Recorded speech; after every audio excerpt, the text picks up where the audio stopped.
Hey guys, how are you all? Welcome to Let's Start Story on What If Naruto Made Hinata his student instead of girlfriend. So do 4 blue hearts. Comment. Be sure to subscribe to our channel and like this video, and please share with your friends and watch till end. Also check out Patreon for I have upload Naruto X Ino uncensored spicy version, link in description. 7 years before the current time, Sarutobi Hiruzen, the Sandaime Hokage of Konoha, had faced many challenges throughout his long life. He was no stranger to uncomfortable situations, not by a long shot, and the one he was currently in, while it didn't even come close to topping his list, could easily lead to a situation that would if he didn't handle it just right. What was this new challenge, you might ask? He was having a meeting with foreign delegates regarding terms of alliance between the two villages, with the bonds already existing between them having become incredibly strained. The future of both would be made or broken today, and he knew it very well. Do not mock our intelligence by playing dumb here, Sarutobi. We know there is at least one Uzumaki in this village. We may not be Konoha nin, but we have every right in the world to see this person, or these people if it's more than one Uzumaki, for ourselves. Do not make this more difficult than it needs to be. The leader of the group of foreign shinobi warned him. This person was a foreign liaison, a representative from one village to another on behalf of the village's leader, regardless of whether or not that leader was also a Kage. While they were in the other village, they were to be treated as if they were equals to the Kage themselves, even though they had no actual authority. I'm afraid you just proved yourself wrong. As you are not Konoha nin, and in fact are not even citizens of Konoha, you do not have no right force me to do anything that involves a citizen of my village. Sarutobi told this person and their advisors. No, but as Uzumaki we do have a right to freely interact with our kin. Or are you going to pretend that there are none in Konoha? What makes you so sure there are Uzumaki still alive in Konoha? Sarutobi asked. I won't confirm or deny it, but I do need to know what gives you reason to believe this. Simple. The person to the right of the main liaison answered. The Kyuubi attacked Konoha a few years ago. The fact that we're not standing in the ashes of its burnt ruins can only mean that it was successfully resealed and, considering the last 2 Jinchuriki were members of our clan. That means there has to be an Uzumaki around holding it. And there's no way you wouldn't know where such an Uzumaki is. Sarutobi closed his eyes for a moment. Alright, there's no way for me to argue that. Yes, there is an Uzumaki in Konoha. But they are a citizen of Konoha and are a part of Konoha. Therefore you have no jurisdiction over him. The person standing in the middle of the 3 ninja arched an eyebrow. You speak as if we came here solely for the purpose of taking this person away, whom I'm concluding is a boy by your use of the word, him. That threw off the seasoned ninja. But he was good at not showing it. Then why are you here? We came to check on the well-being of the Uzumaki remaining in Konoha, particularly the Jinchuriki. And we intend to offer our services to ensure his or them, if there are others, continued and if need be improved well-being. If we are satisfied in how things are here, we will gladly allow your village to continue supporting our kin. But if we feel this village is endangering them, we will respond accordingly. Sarutobi raised an eyebrow. And that would entail, you don't want to know, old man. The person to the left of the head liaison answered. Looking at the 3 of them, Sarutobi knew that threat was far from hollow. The person standing in the middle of the 3 ambassadors was Uzumaki Kikyo, one of the strongest kunoichi to ever live. Rivaled only by Hiruzen's own student, Tsunade. From what he had heard, she was an expert in many shinobi skills but was most proficient in long-range attacks. And was the epitome of the term, marksman. She was capable of killing off her opponents before they even knew she was nearby, most often with a Yumi bow she sported. Sarutobi had only seen her do it once, and even now he still couldn't figure how she was able to do it. But her accuracy and range could not be matched by anyone, known as one-shot Kikyo, because one shot was all she needed to take your life. Her marksmanship was so great she could effortlessly kill a person from 5 miles away with one shot of her bow. Simply put it, if Kikyo wanted you dead, it was only a matter of time until you died. Appearance-wise, Kikyo was a 24-year-old red-haired woman who always looked and carried herself like a professional. She was wearing the standard Uzumaki armor of her villed, which looked mostly like a plated apron for both front and back, with a red long-sleeve shirt underneath and dark blue pants, and a Yumi bow and quiver on her back. Her eyes were azure and her hair was almost as red as lava. Cut in a Heim style with a low ponytail behind her. At her hip was a sheathed dagger, though Sarutobi had no idea why she carried such a weapon given her talents. Standing to Kikyo's right was another girl, Uzumaki Miya. She was 19 years old with amber eyes and dull red hair tied at the end behind her shoulders with a gray hitai across her forehead. She was an expert swordswoman.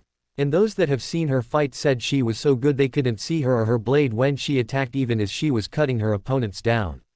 She had an inherent talent for spotting open-in-gs and finding the weak points of both weapons and people. People claimed it was downright impossible to fight her and not lose some blood from it. You'd have a better chance of successfully walking across burning coals than escaping a battle with Miya unscathed. To Kikyo's left was the one male of the group, Uzumaki Jun. He had blue eyes and vermilion shade of red hair, and he was the only person there Sarutobi was unfamiliar with. He wore an armored suit like the other two and carried a shakuho, as if trying to look like a monk. If that was his intention, however, it clearly wasn't working. Sarutobi has seen too many Uzumaki in his lifetime to believe one of them was incapable of kicking someone else's ass. I suppose I should tell you everything, seeing as how you're already on the verge of figuring it out yourselves. Sarutobi started. You were right about there being an Uzumaki in the village and about there being an Uzumaki Jinchuriki in the village. What you don't know, is there's only one Uzumaki in the village and one alone. Are you telling us that Kushina-sama is dead? Jun asked. Sarutobi sadly nodded. Yeah, that was a grave lose for us all. Oh man, Rei is not going to like this bit of news at all. Miya said to her colleagues, who nodded in agreement. Miya, go find Rei. Knowing him he's probably doing something incredibly stupid right now. Kikyo ordered. Miya nodded, then seemed to just disappear into thin air without using a shunshin. Kushina may be gone, but she died so her son would live. That is something to be respected. Sarutobi added. Her son? Kikyo asked, then smiled. Excellent. So appears there is a heir after all. Heir? You mean a clan heir?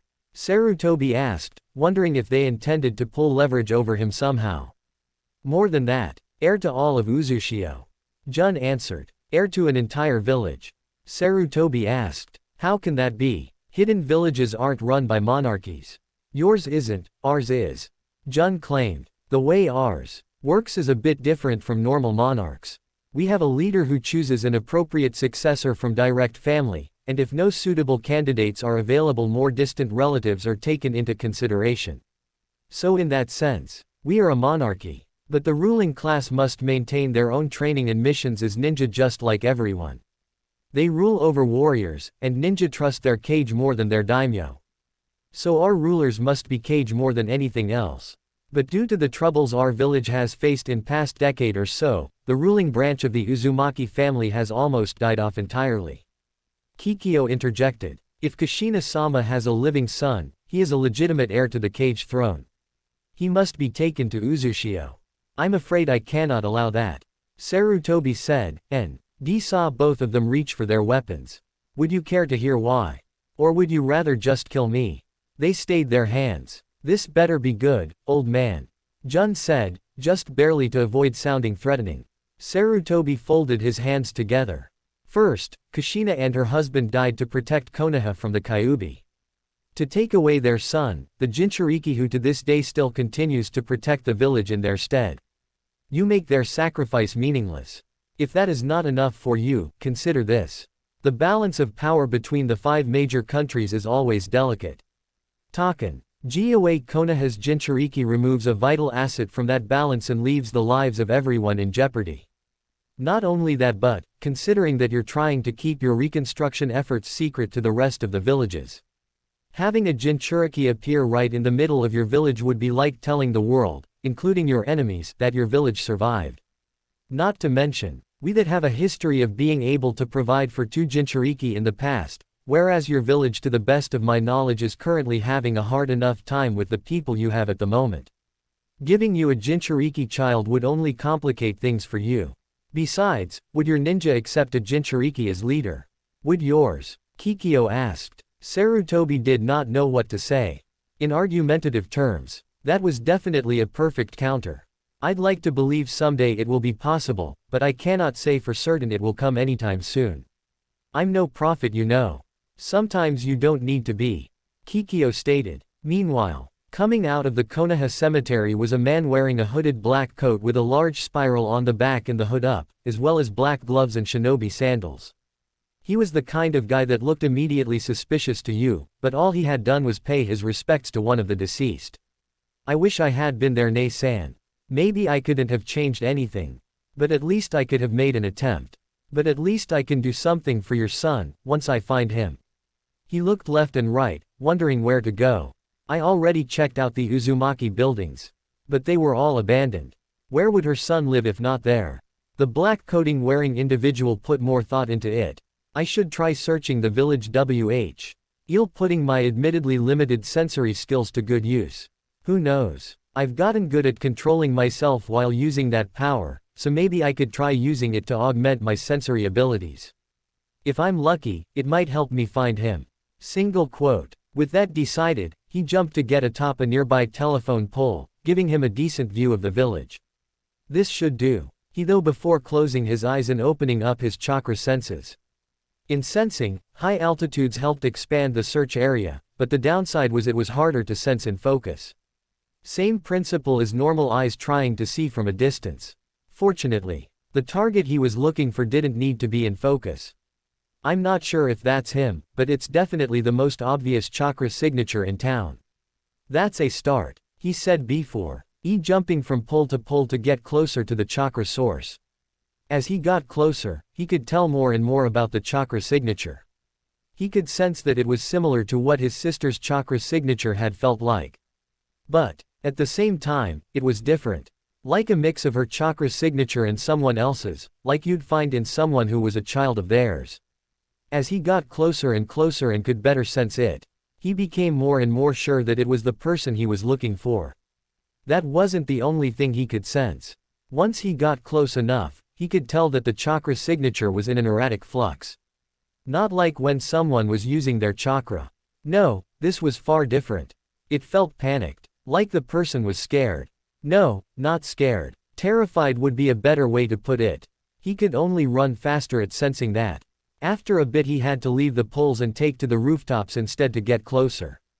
Once he did, he saw someone else take to the rooftops too. Someone dressed like a ninja and carrying what looked and sounded like a protesting child in their arms. And if that wasn't bad enough on its own, the chakra signature he had been pursuing seemed to be coming off the child. The black-coated man narrowed his eyes at the ninja's retreating form as he pursued him. "Oh no you don't." He held out his right hand, and from his palm emerged a small F.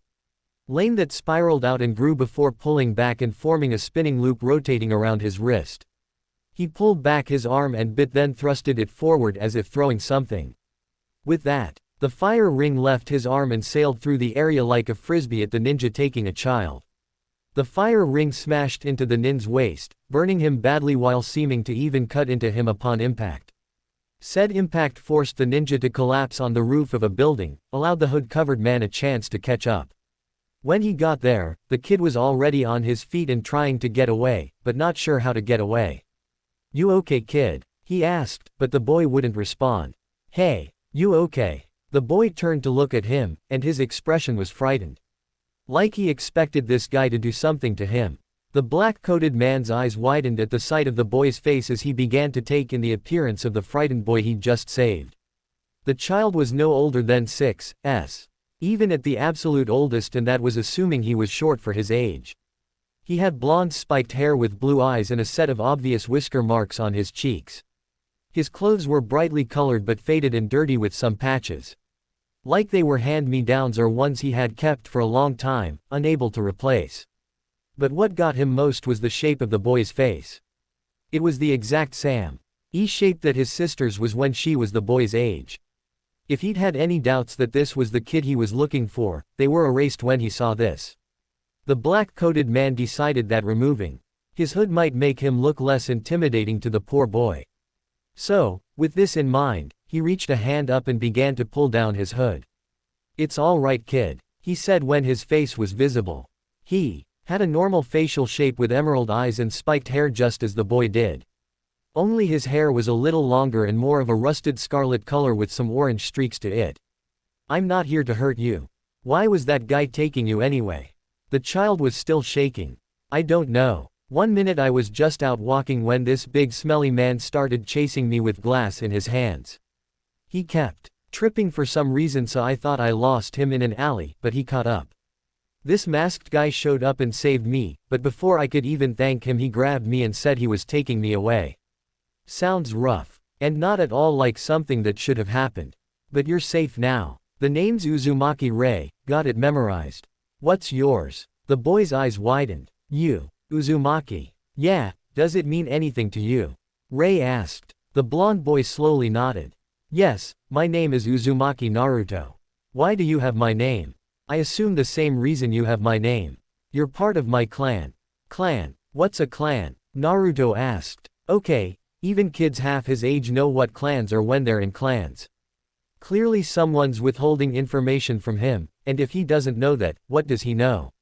Rei asked. Rei just sighed and looked down before mumbling something, then looked up at Naruto. Come on, kid, you and I have a lot to talk about. Why you are not taking that boy anywhere. Rei looked to the ninja he had taken down, and this guy was back on his feet, albeit shaking while he stood. He pressed a button on a black panel on his belt, which made Rei raise an eyebrow. Listen buddy, there's nothing you can say to me to make me walk away from this boy. And if he is who I think he is, I won't have a problem killing you to make that happen. Got it? So do us both a favor and you be the one to walk away. The ninja, whom Rei noticed had an Anbu mask he did not recognize as being from the normal Anbu, shook his head. I cannot do that. My superior had ordered that this boy be brought to him. And failure is not an option. Rei signed and shook his head. Why do I always get stuck with the icky jobs? Rei raised his arms to his sides as a burst of flame appeared in each hand. The bursts of flame soon spiraled out and reformed themselves into large and oddly shaped chakrams with flames around the spiked edges. The ninja, caught off guard by this, could only breathe himself to stare at the weapons that quite literally formed out of nothing but fire. Rei began spinning one of them as fast as he could before letting it fly toward the nin. Eat this, he said as he threw the first ring. The masked nin jumped and turned in the air to dodge the chakram that twisted itself in the air as well, like it was trying to reshape itself into another weapon. While the enemy was in the air and unable to react, Rei threw his second fire chakram. This one flew through the air vertically and hit the masked nin's abdomen, cutting right through it like a buzzsaw and cauterizing the wound perfectly. Both fire rings faded and the bisected nin collapsed, the top half on the roof and the bottom half over the edge. Someone from below screamed, not expecting a person's legs and asked to fall down by them like that. Rei stepped up to the downed ninja and leaned down to whisper. That's what you get for trying to hurt my nephew. He said it too quietly for Naruto to hear it. Suddenly a large cluster of kunai-bearing exploding tags appeared out of nowhere, impaling themselves in the roof around the fallen nin but not hitting either him or Rei, as if they were supposed to miss. Not having time to think it over, Rei pulled back quickly and grabbed Naruto without a word, although the boy was clearly not fond of being taken again, then jumped to the next building just before it exploded. On the other rooftop he saw a group consisting of 6 ninja all wearing the same outfits and masks as the one he just killed, the only thing giving them any individuality appearance-wise being their own height and hair. And all of them looked ready to fight, as soon as he made a move. Well, this might actually pose a challenge for me, Rei said, setting Naruto down to free his hands. The young boy scurried away, but couldn't get too far without getting close to the others. Stay behind me, kid, he told the younger Uzumaki as he raised his arms to his sides again, his hands open and his palms facing outward. Before reforming his flame chakrams. Why should I trust you? Naruto asked. It's either me or them, feel free to choose. The masked nin moved as one to ambush the 2 Uzumaki, forcing Naruto to decide by hiding behind Rei. The orange-streaked redhead held out his hands forward, turning his chakrams into a type of shield rather than weapon. He added a spiral of fire to them to give them more cover. So it looked like he was defending himself with his own clan symbol. The masked nin were surprised to see this. This man, whoever he was using jutsu and abilities unlike anything they had ever seen. In some ways, it reminded them of a red-haired woman that their leader had briefed them on. One who was supposedly connected to the blonde they were attempting to bring to him. They couldn't think of that right now, they had to continue their attack on him and get to the boy. Each drew out a katana and 4 of them moved to hit the flames directly while 2 others would move around them. Ray saw this coming, however. He threw his 2 flame chakrams like boomerangs, bisecting the 2 attackers coming at them from the side before they could even blink, and stomped 1 foot to the ground. When he did, a large ring of fire sprung up around him and Naruto protectively before he caught his flame chakrams. The 4 other ninja were spared the attack, but nay of them managed to cut his coat and draw some blood. They couldn't add more because of the fire wall, so they pulled back. "This won't protect you," one of them said before taking out a scroll and unsealing some stored water. Sweden. Water bullet volley. From the water on the roof sprang forth a lot of projectiles at high speed right at Ray. Ray just threw one of his flame chakrams at them and raised his hands as a wall of fire rose up from the ring of fire, blocking the water projectiles. The flames that the wall of fire was made of were so hot that the water projectiles turned to steam. Before they could get very far through it, Naruto looked at the older Uzumaki, in awe of the power the man was displaying. This guy, he's really strong. You're good, but you can't keep this fire up forever. One of the ninja reprimanded, holding up a paper tag with a seal on it. Ray narrowed his eyes, able to recognize that seal.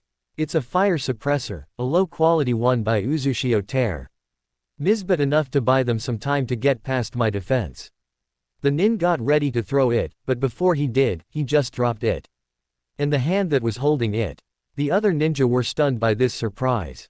Then felt something cut them all and blood gush out. But for the life of them, none of them could see what was cutting them now. Ray smirked at seeing this. About time she showed up. If she'd taken any longer, there's a chance I would have had to start resorting to that. Tell me you didn't spur this on Ray.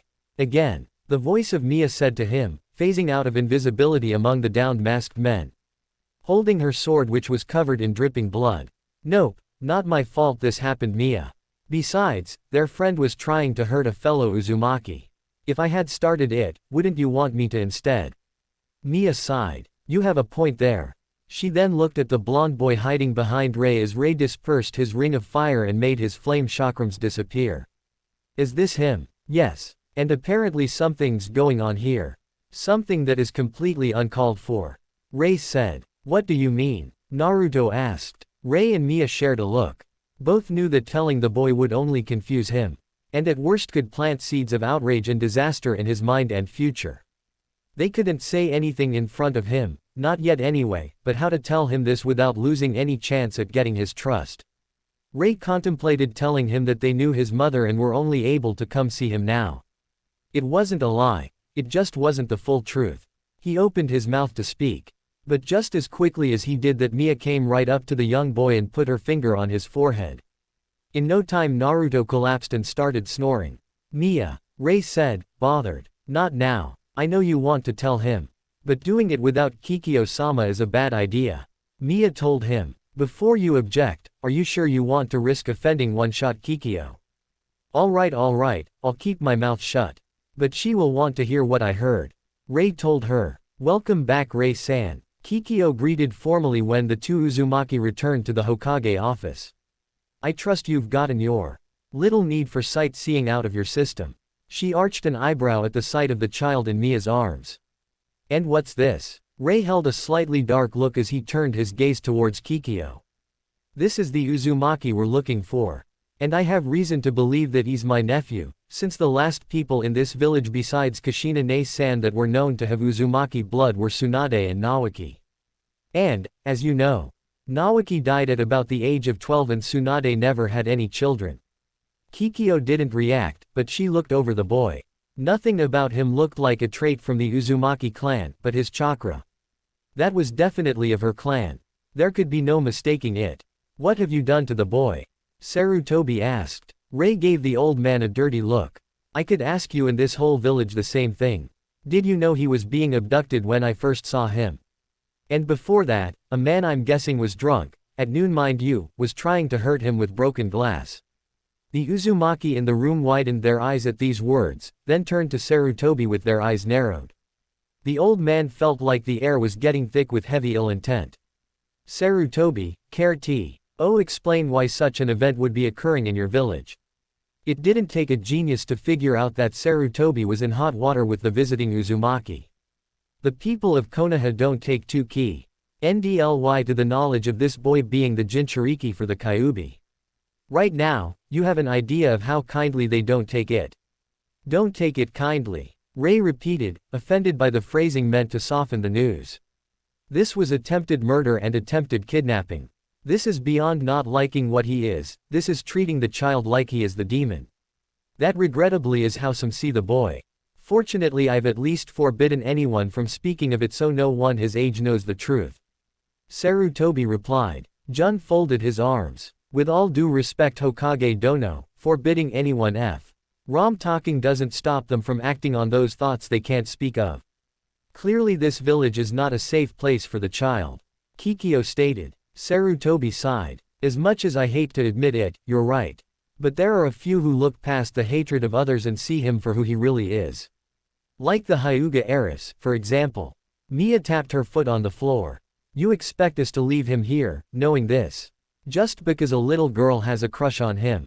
No, I'd be foolish and undeserving of my job if that was my one argument to the case. Look, the truth of the matter is when Kushina was giving birth the seal on her failed and someone whose identity we've yet to learn took control of the escaping Kyuubi. Namikaze Minato, the Yondaime Hokage, husband to Kushina and father to Naruto there, was able to reseal the fox inside his son, but both parents died in the process. They died believing that Naruto could protect the village better than they ever could. To take him Awa, why from Konoha before he even has a chance to be a ninja would be spitting on their sacrifice. Ray clenched his fist at this. I get that, but isn't letting him live in these conditions with people tr. Ying to kill him spitting on their sacrifice even more so than taking him away from here should be, a place that one of his parents once called home. There is only so much I can do to keep him safe. Sarutobi explained. Obviously you're not doing enough.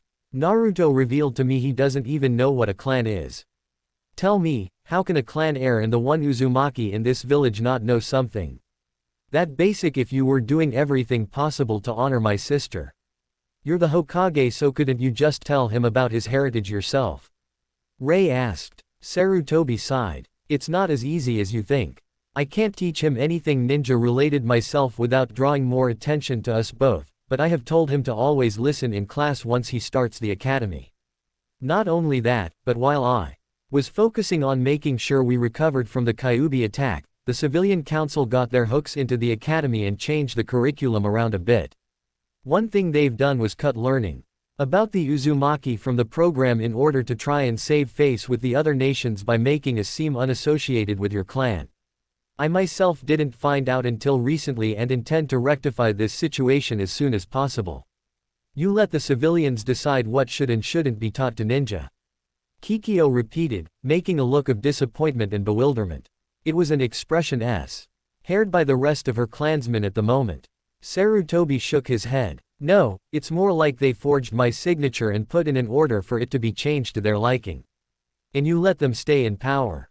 Jun asked, starting to get angry. No, of course not. I had them sentenced to life without possibility for parole on grounds of usurping and defrauding the Hokage. I have the current council fixing the problem now. Like I said, the problem was only recently discovered. So to fix a problem created by civilians, you're entrusting new civilians to fix it simply because they're new? Ray asked. I'm awaiting the report of the new curriculum as we speak. And to make sure it's genuine and not a mere diversion, I will check it myself when the semester starts. I can understand that, but we still have reason to believe Naruto here is better off in our village. Especially if the people who wish harm on him will find ways to use their children to make it happen for them. Kikyo claimed. Sarutobi nodded sadly, knowing that they had a point. Is there any way we can find some sort of compromise that would allow us to fully honor Minato and Kushina's wishes as well as do what's best for Naruto-kun? Ray thought it over for a second before a grin, not unlike one that would be seen on Naruto's face when he was planning something big, stretched across his face. I think I've got an idea. Hiruzen visibly cringed when Rei said those words. I'm going to regret this, aren't I? A young boy tried to open his eyes but found that the light was too painful for him at the moment and was forced him to close them again. What happened? He asked himself, before he managed to answer his own question. Oh right, the temp tried to leave and I had to kick his ass to get him to come back. Did a good job of kicking my ass in return, I'll give him that. But then, how did I get back here? Wait, I am in Konoha, right? He asked himself as he struggled to open his eyes, and tried to figure out what was going on. The boy was none other than Uzumaki Naruto, genin of Konohagakure and Hokage Hopeful, who was recovering from his latest mission. As the young Konoha nin couldn't even open his eyes immediately and was now covered in bandages that wrapped everywhere other than his hair, mouth, nose, and eyes like a mummy, it was clear that this mission had nearly killed the normally loud blonde. Naruto opened his eyes, fighting the pain he felt in doing so, and lifted his hand above said eyes. See, he could dim the light. He could make out a room with white walls and an open window, as well as a regular beeping noise. Yep, I'm in a hospital, so that's a somewhat good sign. A knock was heard at the door. Naruto by reflex tried to say, come in, but his mouth was sore at the moment. The best he could verbalize was, Awen. Taking that as a sing, the door opened and Naruto saw a familiar face, putting his mind at rest regarding where he was. Yo, Naruto. I'm glad to see you didn't die on my watch. You look like hell. Though, did Sasuke really do all that to you? Shikamaru asked. Zoshk. He started, then sighed and coughed. Otter. He mimed drinking from a glass to get his point across. Shikamaru sighed. Hold on, I'll go get some. Before Naruto could point out there was a sink nearby, Shikamaru had already left the room. Damn, guy's too lazy to listen to a guy who can barely speak. Naruto groaned before laying back down. But he did a good job leading this mission. He added, then grimaced. This mission, why did it have to happen in the first place? What the hell was Sasuke thinking leaving Konoha? The guy's never wanted anything except killing his brother or having his family back, so I know he wants to get stronger, but why couldn't he just train to do that here? What could Orochimaru give him that Konoha couldn't? And what would have made it worth so much to Sasuke that he'd risk letting Orochimaru take over his body just to get whatever that snake was offering him? Naruto thought to himself as the blonde, going against his usual rash self, tried thinking to himself about what could have happened. For the life of him, Naruto couldn't understand what Sasuke had been thinking. So he tried going over what he did know. Sasuke had lost his entire family in one night to his brother and swore vengeance on said brother, which is why Sasuke trained him self to be better than 100% to get his revenge. He had been approached by Orochimaru in the Forest of Death during the Chunin exams, and was obviously approached by Orochimaru at least a couple of times after that encounter, both directly and indirectly, with the snake giving him an offer to come to him in exchange for more power. He had failed to kill Itachi the first time he actually saw his older brother. And then he had decided to take up Orochimaru's offer and abandon Konoha and his team, and suffer the legal ramifications of said decision. Naruto had encountered Itachi only once, and HB told he could understand why Sasuke was so afraid of the guy that he'd make it a point to see him dead. Even if you ignored the fact that Uchiha Itachi was strong enough to kill his entire clan in one night. The guy had a way of making his opponent feel powerless. In fact, that might have been a big part of how he was able to kill so many in one night to begin with. But of course Naruto was still young and inexperienced by comparison, so that had to be considered. Anyway, Itachi was able to attack the mind, the body, the heart, even the spirit of his prey. He didn't just kill his opponents. He destroyed everything that defined them, though whether this was Itachi's intention was something that, for some reason, Naruto was unsure of. Naruto had no idea what the full extent of Itachi's powers were. In fact, he doubted even Sasuke knew. Quite possibly the only person who had an accurate idea was Jiraiya of the Sannin, the one person that Itachi appeared to either acknowledge as being far more powerful than Itachi himself or was outright afraid of. Why didn't Sasuke just ask Ero Sennin to train him? His brother said Ero Sennin was stronger than him. Couldn't Sasuke at least have tried to ask the pervert for some help before going to Orochimaru? What made him think that freak knows anything about Itachi? Naruto asked himself. Either Orochimaru knows something about Itachi he told Sasuke when I wasn't around to hear it, or the freak is controlling him somehow. Those are the only explanations that makes any sense. The door opened and Shikamaru came back with a glass of water, but he had company this time. Next to him was Hinata, who looked nervous but not surprised by how bandaged Naruto was, much to the blonde Genin's own surprise. Here you go, Shikamaru said, offering the glass. Naruto eagerly took it and guzzled it down. He coughed a bit when he stopped, but his throat felt better. Thanks Shikamaru. Hey, looks like I can talk again. Naruto-kun, what happened to you? Hinata asked. Naruto sighed before he answered. I guess Sasuke didn't want to play nice, he said, then touched the spot where a Chidori had gone right through him. The fight got so out of control that he probably didn't even know what he was doing and tried to kill me. He nearly succeeded a couple of times, too. Shikamaru's eyes marginally widened to hear this, and Hinata looked like she was going to faint from the shock. But enough about me. What about the others in our team? What happened to Kiba, Choji, and Neji? And what of Sasuke? Did I manage to stop him or did he? Naruto asked before stopping, not wanting to even think of the alternative to that last question. It's a long story, Naruto. Shikamaru started, clearly uncomfortable with the current line of questioning. I'm not going anywhere, Naruto reminded the lazy boy. Shikamaru sighed. Fine, if you're going to make me say it, Choji and Neji are in critical care right now. Of all our fights, those two clearly got the worst of it. That said, there's no reason to believe that they're in danger of dying according to the medics. Tsunade-sama is a real drag to deal with sometimes, but I gotta hand it to her. She really pulled through with her medical expertise. If she hadn't, I'd be giving you the dates for Choji and Neji's funerals right now. As for the rest of us, Kiba and Akamaru are a little less injured than you are and are doing fine now. All I got out of this mission was a broken finger. He held up his hand to show this. Also Lee and some allies from Suna, Gaara and his two siblings came along to help, and all of them seem to be in good shape. As for Sasuke, he was brought back by your sensei, who brought you back at the same time. He's being treated, but not allowed visitors for the time. Bet Ino's finding that out right now.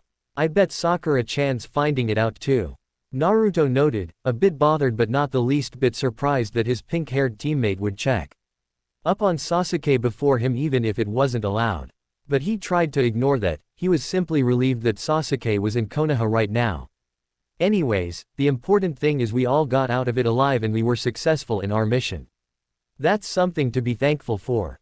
Shikamaru added. By the way, you should know that you've been unconscious for 3 days. If Naruto was still drinking water, he would have done a spit take at that news. 3 days. Yep, I've been coming by each day to check on you and the others. Same with Hinata, though unlike me she always went to see you first. Shikamaru pointed out, gesturing to the white-eyed girl with a quick tilt of his head for a moment. Hinata's face darkened. I wanted. She poked her fingers together, unsure what to say and unable to look anyone in the eyes. Thanks you guys. Has anyone else been by? Naruto asked. No idea. If they have, then it wasn't when I was around. Shikamaru answered, then saw Hinata was still fumbling with herself. Well, I've got nothing left to say, so I'll get going and check on Kiba. Though I imagine Hinata might want to stick around a little longer. Again, without bothering to give anyone a chance to say otherwise, he left the room. Naruto looked to Hinata, who wasn't speaking anymore or looking at him. To him, she looked like she wanted desperately to be somewhere else but couldn't leave without being rude. Hinata, if you want to go you can. I won't stop you, he gently told her, giving her the out he thought she wanted. Hinata looked at him now. I want to stay, she blurted out, then caught herself. I mean, if you'll allow it. Sure, why wouldn't I? He replied. Get comfortable though, you look like you're anything but that. Hinata sat down in a chair by his bed put there for visitors. Was there anything you wanted to say to me, Hinata? The white-eyed girl tensed for a moment. There were many things she wanted to say, but she didn't know where to start. Let alone if she even could make herself say any to begin with. Naruto-kun, what happened to you out there? I heard you were nearly killed. Huh, who told you that? Naruto asked. Your sensei. He said Sasuke-san tried to kill you with an assassination jutsu. And you yourself just said that he probably tried to kill you and that he nearly succeeded. She said, small tears forming in the corners of her eyes at these words. Oh, well, Sasuke did come at me with the Chidori, but surely he wasn't really trying to kill me, or at least he wasn't doing it willingly. It had to be the seal at Orochimaru messing with his mind or something. Naruto countered. Hinata shook his head. Naruto-kun, your own teammate nearly destroyed your heart and probably demolished your lung and half your ribs. How can you possibly defend him? Because it had to be Orochimaru controlling him. It's not his fault, it can't be. Naruto said. Naruto-kun, I know about seals controlling people. Remember what Neji ni-san told you about my clan? Hinata asked. The caged bird seal doesn't control how the bearer thinks. It can be used to discourage certain lines of thought, but not automatically. For it to do anything, someone who knows how to use it has to enact it, and be in proximity to it. So for a seal to affect Sasuke-san, Orochimaru would have to actually be nearby and use it. And if that was the case, why would he let Kakashi-sensei to bring you both back? Well, he wasn't thinking right. I mean, he did get hit by a genjutsu from someone recently. Naruto pointed out, making sure to not completely point out that it was Itachi, as that was another can of worms. That could have affected him. When was he hit? Hinata asked. Naruto thought it over. During the mission where Ero Sennin and I brought back Ba-chan. He noted the Hyuga heiress's confused expression at his choice of phrasing. Our new Hokage. Hinata arched an eyebrow. Naruto-kun, my sensei is a genjutsu expert and she went to see if that was the case. If it was, she would have said so, but she didn't. And believe me, there are few genjutsus, if any, that can affect a Sharingan user for that long. If he had been hit with one then, a few weeks ago, any effect of it would have worn off by now. Long-term genjutsus are almost impossible to cast on the Uchiha. What are you saying, Hinata? That Sasuke actually wanted me dead.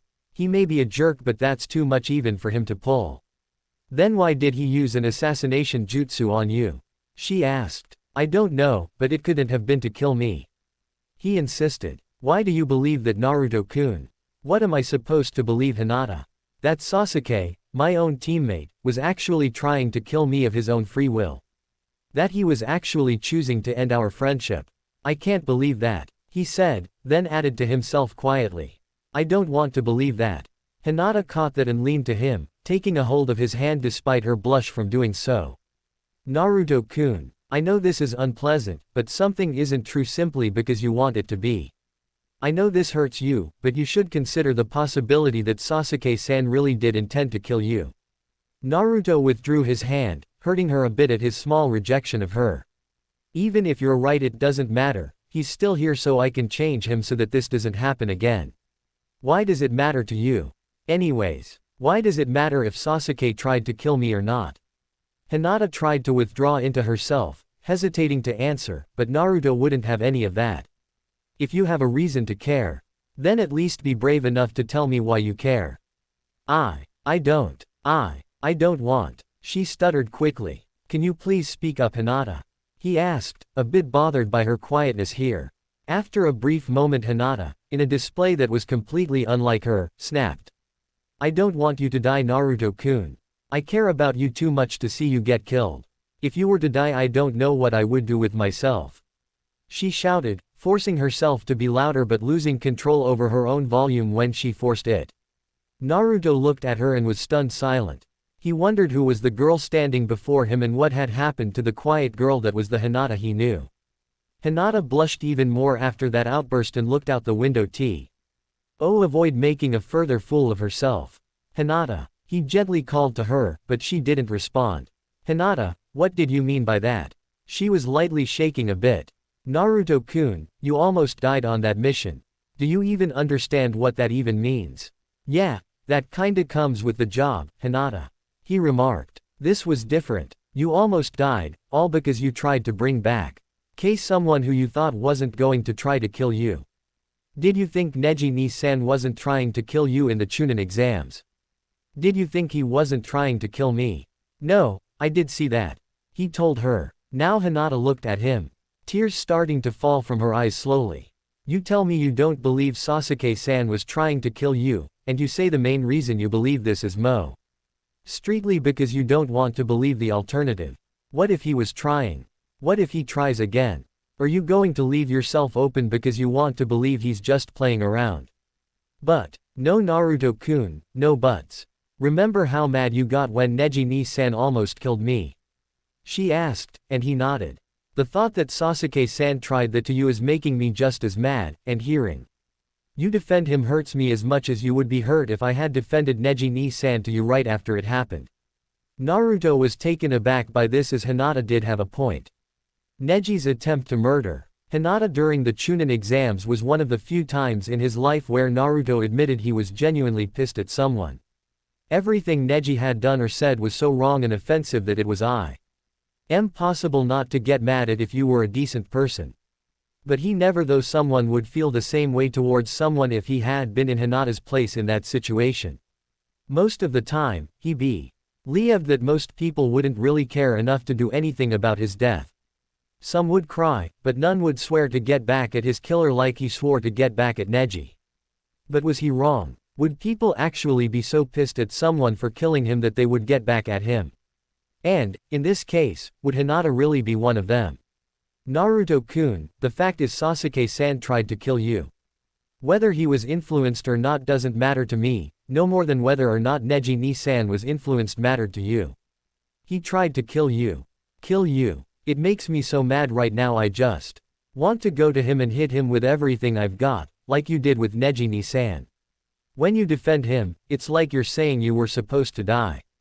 Hinata, he quietly said, stunned th. At this shy quiet girl could not only desire the pain of another, but would do so if it meant avenging him of all people. Naruto-kun, if he tried it once, he could try it again. Please, I know you don't want to. But don't let your guard down. Don't pretend Sasuke-san was just playing around. If he tries it again, if he succeeds in killing you. She stopped and found it hard to talk, as if choking on her brewing sobs. What will you do? He asked. On a roll, Hinata got closer to him and looked him right in the eye. I'd kill him, then kill myself. I can't live in a world without you Naruto-kun. If I outlive you Naruto-kun, I have nothing to live for. You have no idea how much you mean to me Naruto-kun. Then why don't you tell me? He asked to test her. Blushing, but not as much as she usually does. Hinata felt that she had crossed a point of no return and that she had to tell him.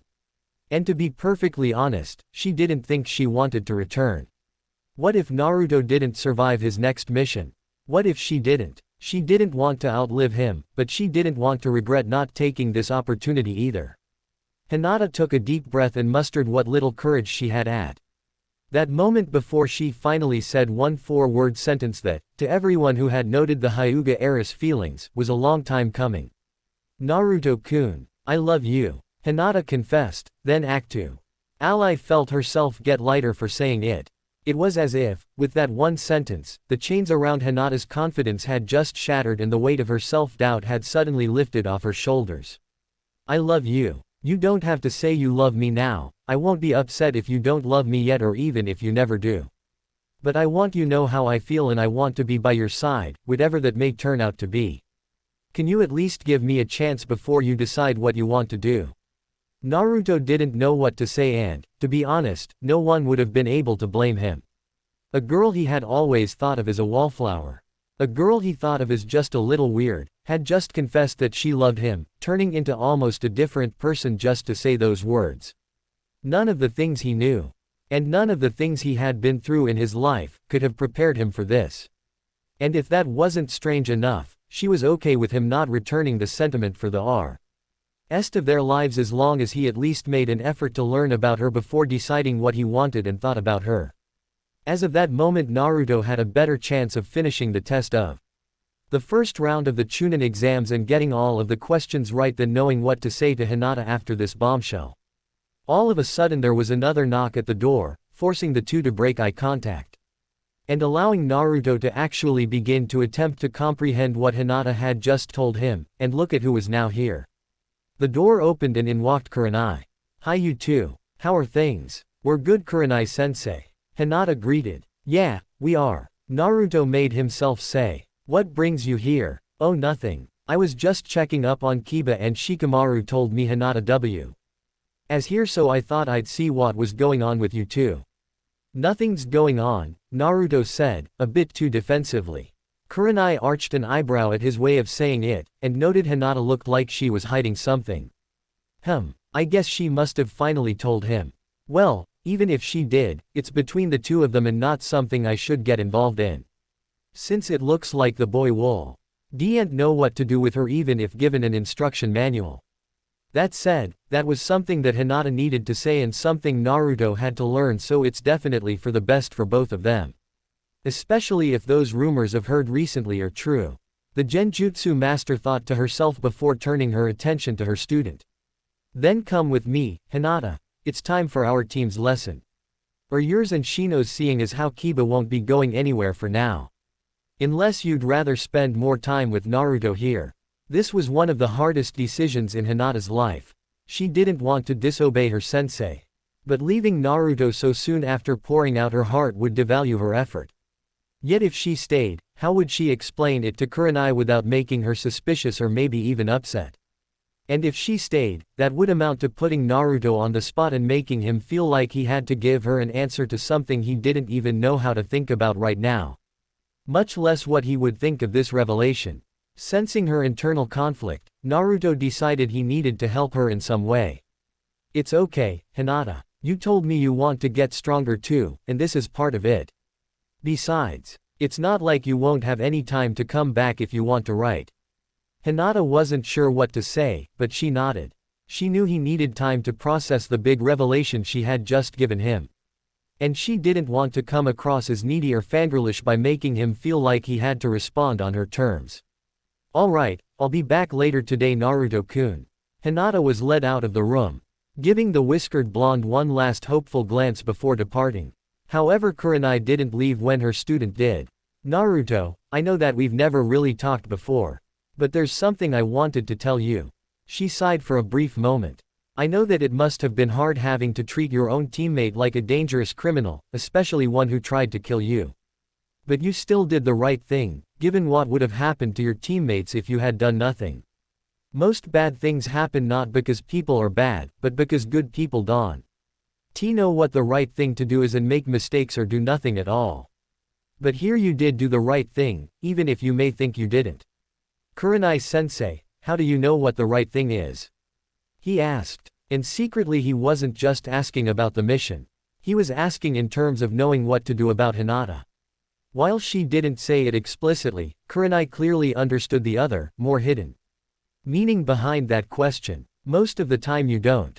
The problem with doing the right thing is that it's easier to know what that is when you're not the one that has to do it. When you do have to do it, people tend to overthink it or can't choose between morals or personal gain. I believe that the best way to know what the right thing to do is to ask yourself what would you think is right if you weren't involved. If it had been someone else who had to bring back the Uchiha, what would you have told them to do that would have been any different than what you did do? Naruto didn't know what to say. But her point did make sense to him. I don't think it would have been different.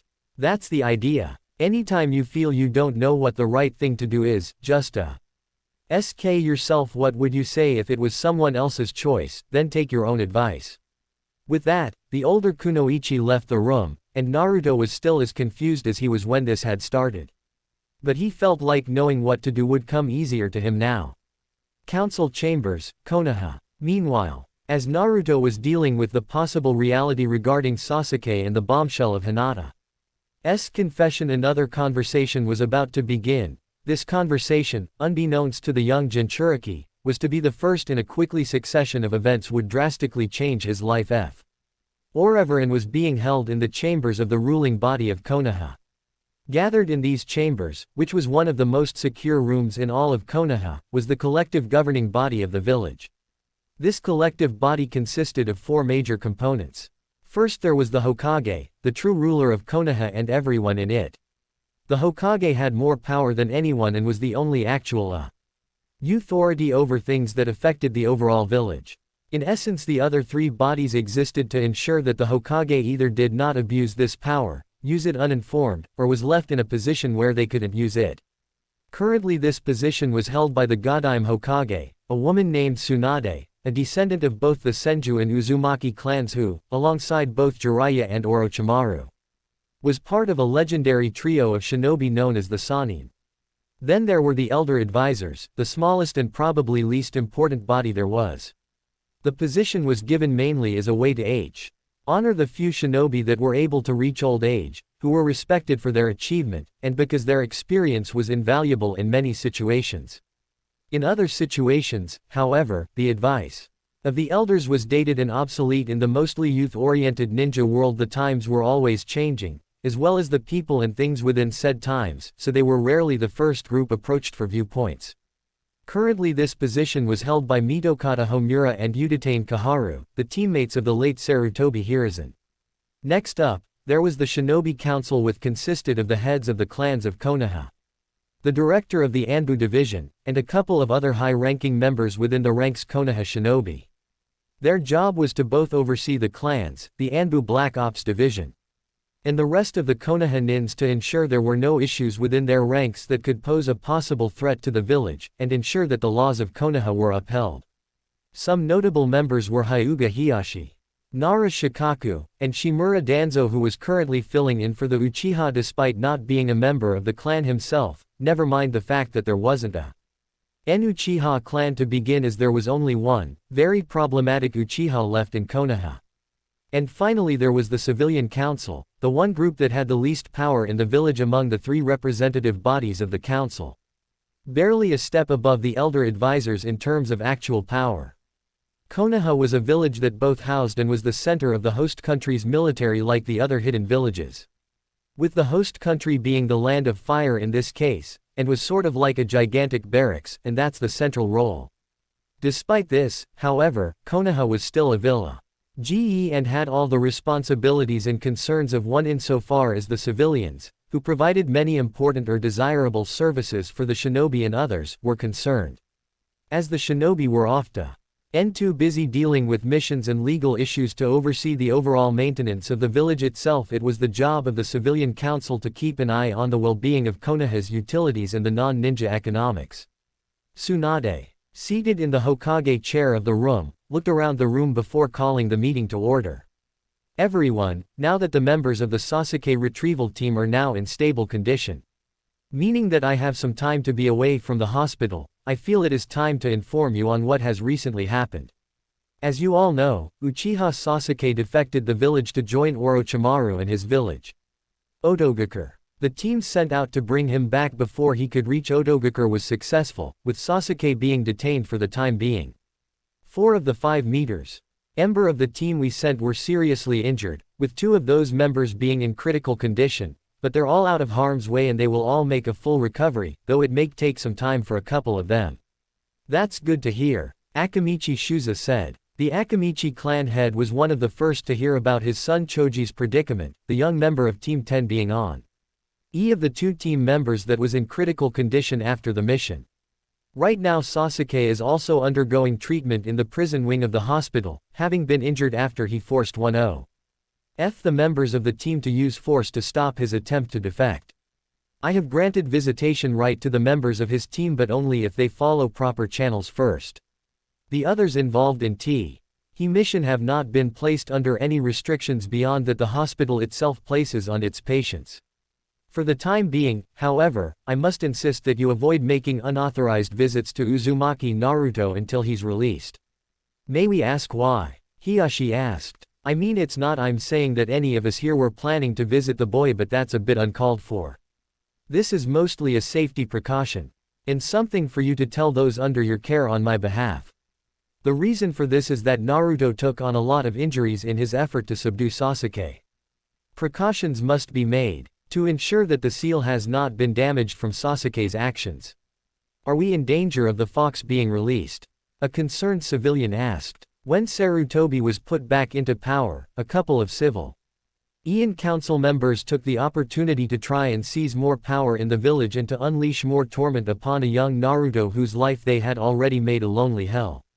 They had attempted to Destroy certain information from the village archives, attempted to change the academy curriculum to be more civilian-friendly, and of course some of the civilians attempted to spur on propaganda aga. Inst Naruto when he was helpless despite the 4th Hokage's wishes. Thankfully Sarutobi and the ninja, with the higher-ups not having the blind hatred towards Naruto that the civilians and some of those say within their ranks had, though some clan heads were annoyed by Naruto's pranks whenever he happened to be directed those pranks towards their clan, had been able to catch these civilians before EY could achieve their goals and make an example of them. The civilians now knew better than to push their luck in the presence of people trained to fight others and who pushed their luck all the time. And were able to do it better than the civilians ever could. But this didn't necessarily mean they liked Naruto, no, they were just better at holding their tongues regarding the subject of him. Tsunade sighed before answering the civilian's question. If that were the issue I think the Kyuubi would have broken out by now. Tsunade told them. This is more a precaution so an actual seal expert can take that call for us and determine any effects it could have on Naruto himself. Also, this brings me to something that I'm hesitant to present, but must do. This got everyone's attention. Tsunade was, indeed, the kind of person to hesitate in speaking her mind. Whenever the slug Sannin was uneasy about something she was about to discuss, as she apparently was in this case, that was an ominous sign of whatever was to come next. Rest assured that we're not in any danger, but this something that does concern everyone both in this room and in the village. Several years ago my predecessor and sensei, the Sandaime Hokage, made a deal with an old ally of our village. Now that ally has come to collect what we owe them, so to speak. Tsunade started. It's a bit difficult for me to explain this on my own, so I'll let the people in question explain why they're here on their own behalf. The door opened and in walked 4 people. They were none other than the same 4 Uzumaki who met with Sarutobi 7 years ago. Looking completely unchanged by the time that had passed since that first meeting, led by the feared one-shot Kikyo just like they were back then. The 4 were acting professionally it was clear to the member of the council that we're not here for friendly chit-chat. Everyone, I present to your representatives of our allied village, Uzushiogakure. And, to be more specific, the representatives of the Uzumaki clan as well. Tsunade told everyone. Wait, Uzumaki clan? Inuzuka-sum asked. I thought they were all wiped out. Indeed. And I thought the same for the entirety of Uzushio. Aburame Shibi added. If this was not the case, then why were we misinformed? Because we wanted everyone to believe we were destroyed beyond those who needed to know otherwise. And since we're ninja we acted accordingly. Tell me, Aburame, what is a ninja's greatest tool? Kikyo asked, clearly recognizing the attire of the clan of insect handlers. Deception. But to be fair, if you are allies why would you deceive the rest us and not the Hokage? Shibi replied. Gotta admit he's right. Yamanaka Inoichi added. While being deceptive is a good thing for a ninja, no decent person is intentionally deceptive to an ally. Quote, if you were our allies, you wouldn't have deceived us either. Yet you have. Kikyo stated coldly. That's quite an accusation. Sum stated with apprehension. Can you back it up? Yes, we can. That is the whole point of this visit. Mia stated. How are you even able to visit? Not to be rude, but how have you been able to survive all this time without us knowing? Hiyashi asked as the Hyuga clan head, while not wanting to offend the envoy, was clearly bewildered by such an affront by the Uzumaki. Hiyashi suddenly realized something as he turned to look at Tsunade. For that matter, how long have you known about them Hokage-sama? I only learned a couple days ago, right after I had sent out the team to retrieve Sasuke. They wished to not speak till they knew Naruto was back and out of harm's way. As he has now regained consciousness and is recovering in the hospital without anything significant developments for now, that will have to suffice. Since this could not be delayed much longer. Tsunade answered before turning to Kikyo. Now, let them tell their part. Kikyo nodded in a show of appreciation before she continued speaking. Thank you Hokage-sama. Council of Konoha. I believe introductions are in order. I am Uzumaki Kikyo, head of the envoy from Uzushio and acting head of the Uzumaki clan. The people standing beside me are Uzumaki Mia, Uzumaki Jun, and Uzumaki Rei. 7 years ago we had a meeting with your previous Hokage, Sarutobi Hiruzen, regarding the well-being of the sole member of our clan in this village, Uzumaki Naruto. And we told him that we'd return when a new Hokage was put into power to reevaluate his situation. So here we are." Upon the mention of Naruto, several of the civilian council members been talking amongst themselves. Shocked by this revelation. "Wait, you mean to say that Naruto actually is a member of a clan?" One of the civilians asked. "I was told he was given that name in honor of your clan, but there was no blood connection." "Indeed, and no offense to you or your companions, Kikyo Dono, but from what I can see none of you even look like the boy." Another civilian pointed out. "That's because he took after his father Minato in terms of appearance, though the shape of his face is definitely that of his mother's. Honestly, I'm surprised more people don't notice the resemblance given that a giant bust of his father's face is carved into that mountain standing above your village." Ray commented. Most of the civilians didn't hear Ray's comment beyond the mention of that name, fully aware that Ray was referring to Namikaze Minato, the Yondaime Hokage. It didn't take long for them to put two and two together and realize that Ray was saying that Naruto, rather than being the Huma-en form of the Kyuubi, as some of the civilians had once believed up until Naruto's successful defense against over a rampaging Ikibi during the Oto Suna invasion, was the only child of the revered Hokage. Most of the civilians, too stunned to even respond, turned to look questioningly at Tsunade, who nodded in confirmation to Ray's claim. As the realization sunk in, for most of the civilians, that they had been making the life of Minato's own son a living hell for over a decade, the shinobi, who were already aware of the truth, and those civilians who were able to snap out of their shock continued questioning the Uzumaki Uzushio envoy. "While I will confirm Ray Dono's claim, how is it that you know the identities of his parents?" Nara Shikaku asked. "Are we not entitled to know the parents of our own kin?" Kikyo asked in a challenging manner. "How did you find out?" Shibi asked. "His mother is my sister." Ray pointed out. "Did you really think she wouldn't tell us that she was with child?" "To be frank, we didn't think she had any family outside of Konoha back then, much less now." Inoichi responded. "So where were you all this time if not here? If Naruto is of your clan, I would have imagined that you would want to see him more frequently. When Uzushio was attacked and overpowered, we left our enemies unaware of the fact that we were warned of the impending attack beforehand and that most of the people of Uzushio, our clan included, had already evacuated to secret, panic centers that we built throughout the Land of Fire and the many small islands surrounding the Land of Whirlpools. We stayed in those bunkers until the heat had died down, then went back to Uzushio, or what was left of it by then. Coming to Konoha would have been too obvious and would have destroyed any chance we had to rebuild our village." Kikyo explained. "So you were playing dead, so to speak?" A civilian asked. "Yes, we were. And we've been rebuilding our village since that time. We had to do it in secret, however, so that the people who attacked us would not know of it lest they try to finish what they had started." Jun added. Kikyo cleared her throat. "Anyway, that is not the issue. The issue we did entrust some of the members of our clan, of whom only Naruto is left alive, to this village, and, now that we've evaluated his current conditions, we are no longer satisfied with letting Konoha have Naruto, who is also the last living member of our clan's ruling family, under its jurisdiction. We now intend to bring him to Uzushio, as we should have done years ago." "You can't do that," several voices said all at once. "Why not? Why should Konoha be allowed to keep him? Why should we not have Naruto come to his rightful home?" Kikyo challenged. "She's right. Besides, from what I've seen from the people in this village, especially among you civilians, it looks and sounds like you guys want him to go away. Now you have that opportunity to get him out of your sight and you're refusing to let him go."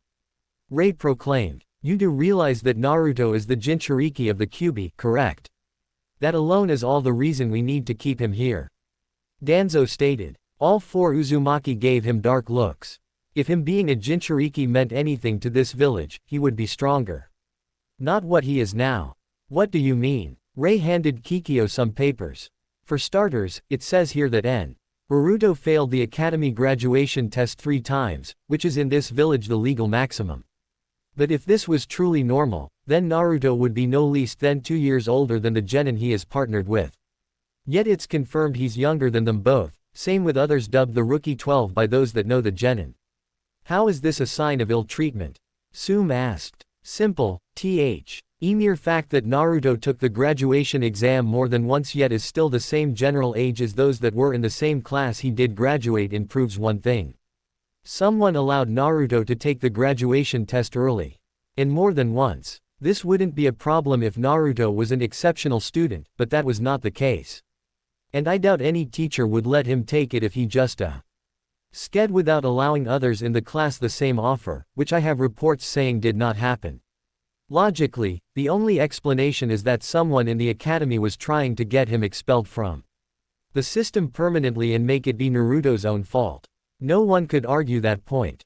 With Mizuki's actions known to them all, it wasn't hard to imagine others in the academy, minus Iruka given his bond with Naruto, had tried their own methods to sabotage Naruto. Besides, once it was actually said, it was hard to imagine Naruto being allowed to take the test more than once when he was the same age as the other rookies. If it had been truly fair, he'd have to be older than Neji.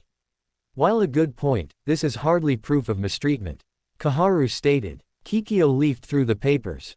Kept away from Uzumaki property and forced to live in a substandard apartment, put on a team based purely on grades rather than talents or potential, with a sensei known to be late to everything and two teammates who have little to no concern about his well-being, kept ignorant of clan heritage and identity of parents, not allowed in several public establishments under pretense of managers' rights to refused service up until the time of the last Chunin exams which he was allowed to participate in after only one true mission which he was ill-prepared for and without training that went beyond tree walking. And his legal godfather hasn't even bothered to see him until a month ago and who is currently keeping the fact he is Naruto's godfather a secret from him. I could go on until the next 3C. Counting the list of examples if you insist. We admit that he has not gotten the most preferential treatment, but you cannot ignore the fact he is a Jinchuriki. Homura claimed, if we were to treat him better than anyone else, it might go to his head. Why didn't you consider that when you treated Sasuke better than anyone else? Rei asked. Pardon, Homura asked. When you think about it, Yuki's treatment is the exact opposite of what Kikyo said about Naruto. Allowed to live on his clan's property, placed on a team specifically suited to his needs above others, allowed into any establish. Meant with owners giving him discounts not given to others, and not only that, allowed to be late to the final rounds of the Chunin exams, something that would not have been considered had it been someone else late. Again, if treating someone better than others goes to their head, what's your excuse for that? For starters, Sasuke lost his entire clan in front of him at a young age. He needed something to help keep his spirits up. Koharu claimed. Correct me if I'm wrong, but Naruto lost his family at an even younger age, the day he was born. By your logic he would also need to keep his spirits up. Jun pointed out. Indeed, he needed a reason to be loyal to this village, and right now, I wouldn't be surprised if the only reason he felt loyalty was out of not love but obligation. Kikyo declared. Why would that matter? Danzo asked. Kikyo gave the bandaged warhawk a flat look. Love has an affect on an Uzumaki, and even our few remaining relatives in the Senju clan here in Konoha to a lesser extent. That you couldn't possibly understand. An Uzumaki motivated by love is on par with an Uchiha motivated by grief, while the effect that grief would has on us would be no different from a normal person. If Sasuke was anything to go by, that was quite a comparison. That does not matter, for he loves the village. Danzo reminded them. Does he really? Mia asked. Of course. He goes on and on about how he wants to become Hokage someday. Koharu said, and everyone in the room nodded. That must mean he loves the village. That only means he wants to be in charge. It does not mean he loves Konoha. Mia clarified. Who would want to be in charge of a village they didn't love? Shikaku asked. Someone who doesn't know what he's fighting for. Tell me, if Naruto knew what you were keeping from him, would he still have faith in this village? Kikyo asked. He will learn when he is ready. Danzo told them. And when is that? Excuse me. When will he be ready? Kikyo repeated. What standard must he meet before no more secrets will be kept from him? With all due respect, and while I don't want to sound like I agree with Danzo, that is Konoha business. Tsunade told the redhead woman. With her open attack on Danzo going relatively unnoticed by the council as she would say something along similar lines at every meeting. Very well, but we are still adamant in our claim. We have decided that it is time for Uzumaki Naruto to come to Uzushio and be placed under our care, and we are here to take him to Uzushio as per the first condition of our agreement with the Sandaime Hokage. You can make this much easier on yourselves by not interfering with this. Well, you came here for nothing, for you can't have him. Danzo interjected. Kikyo gave him another flat look. Perhaps your ears are as damaged as the right side of your entire body. I did not say we are here to negotiate terms like we did, against our better judgment, the last time we came here. We will not compromise this time around. We are taking him with us like we should have done that day, whether or not you give us your approval. What kind of nonsense is this? One of the civilians said loudly. You say that we've not taken proper care of Uzumaki Naruto, but, despite knowing of the boy for about 7 years up to this point, you have done absolutely nothing for him in that time. And you think you can just up and take him from this village just because you share the same name. You want the boy to trust you, but yet you keep holding things over his head like it's leverage. That is bound to backfire someday. Not like it matters, as this is Naruto's last day as a shinobi of Konoha. That is our final word on this matter as Uzumaki Naruto's fellow clansman, no ifs, ands, or buts. Kikyo remarked. And what makes you think you can do more for him than Konoha can and has? Hiyashi questioned, the Hyuga clan head being among those trying to defuse the heated standoff not wanting to give in to the envoy's demands, as he and the other shinobi saw them. There is a reason our clan is feared by our enemies. With us, he will be in no different of a situation than Iwan is in now in that regard, and at least we can raise him the way Kushina and her husband would have wanted. Mia answered. Being feared is not necessarily a good thing. Tsunade pointed out. Only if that fear comes back to haunt you. Something that will not happen to him in Uzushio. Do you have reason to believe that he won't be better off with us? Kikyo countered. That is a moot point. Naruto belongs here in Konoha. This is his home, everyone he knows and cares about is here, and it was his father's wish that he protect Konoha. Tsunade told them, trying to think of Naruto's best interests instead of just playing a game of tug-of-war with another village and him as the rope.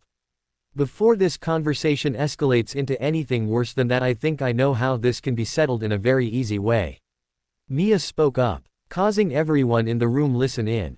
Let's have Naruto himself decide what he wants, after he's heard what both villages can offer.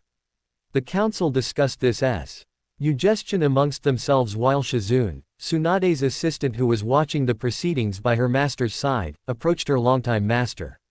I think maybe we should follow Miyadono's advice. If anything, he should be the one to decide what he's going to do, and it's unlikely he'll choose to leave anyway. Shizune suggested, to which Tsunade sighed. Very well, then. We'll let Naruto be the one who makes the final decision. Tsunade declared, even as she got the sinking feeling that this was not going to end well. While people had been talking about Naruto, when evening came he got another visitor. His teammate Sakura walked in, making him smile. Hi Sakura-chan. The pinkett failed to return the expression. Instead, her face was contorted into one of shock and fear. She looked at Naruto as if he was somehow Gaara instead. Naruto, what happened to you? Who did this to you? Oh, this is nothing to worry about. Sakura frowned. Then why are you in a hospital? No idea, I woke up here. But I'm fine, he insisted. Naturally Sakura was not convinced. Naruto, who hurt you? Sakura pressed. A little bit of this came from Orochimaru's goons, but it was mainly Sasuke when I had to fight him. He carefully admitted, knowing that saying stuff about Sasuke around her was like walking into a minefield. Sakura gasped and covered her mouth. He did this to you? She asked in disbelief. When she asked Naruto to bring Sasuke back, she knew a fight was inevitable and it might go badly, but thinking about it and actually hearing it that happened are two different things, especially when the results were even worse than she had imagined. But why would he do that? I'm not sure, but if you ask Hinata, she would say that he was really trying to kill me.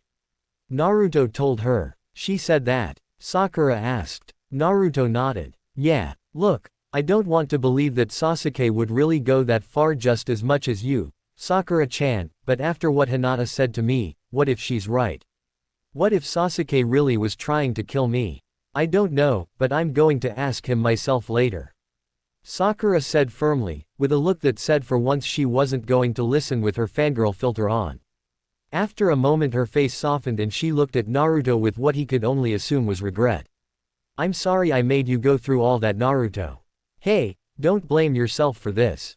He said. It wasn't like the mission came from you, it was Ba-chan's orders. Besides, I would have brought him back even if you didn't ask me to do it. Remember what Kakashi-sensei said about abandoning friends? Sakura nodded. Yeah, but I think Sasuke-kun might need a reminder. Anyway, irregardless of what Sasuke was trying to do, when I'm out of here I'll make sure it never happens again. Believe it. Sakura smiled and chuckled, for once comforted by his irritating catchphrase. Thank you, Naruto. She then turned away. Where you going? He asked. Sakura turned only halfway back to him, allowing him to only see half of her face. To give a reminder. Hospital hallway, Konoha. Moments later. Her training done, Hinata was on her way back to her favorite blonde. He's bound to still be confused on what to think regarding me. I need to help him, and I can do that by spending time with him and letting him get to know the real me more. Then, maybe he will like me more than Sakura. Even if he still likes her, though, I won't leave his side, no matter what. And speaking of the devil, Hinata actually saw Sakura walking down the hall towards her, making both girls street up and look at each other for a brief moment before walking up to each other. Hi Hinata, let me guess, you're here for Naruto. Yes, and you're here for Sasuke-san. Hinata asked with a noticeable frown. Sakura raised an eyebrow, since this was rather strange for the Hyuga heiress. Yes, she answered awkwardly, as if not sure she should have said that as she realized something was definitely different about Hinata. Figures as much. Bet you haven't even thought of seeing Naruto-kun yet. Hinata accused. Sakura frowned. I have so. In fact, I was just there talking to him. Ask him yourself if you don't believe me. Believe me, I will. Hinata said, only to see Sakura grin. What's so funny? Nothing really, but hearing you say, believe me, really reminded me of Naruto right then. And, I'm impressed you're finally showing a little backbone regarding fighting for your man. Good for you Hinata. Apparently Sakura was very quick to accept and adapt to Hinata's change in personality. Well, someone should let Naruto-kun know how important he is. Hinata added, trying to sound modest. Important in general, or important to you? Sakura asked curiously. Hinata fidgeted a bit, even after her confession there are some things about Hinata that remained unchanged. More the last one if I had to answer it. I take that means you finally confessed to him. Well, I'm happy for you. Did he say yes? Are you two a couple now?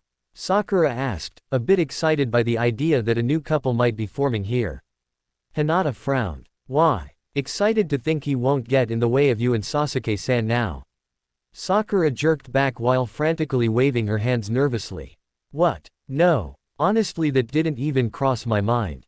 Seriously Hinata, can't I honestly be happy for you? You never cared about it before. Why now? Sakura, having stopped her frantic waving, put her hands on her hips.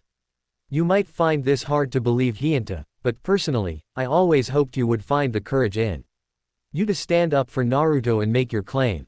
Seriously, I'm happy for you that now you can, and if he said yes, then I'm even happier for you.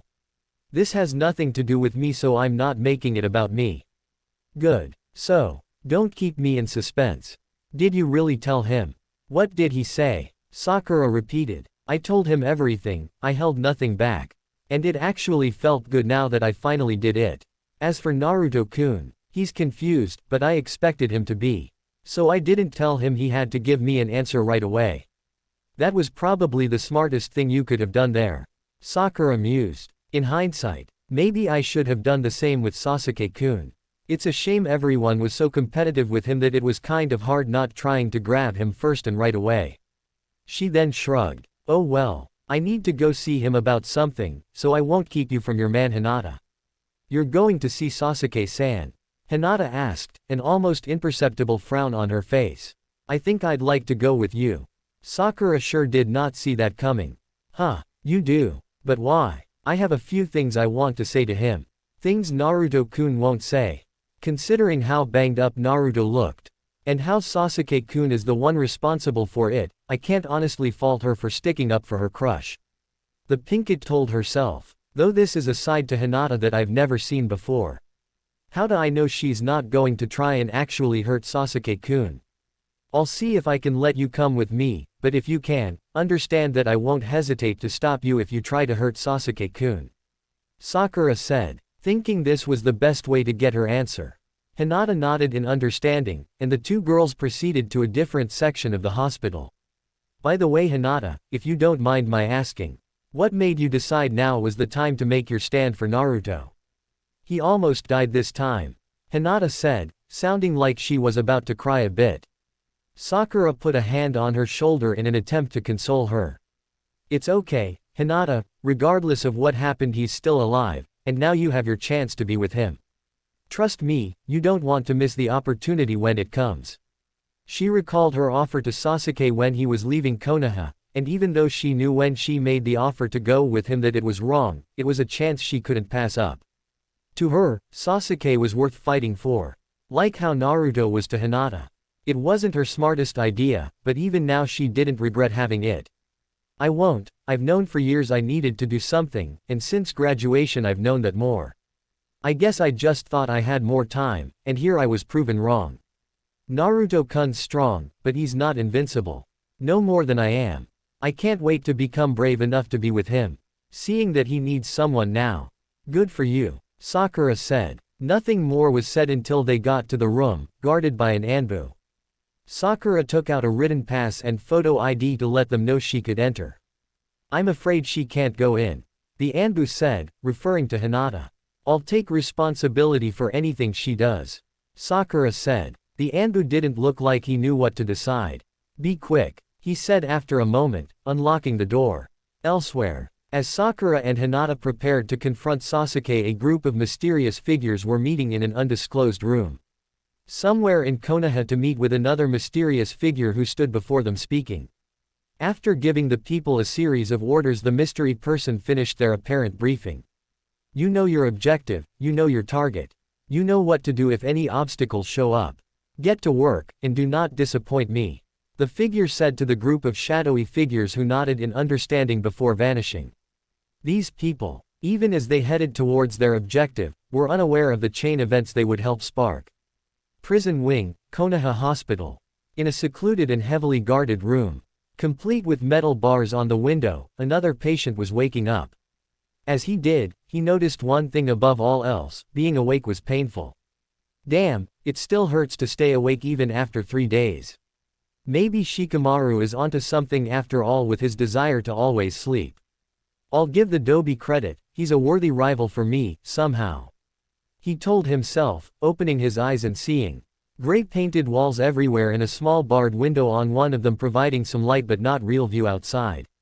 Taking my 2 best attacks would have killed even a normal Uchiha, but he still stood and defeated me. I actually kind of hope he's still alive, it'd be a shame to lose such a worthy challenge now. The patient was none other than Uchiha Sasuke, who was currently recovering from his injuries after Naruto defeated the last Uchiha and stopped him from defecting to Orochimaru. As Sasuke tried to avoid losing consciousness, he heard the door to his room open and heard an all too familiar voice. Good, you're awake. Sasuke looked to his left despite the ache in his neck. Standing by the door was Haruno Sakura, arms folded, and Hyuga Hinata, hands on her hips, elbows pointing out.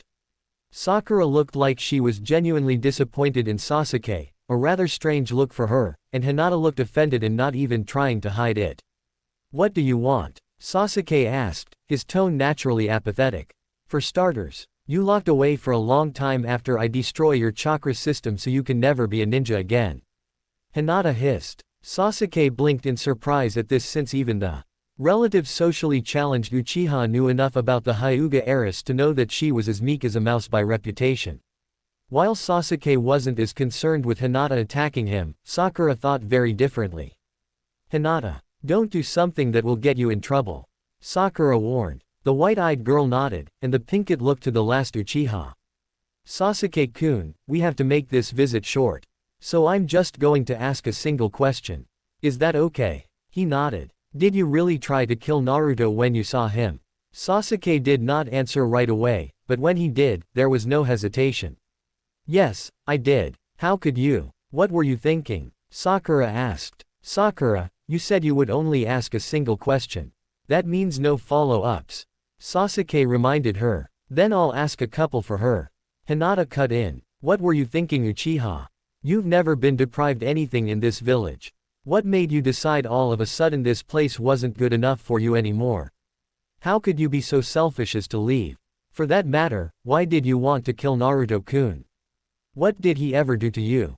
Her questions caught Sasuke off guard, and if he was being honest, they made him feel like a dick. Are you sure you want the answer to that? You're not going to like it. I probably won't, but I'm asking for the truth, not happiness.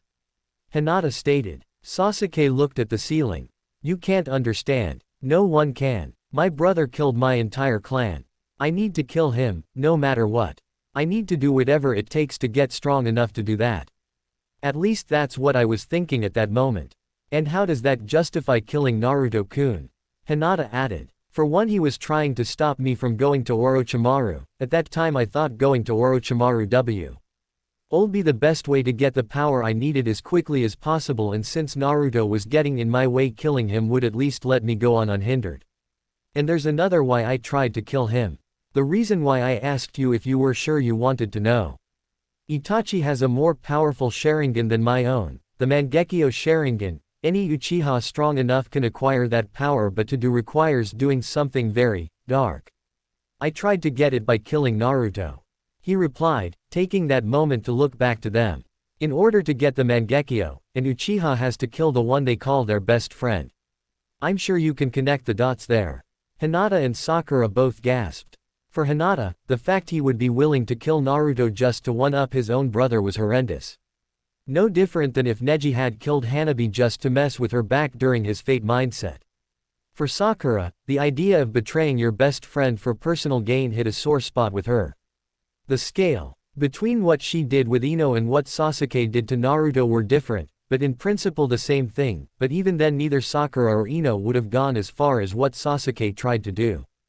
Hinata clenched her fist. How? Get stronger eyes, by killing your best friend. What kind of sick person are you to even consider this course of action? If you were me, wouldn't you at least consider it? Sasuke tested. No. If the thought of killing your best friend for power doesn't break your heart, if to you that's a price worth paying, then you have no right to call that person a friend of any kind. You want to kill your brother. That's your business, not Naruto-kun's.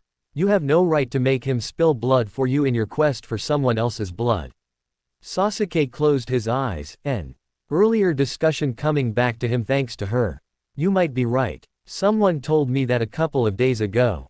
After hearing what they had to say, let's just say that they did a good job making me question my choices in life. Oh yeah, what did they say? Hinata asked, to which Sasuke sighed before answering. Right, you better sit down for this. You're gonna need it with what I'm going to tell you.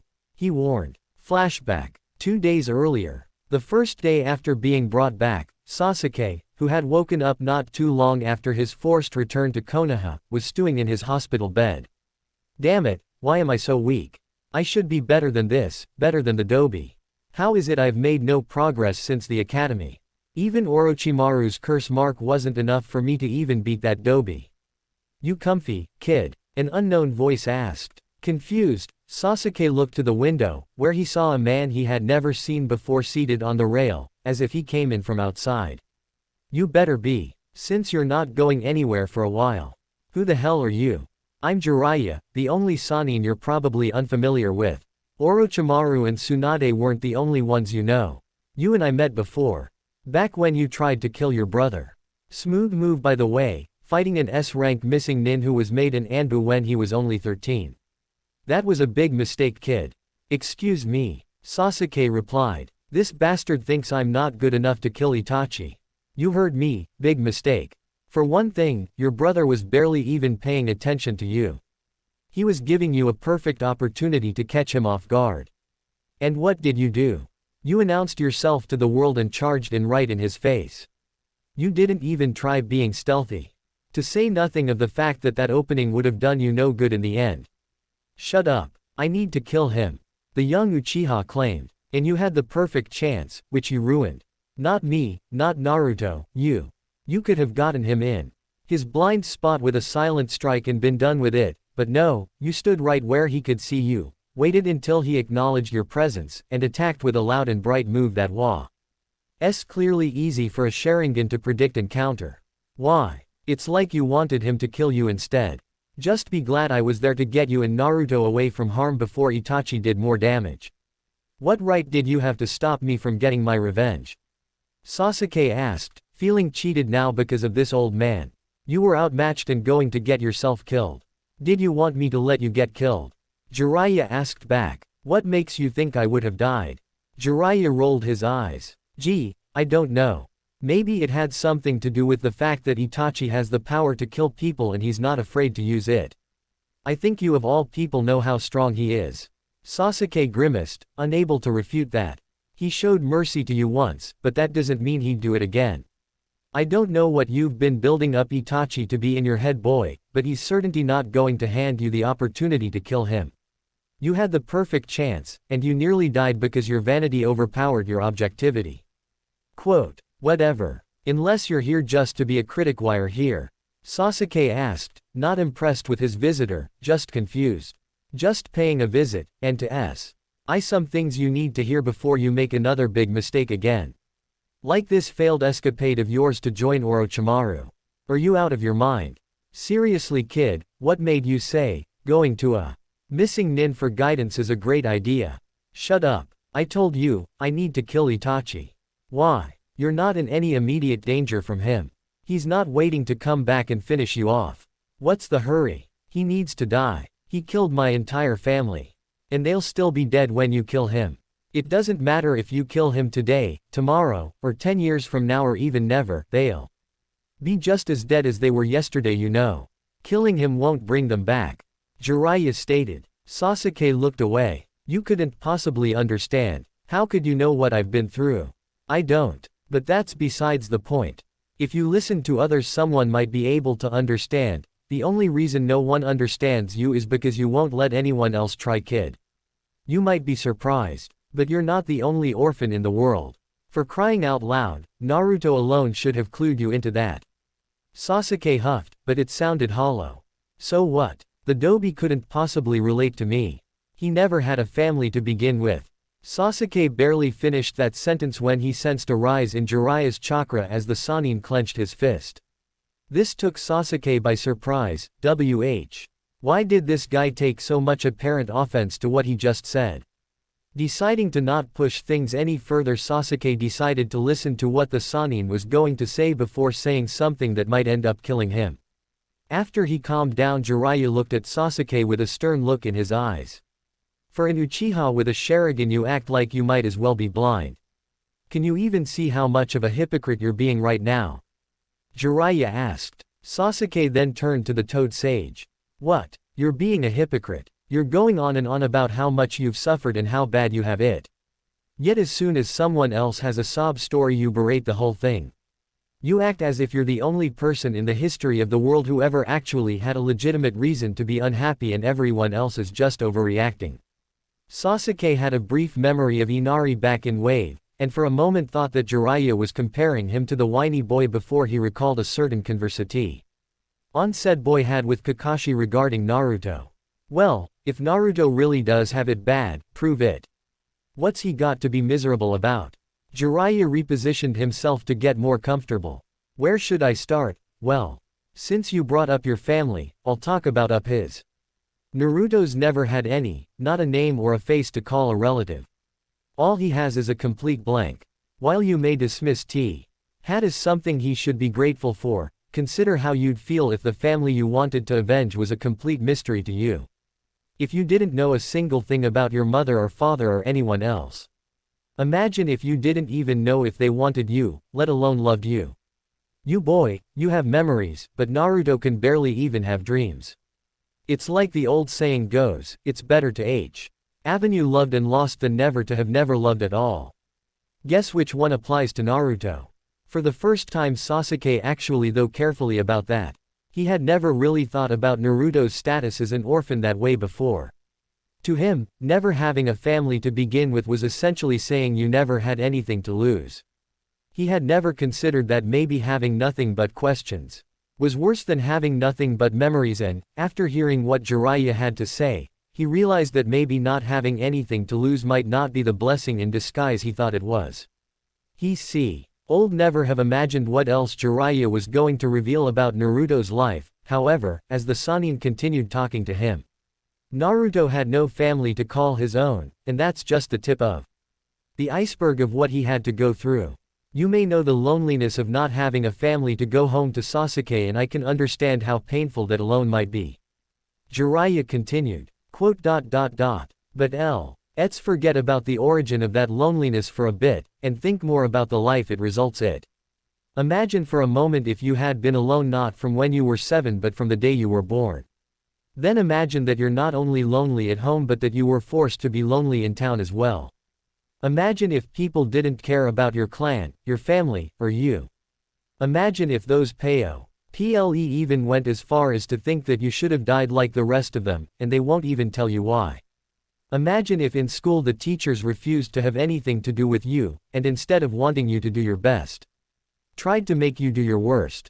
Imagine all the kids you know being told to avoid you, to treat you like some kind of plague, and even when they had to interact with you they did so in a way that only served to not just make you feel just lonely but unwelcome as well. Imagine if some people even wanted you gone so badly that you have to live your life with the constant threat of an angry villager or shinobi trying to kill you, and that this threat was present every day of your life. Imagine this, all of this, was the only life you ever knew. Sasuke was silent, stunned by the scenario. Even the last Uchiha had some morality left in him, and to hear that such a thing was possible almost made him sick. To force such a hellish life like that on a child, regardless of who they might be, was beyond criminal. It was inhuman, something that would probably piss even Sasuke off. Now imagine that this happened to Naruto. Jiraiya said, throwing him off. Would you still say he has nothing to be miserable about? Sasuke wasn't considered a genius for nothing. He was to figure out what Jiraiya was trying to tell him. Are you say all that did happen to him? Yep, all of that and much worse, and he had to live this life from day one. But if that's true, then how can he act so happy and carefree like it's nothing? Sasuke asked, not saying how somebody living in misery could resist sulking in it. While Sasuke wasn't an expert on emotions, he believed that if you were in a bad mood you were supposed to show it, not pretend otherwise. Because sulking won't change anything. In fact, sulking would only let the Itachi of his life win and destroy him. Jiraiya answered. Sasuke raised an eyebrow. There is someone in his life like Itachi. You didn't think Naruto's family never existed, right? The Sannin asked back. Someone had to get rid of all of Naruto's family, leaving him without anyone to care for him. At that, Jiraiya paused. And Sasuke noticed what he could only guess was remorse. You know who it is, don't you? And you haven't told the Dobi yet. Why is that? As it stands, there's no point in me telling him. Naruto already knows, and already knows that I know who it is as well. Jiraiya told him. He does. He knows who is responsible for his loneliness. And he's not fixated on getting revenge. Sasuke asked. No. Because revenge won't solve the problem. Hurting the cause of his loneliness won't make that feeling of loneliness go away, no more than killing your brother will make your family come back. Naruto doesn't want revenge. All he wants friends, acceptance, bonds with other people so that he doesn't have to be lonely anymore. Love is the only thing he wants. Revenge is the last thing on Naruto's mind. And even if he did want revenge, the target in question is in a place where Naruto can't ever hurt it, so it would be a pointless desire. Sasuke didn't like the way the Toad Sage phrased that. It was clear Jiraiya was trying to avoid giving any specific details. And why is that? Jiraiya continued, looking at him firmly. You really want to know? I asked you, didn't I? Alright, reason why is because the great cause of Naruto's misery and loneliness is inside him. He can't hurt it any more than you could hurt a tapeworm inside yourself. Inside him, Sasuke repeated. Like what, a multiple personality thing? No, it's nothing like that. The Sannin said with a sigh. Understand that what I am about to tell you is classified and cannot be repeated to others. When the Kyuubi attacked Konoha 13 years ago, the Yondaime wasn't able to truly get rid of it, So he has no choice but to seal it away inside of Naruto on the day he was born. Naruto is basically a living breathing cage for the fox. Before it was locked up, however, the Kyuubi managed to kill his entire family when they sacrificed themselves to protect him. Sasuke temporarily forgot how to breathe. He has that monster in him. That would explain what that chakra cloak thing he used in out-battle. It was a manifestation of the fox's power. Remembering the story of the Yondaime defeating the Kyuubi, Sasuke realized that Naruto had this burden forced onto him. Naruto was a couple months younger than him after all, and Sasuke had been told he wasn't even weaned when that night happened. Naruto old very well have been holding the fox since the very hour he was born, which meant some important things Sasuke was now starting to understand. There was definitely some validity to Jiraiya's claim of Naruto's life. But it still made little sense. Why would people do that to Naruto and Naruto alone? Did the village know about his connection to the fox? If not, what other reason would they have to mistreat Naruto? And if so, then why would they mistreat him for that in the first place? Sasuke admitted Naruto had never been his favorite person, but that was simply because Naruto annoyed him. He couldn't speak for others. But he was certain the entire village couldn't use that as an excuse. How could one child annoy the entire town to the point that they would make his life a living hell? Didn't the adults have anything better to do than make him feel unwanted? No, the only conclusion that made sense to the Uchiha was that the older generation knew about Naruto, didn't like his connection to the fox, and tried to keep the uninformed younger generation uninformed but make them follow their example. Despicable. How can people treat someone like crap for something that's not even their own fault? To think that the Dobi has had almost the entire village as an enemy since the day he was born. And he had to fight to ensure his spirit remained unbroken after 13 years of social neglect and the obvious occasion act of violence. He's definitely stronger than I gave him credit for. I thought I had it rough, but compared to the Dobi, I actually got off lucky by comparison. I called Naruto naive when I left Konoha. But I guess I was the one who was blind to the truth. It changes a lot, knowing this. Doesn't it, kid? Jiraiya asked. Sasuke looked back to him. I have to ask, if everything you said is true, then why are people doing it and getting away with it? I mean, is the fox really their only motive? Don't they trust the Hokage? People tend to overreact when they're scared. Overreact, Sasuke repeated, finding himself offended by that word usage in this context. That is not overreacting. What Naruto had to go though. I can't even think of a word to describe what I think of it. No one should live like that, and I cannot believe the words that are coming out of my mouth, but that's a fate I wouldn't even wish on my own brother. Jiraiya showed some surprise. Considering what I hear you say about him, I'm genuinely surprised. I'm not defending the people, but you asked why they did what they did. The only way to get your answer is to try and understand how they think. It doesn't mean you have to agree with it or anything. You're getting off topic, old man. Sasuke warned. What exactly are people afraid of regarding Naruto? Even if the fox was as bad as everyone says it was, it doesn't make any sense. Any idiot with at least one brain cell could see he's not being controlled by the fox. You're right. Any idiot can see that. Unless they think he is the fox in human form. Jiraiya pointed out. In human form. So they believe the Yondaime wasn't strong enough to kill the fox but strong enough to transform it into a human. That doesn't even begin to explain why the fox wouldn't have just tried to destroy Konoha in human form. Sasuke asked. And after all this time and after everything Naruto has done, they still don't want to give him the benefit of the doubt. I'm afraid not. The Hokage wanted people to treat Naruto like a hero and sealed the fox into Naruto with that hope. Unfortunately, the general population wanted a scapegoat instead and found it in him. But despite all of that, Naruto didn't give in to his despair and decided to do something about it. So yeah, call him Indobi or whatever you want to call him. But don't you ever say that Naruto doesn't know what it means to suffer. Look, kid, before we get off topic more than we already have, I should probably just wrap this up and get to my main point. The fact of the matter here is that you made a big mistake by trying to go to Orochimaru, and not just in legal terms. Believe me, kid, killing your brother won't mean anything if you get yourself or others like Naruto killed too. What makes you say that?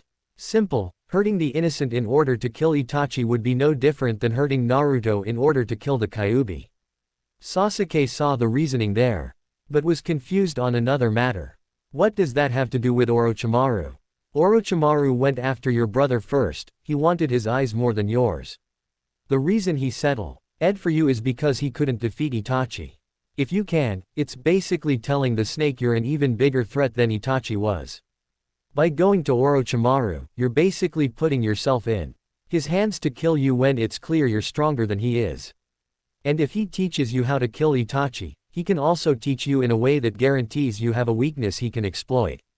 Trust me, kid, there is simply no way going to Orochimaru would have turned out in your favor. He went after Itachi already. Sasuke asked, not aware of this. If he couldn't beat him, how could he possibly help me? Damn it to hell. Naruto was right, I really was making a mistake trusting Orochimaru to give me what I wanted. Just on my reasoning for going to Orochimaru, it was a bad idea from the start. Hat doesn't even include why Naruto wanted to stop me. At this point, however, there was one question that was ringing loudly in Sasuke's mind. Why are you telling me all this? Sasuke asked. Why? Well, remember how you faulted the villagers for making an uninformed decision about Naruto? Here I was trying to get the facts straight for you. I'm not going to tell you what to decide, but at least you'll make a smarter choice now. While this does help, the reason I'm telling you this is for Naruto's sake more than anything. I know what Naruto was going through when he went to stop Yubeka. I tried but wasn't able to stop Orochimaru from leaving. I know what Naruto would have to go through if you did, and I don't want to see Naruto having to go through that pain of losing you the way I lost my own best friend. He's already suffered enough in his life. That's the main reason that I'm talking to you, and I'd like to think this way you're less likely to end up like Orochimaru yourself. Or for that matter, Itachi. I will never be like Itachi. Sasuke insisted. Jiraiya did not look like he was convinced. Your brother severed all bonds to this village and the people in it, you included, to pursue a selfish goal. Breaking the hearts of those he left behind. And here you tried to sever you bonds to the villages, the people in the villages, which nearly hurt a lot of people who care about you, Sasuke.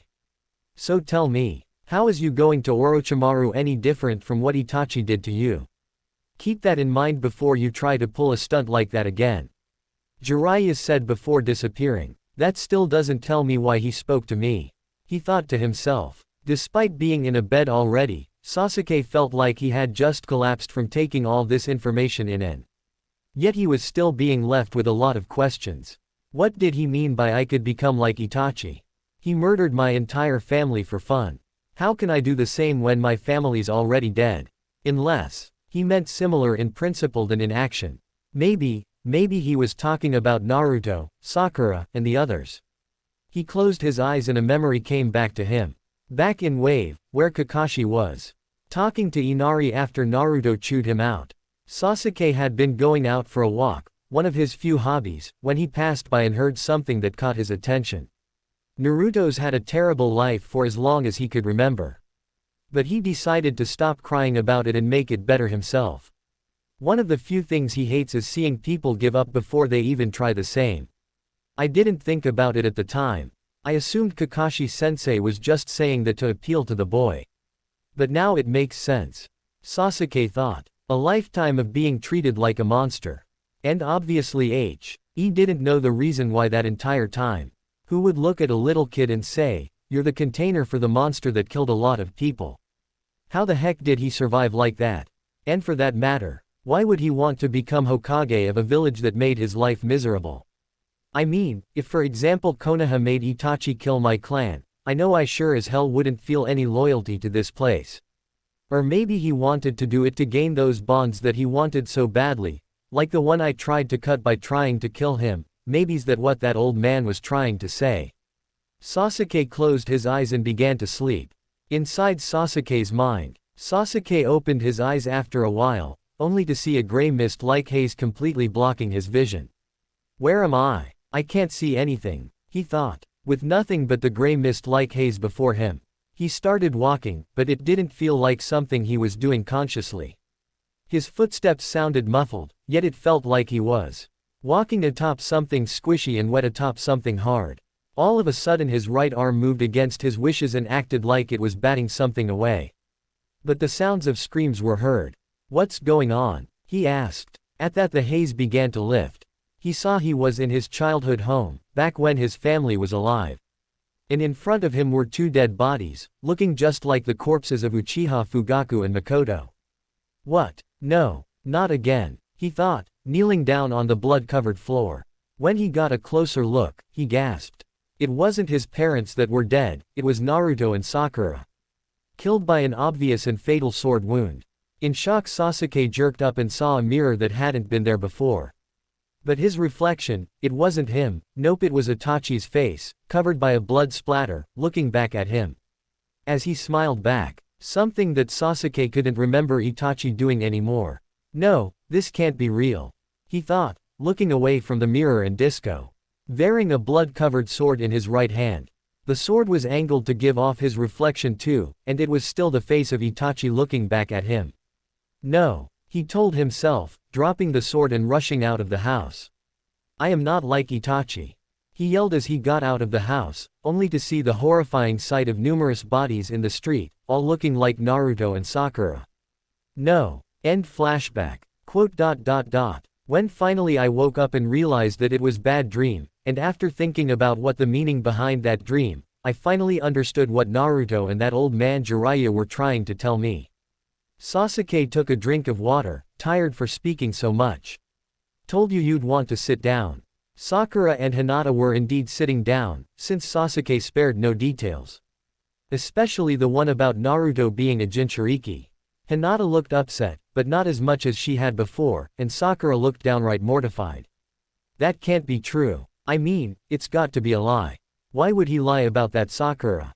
Sasuke asked. Hinata closed her eyes. It's not a lie. So you knew? Sasuke asked. I can see chakra. I've always been able to see Naruto-kun had a type not normal for a human. It was easy to figure out the cause when I learned more about him. But if you knew, what about Neji? Sakura asked. I don't know, I never asked, and for the majority of my life I never had a reason to ask. There was a time he wanted to kill me, remember? I wasn't about to give him a reason to hate Naruto-kun too. Sakura looked at the floor for a moment. Mom, Dad, is this why you told me to avoid him? You think Naruto is some kind of monster? What made her stomach churn was the fact that she had never asked for a reason to their claim. As a child, she had just assumed. If her parents said it, then it had to be true. They told her it was better for her to avoid him and not make friends, and she did it without question, even going as far as becoming close to an enemy even when her parents didn't tell her to. Naruto, I'm so sorry. So now what, Uchiha-san? Hinata asked. Does this change anything for you? Does Naruto-kun's life actually have value to you now? You say that like it never did. Sasuke accused. Did it? Hinata pressed. You admitted you were willing to kill him to get some kind of upgrade for you eyes. Just be glad you didn't, or else I'd personally make you blind. There's no need, Sasuke said before showing his newly gained Mangekyo Sharingan, which looked an awful lot like a diagram of a red atom surrounded by the black of his pupil. Somehow, I got it without killing him. Quote, how? Hinata asked. Did you kill someone else here? No. To be honest, I don't know how I got it. I didn't even know I got it at all until a guard came in and pointed it out. Maybe that dream had something to do about it. Maybe killing your best friend doesn't require such a literal act, but the strong enough belief that you succeeded in doing it. Or, maybe the guilt or grief you felt caused you to awaken it. Sakura suggested. Sasuke shrugged and sighed for a moment. Maybe you're right, though now I'm not too proud of what I tried to do to get it. I screwed up, big time. There's no denying that. Well, at least you're admitting it. Hinata said. But this doesn't mean you're back on my good side. Naruto-kun nearly died because of you. An apology won't be enough for me. Why should I apologize to you? This doesn't apply to you in any way. Sasuke-san, Naruto-kun is more than just your teammate. He is my heart. I can't live without him. Any more than you can live with only half your body. Killing him is personal to him. Even if Naruto-kun can forgive you with just an, I'm sorry, I won't. How can you hold a grudge when he doesn't? Sasuke asked. You must not understand women that well, Sasuke-kun. Sakura said, agreeing with Hinata in principle. And I probably never will. Deal with it. Well, understand this, Sasuke-san, trait. Naruto-kun again and I'll make you regret it. Hinata warned. After all, you just admitted that you felt weak. I admit nothing. Besides, with my current condition, what do you have to be afraid of? The last time you were in a hospital, the very first thing you did once you got out was fight Naruto-kun. Sakura nodded. She's right, Sasuke-kun, you did do that. Yes, and I lost that time. Then I fought him a second time.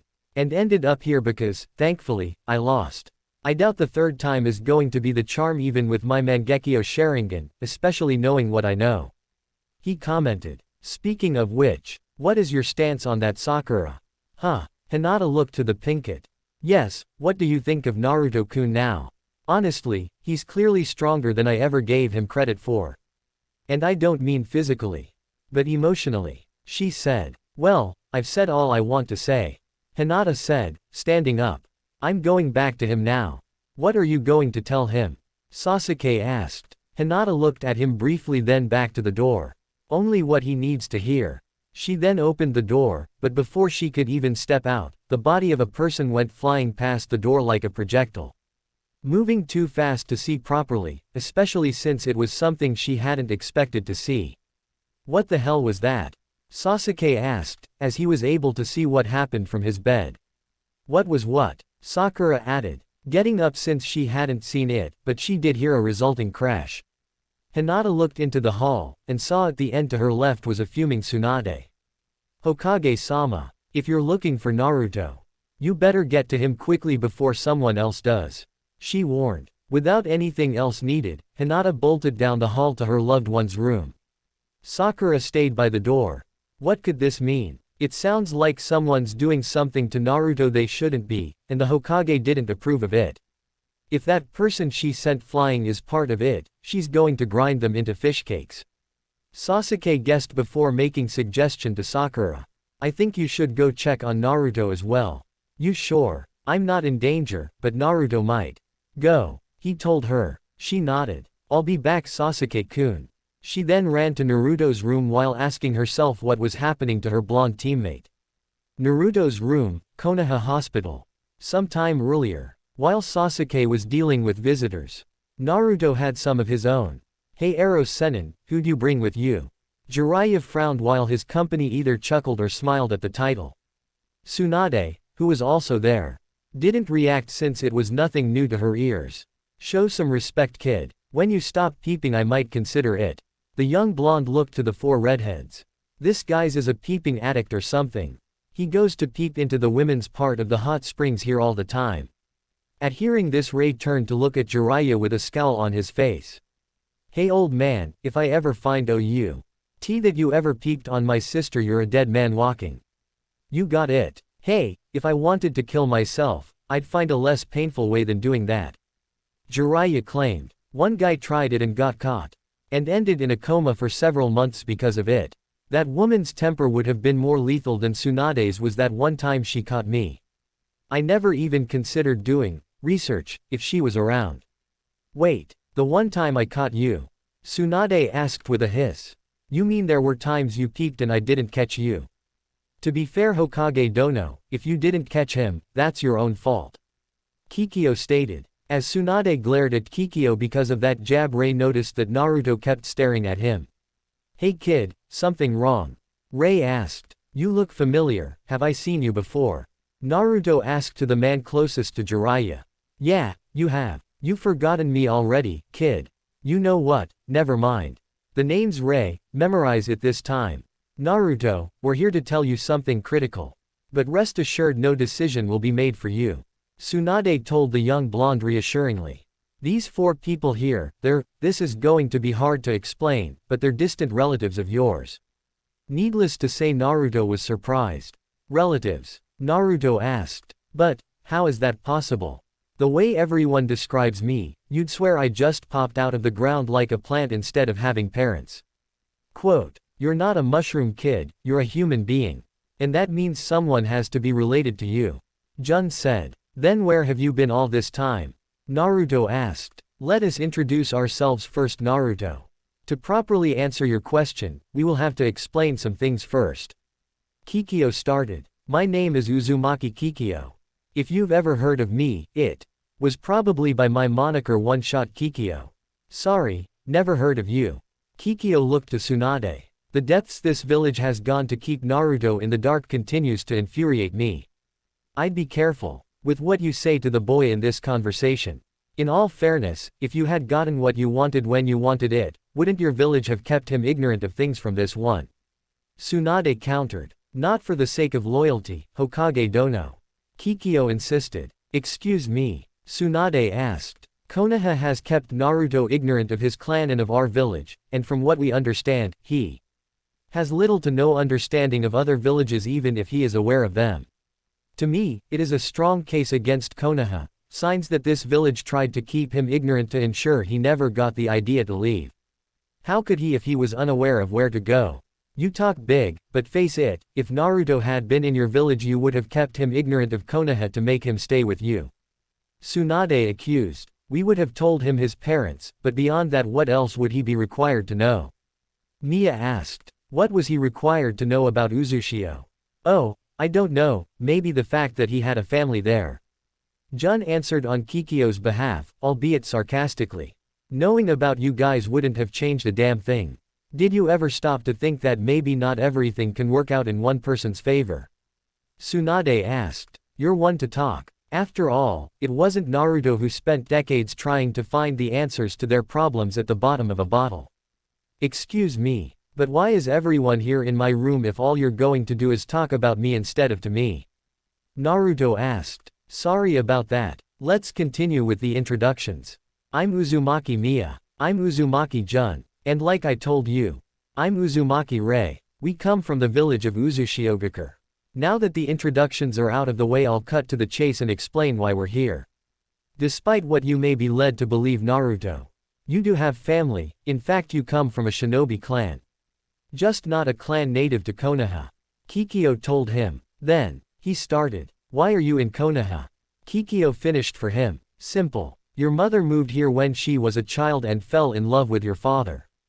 Before you ask, yes, we do know who your parents are and we'd be happy to tell you. Naruto, to make this easier for all of us, it would be best if you withheld any questions until we're done. Okay. Mia asked politely, and Naruto nodded. Thank you. Naruto, let me tell you the story from the beginning. Kikyo said, then cleared her throat. There's a hidden village you're unaware of, which is Uzushiogakure, the village hidden in the whirlpool. It was founded right after Konoha was, by our clan, the Uzumaki. Our village was powerful, but at some point our enemies banded together to destroy us. They almost succeeded. Keyword being, almost. We went into hiding to let the danger pass. When it did, we focused on rebuilding our village in secret while also trying to locate any of our clansmen who had remained scattered throughout the world after they failed to return.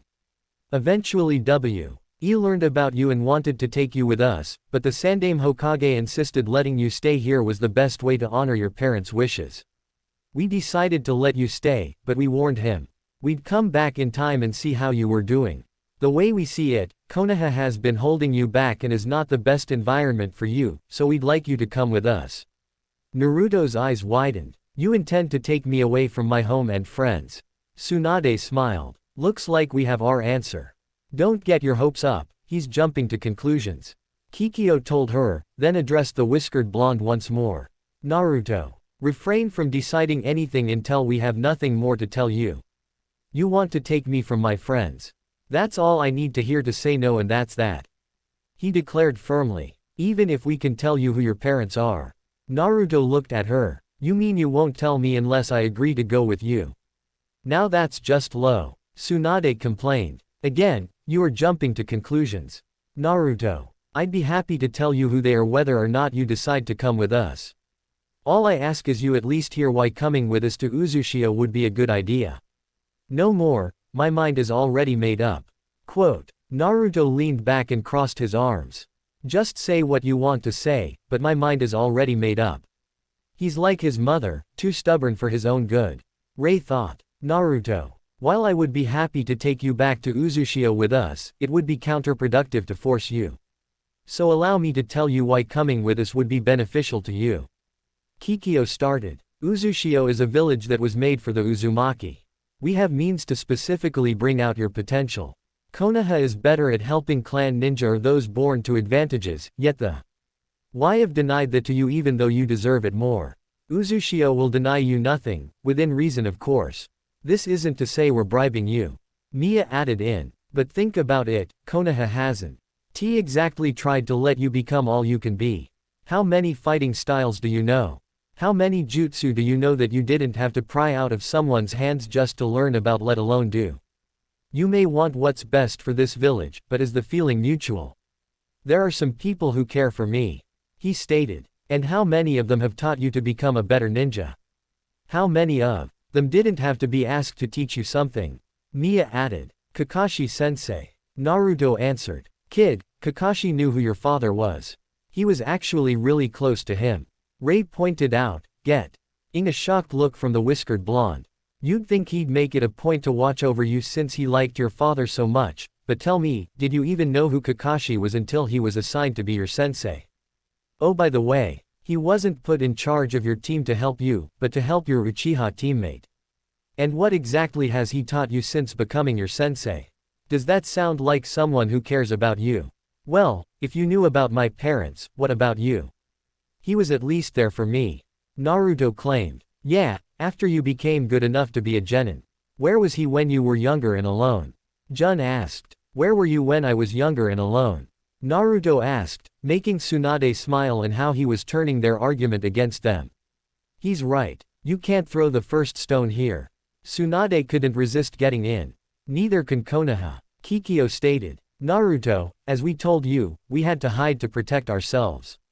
We did come for you, but we were asked to honor the Yondaime's sacrifice for Konoha by letting you stay and get stronger. Now, if Konoha was honoring his sacrifice, wouldn't they be helping you get stronger? I have gotten stronger, he insisted. And how much of that can you credit to Konoha rather than yourself? Kikyo asked. You learned the shadow clones despite one teacher giving you the opportunity, not because of it.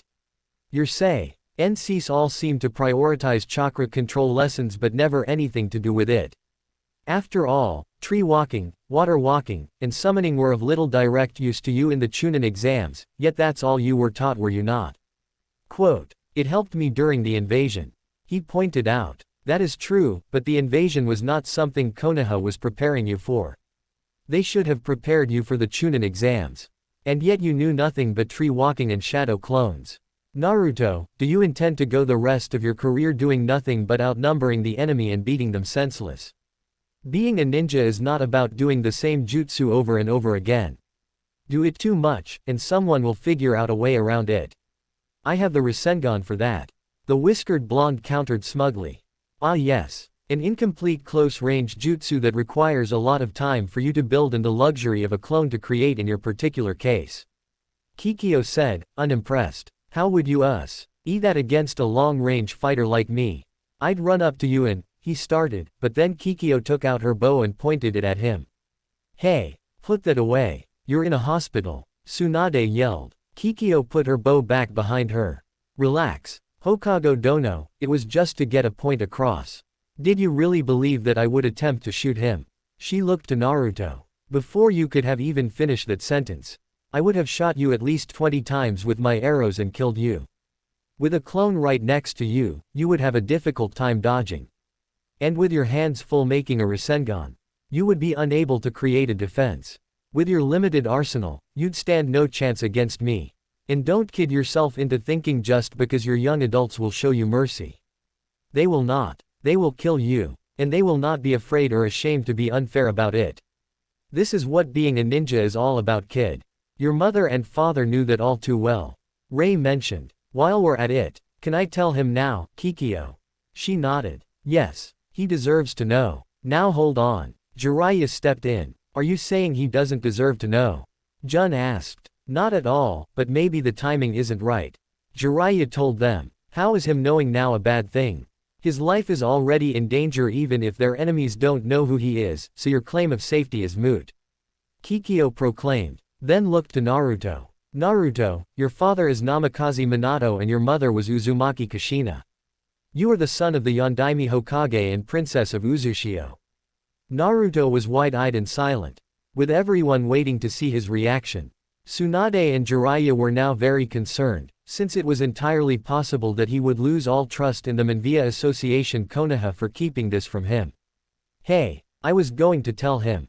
Ray complained, only to get no response or apology. That's impossible. Surely someone would have told me that if it was true. Naruto said, his expression still shocked. It's true, kid. Ray said, then looked at Jiraiya. Go on, tell him. Be honest for once, Godfather. Jiraiya almost stumbled over with that last word. How did you know? You're not the only one good at gathering information, old man. Wait, you two knew? Naruto asked Jiraiya and Tsunade. I didn't until Jiraiya told me. Tsunade said, hoping to retain some credibility to the whiskered blonde. If he lost all trust in her, he might seriously consider leaving Konoha. But you did know, Naruto said. Both of you knew. And you never told me. He was frowning and starting to cry. And what was that Godfather remark about?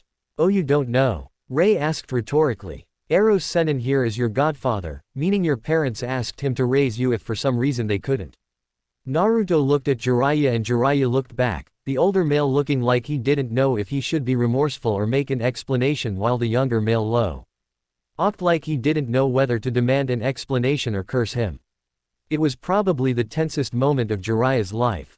Naruto, Jiraiya started. Naruto just looked away. Everyone, please get out. I need some time to myself. He sounded more crushed than anything, but there was a hint of suppressed anger to his tone. Kikyo nodded. Perhaps that is best. It is unreasonable to present you with so much knowledge and expect you to make an appropriate decision right away. I will only add that Uzushio has much to offer you and we do not intend to withhold anything without at least telling you why first. Rather than simply not tell you that it's happening in the first place. You are a part of our clan, after all. Naruto, I need to run a checkup on you, so I'll say. Tsunade told him, we don't have to talk. But I will answer what I can. In that case, Jun, stay and do not leave until she does. Kikyo ordered and Jun nodded. Hold on there. Tsunade started. My apologies, Hokage Dono. But I'm afraid that you have no authority over us on the matter and you cannot make us leave except by force, and you and I both know how that would end. I realize that you do at least have Naruto's best interests in mind, but I simply can't take the chance of you potentially poisoning his mind with lies about our offer. Jun will only be sure you don't lie to him. If you do wish to argue your case, however, we won't stop you as long as you're honest to Naruto, Kikyo said, then ushered all but one of her group to leave. Jiraiya didn't want to, but a harsh look from Tsunade made him comply and exit as well. Tsunade went to Blonde, who was making an effort to avoid eye contact. Naruto, I know Konoha hasn't been the best home for you. She started as she ran a diagnostic jutsu over him, checking the progress of his healing. She was relieved that the wound from the Chidoris was particularly well, like his body had prioritized healing that area first. But it is your home. You can't want to just leave your home, right? Didn't you? He said, the words feeling like a kunai to the heart. Before the conversation could continue, Jun tensed and gripped his shakuho. Both of you, get ready. For what? Both Tsunade and Naruto asked. Their question was answered when the window broke and four masked ninja in Junin outfits came through. We will not allow him to leave Konoha. Hand him over now, one of the ninja ordered. Tsunade bolted up and stood before Naruto protectively. I am dealing the issue here. Stand down and leave this room or you'll be considered traitors to Konoha. The intruders were in no mood to talk. Three of them drew out ninjatus while the fourth took out shackles with Juinjutsu inscribed on them. Their intention was clear in both the Uzumaki and the two Sannin didn't need an explanation as to what those intentions were. They planned to make Naruto's choice for him and take him somewhere to ensure that he stayed whether he wanted to or not. And they were willing to kill anyone who dared to try and stop them, even the Hokage. Someone is going to pay for this act of treason. Tsunade mentally hissed as she entered her fighting stance. After I kill these backstabbers, of course. Jun held his shakuho like a bow staff, hitting the wall behind him once with it. All of a sudden the door burst open and in came Mia holding a sword, Kikyo sporting a bow, Ray with a metal chakram. And Jiraiya while unarmed was more than ready for trouble. The two sides stood off like a classic Mexican standoff, with Naruto in the middle. Your orders, Kikyo-sama? Mia asked. Kill them all and let Konoha sort them out. I second that. That said, I'm the one in charge of this village, Kikyo Dono. If anyone should be giving out orders, it's going to be me. Tsunade said before she made the first move by hitting the ninja with the shackles hard enough to send them crashing through the wall. There's more of them in the hallways. Jiraiya, help the envoy and protect Naruto. I'll deal with these damned traitors myself, she said before going through the hole she just made to finish the job. As Jiraiya readied himself for a fight, a part of him almost felt sorry for the traitors coming down the hallways, almost. The Uzumaki, they didn't even feel an almost in that regard. Nice to be out of here, isn't it? Choji asked as he got into the hall alone. G with the others who had been on the retrieval mission. Thanks to Suon's help and very well detailed medical records from the Akamichi clan, he and the others were back to normal now. Except for Shikamaru. Mainly because his broken finger wasn't as much a priority as the wounds of the rest of the team, but he'd be fine in a couple of days. Neji did some stretches, his body feeling stiff. Hold be grateful we have the best medic in the known world here in our village. Without her, we might be in critical condition for the next week or so. Yeah, we should be sure to thank Naruto again for bringing the Hokage here. Kiba commented, remembering Hinata telling him the only reason Tsunade came back to Konoha was because Naruto got through to her, even though she wasn't entirely sure of the details. You know, did we ever thank him for that when he actually did it? I can't speak for the rest of you, but I don't recall ever thanking him. Neji admitted, feeling a bit bothered now. The others thought about it, and realized they too had failed to express gratitude to the blonde. It saddened them, their comrade had taught him the very thing that had saved their lives, and yet they, along with possibly the rest of the village, hadn't even thanked him for it. And if it weren't for a single idle comment, they likely never would have thought about it. Where is he anyway? Isn't he being released too? Choji asked, looking around and not seeing the whiskered blonde. He should, he heals better than the rest of us. Shikamaru noted. He was probably released first. No, because then he'd be checking up on us now. Kiba theorized. Unless he's getting ramen, Choji suggested. Kiba nodded. Yeah, dude loves ramen more than life itself. We should check his room first. Neji suggested. Shikamaru sighed. It's on the next floor up. Neji frowned. Your foot isn't broken, is it? Then you can't complain. Watch me, Shikamaru remarked, but nonetheless followed the Hyuga branch member to the stairs up. As soon as they got to the next floor, but before any of the boys got off the steps themselves, they saw Hinata dart past them, followed by Sakura. The Pinkett however saw them, whereas Hinata didn't, thus she stopped. Can you fight? She asked. What? Kiba asked. Can you fight? Sakura pressed, getting impatient. We're not supposed to, but I suppose if we have to, Choji started. Then be ready for it. Sakura warned, then went back after Hinata. Shikamaru groaned then frowned at Neji. This is your fault, you know. Hey, you want to leave, no one's stopping you. Neji hissed before following Sakura, which Choji and Kiba were already doing. Shikamaru sighed, knowing he could just leave, yet his body and morals and the voice in his head had sounded like his mother just would not let him. Damn it, why can't the world just go on pause? Despite his reluctance, he followed. There was some fighting in the halls, mostly between masked Anbu and medical nin. So the younger ninja were being overlooked and allowed to follow Hinata, who ran like she was the only one who knew where to go. Unfortunately, before she could get there, she was warned by some masked ninja who decided they had gone far enough. Get out of my way. Hinata practically screamed as she began hitting the hell out of them. But she could only hit them one at a time. And not fully effectively since had to stop each attack before changing target, so the enemy nin were able to get around her and hit back, and hard. Getsuga! Kiba yelled, doing his clan's spinning attack without his more injured companion to defend his teammate. Luckily the attack was designed to work when the user was outnumbered, so he didn't have to put in extra effort to make it have the intended effect. But it hurt him to use nonetheless. Now the group decided Hinata wasn't their only target, and took out ninjutsu and kunai to show they meant business. Fortunately, the younger nin weren't intimidated by opponents that carried weapons, it kind of came with the job. Human boulder, Choji said, getting in front of the rest and blimping up into a giant meatball, making him hard to hurt with most weapons. He rolled forward, and since they were in a hospital the enemy ninja had only one direction to go. Unfortunately, Hinata was in his way as well. She had to run down the hall too soon.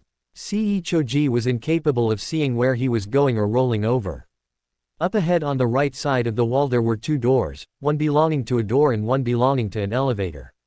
The masked ninja had pasted them both, hoping to take advantage of an Akamichi's weakness in handling sharp turns by going down some stairs.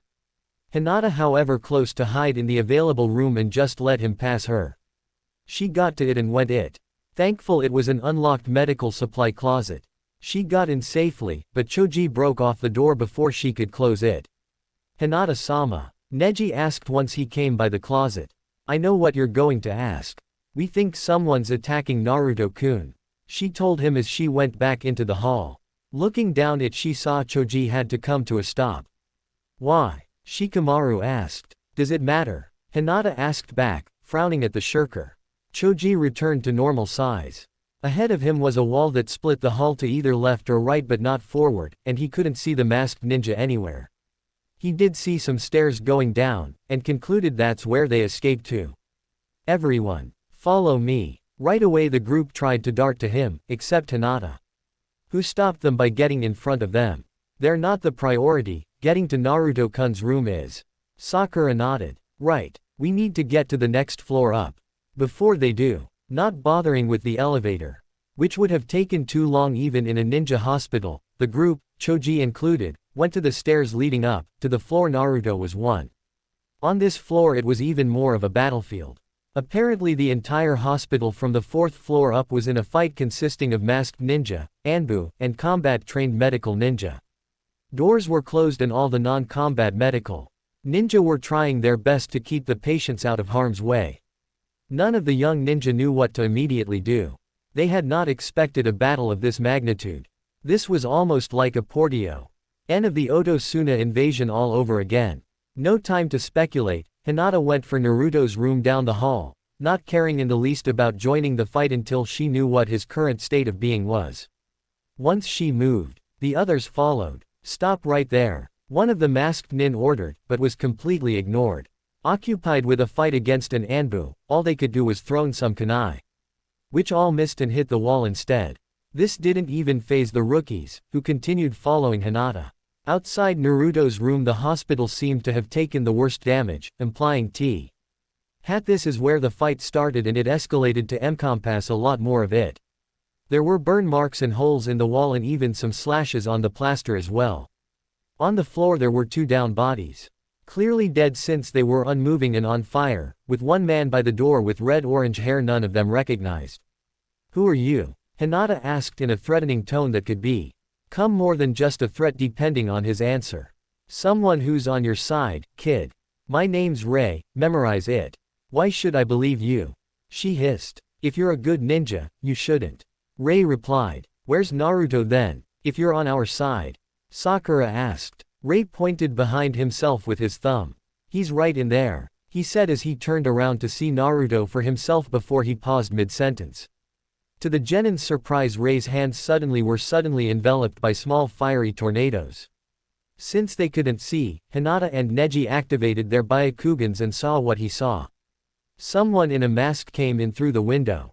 Naruto was already out of his bed, but it looked like the wires on him had only recently been disconnected, and judging by his chakra network, he wasn't at his normal health standards just quite close, but maybe about 90% there. But regardless, he was clearly ready to fight.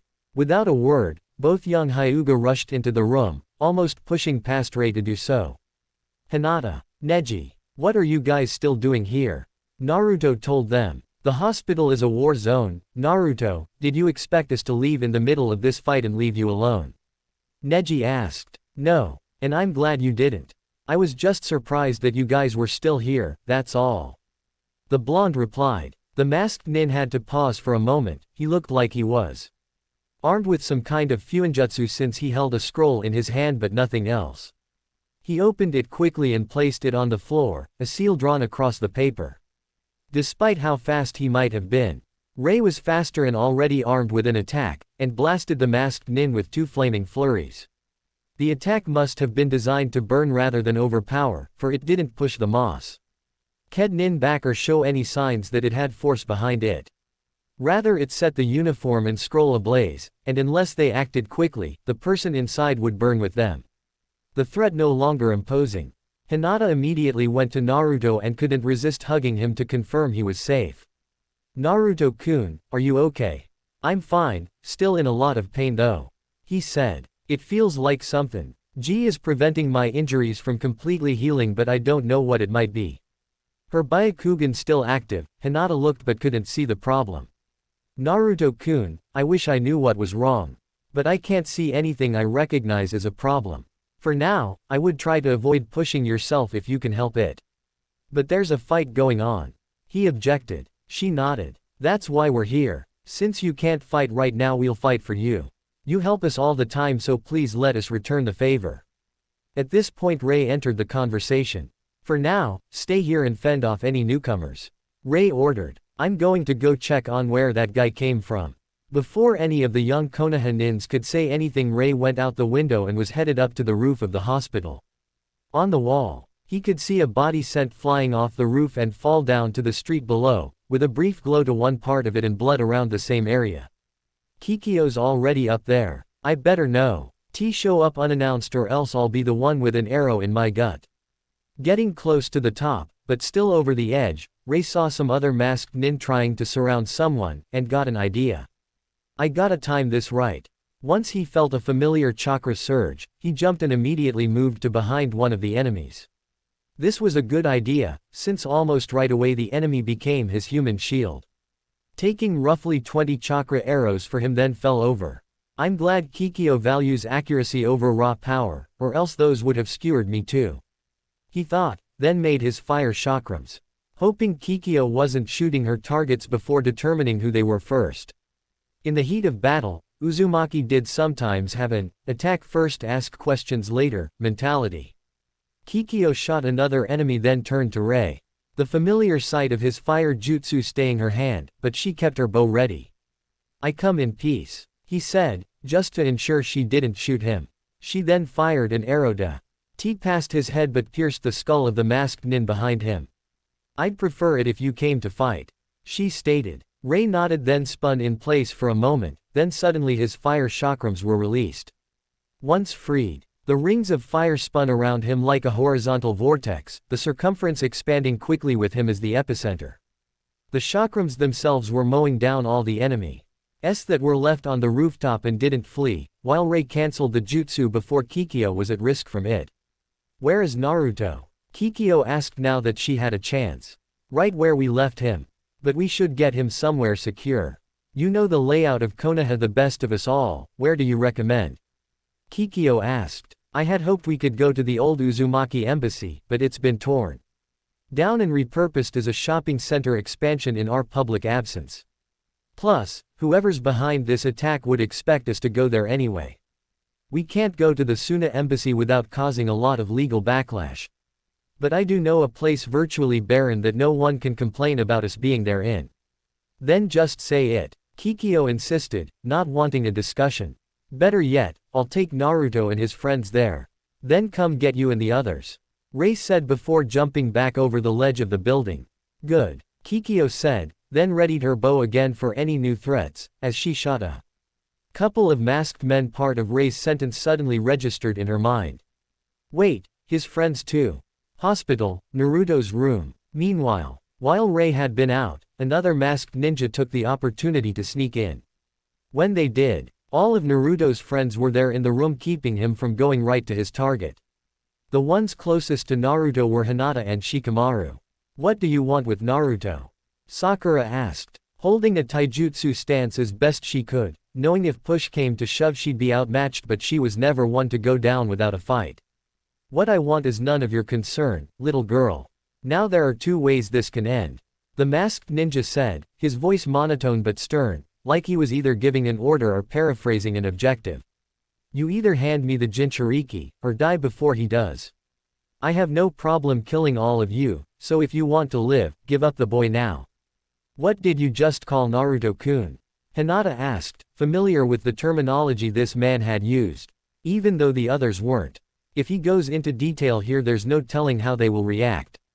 Oh great, I shouldn't have called attention to it and given him a reason to go into detail.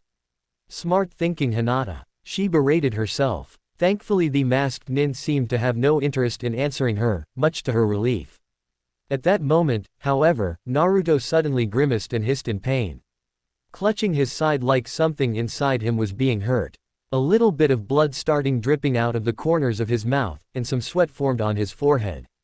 Sensing an opportunity, the masked nin rushed to Naruto, moving too quickly to be blocked by the other genin. In fact, those in front of him were hit hard and thrown to the side, but on pure reflex Hinata, the one closest to Naruto, threw out her hand with a Juken strike and the masked nin ran right into it. The Juken strike hit his torso and stunned him, and if it weren't for the chakra reinforcing the hand, Hinata might have broken a few bones from the impact. Unfortunately, her attack didn't really stop him.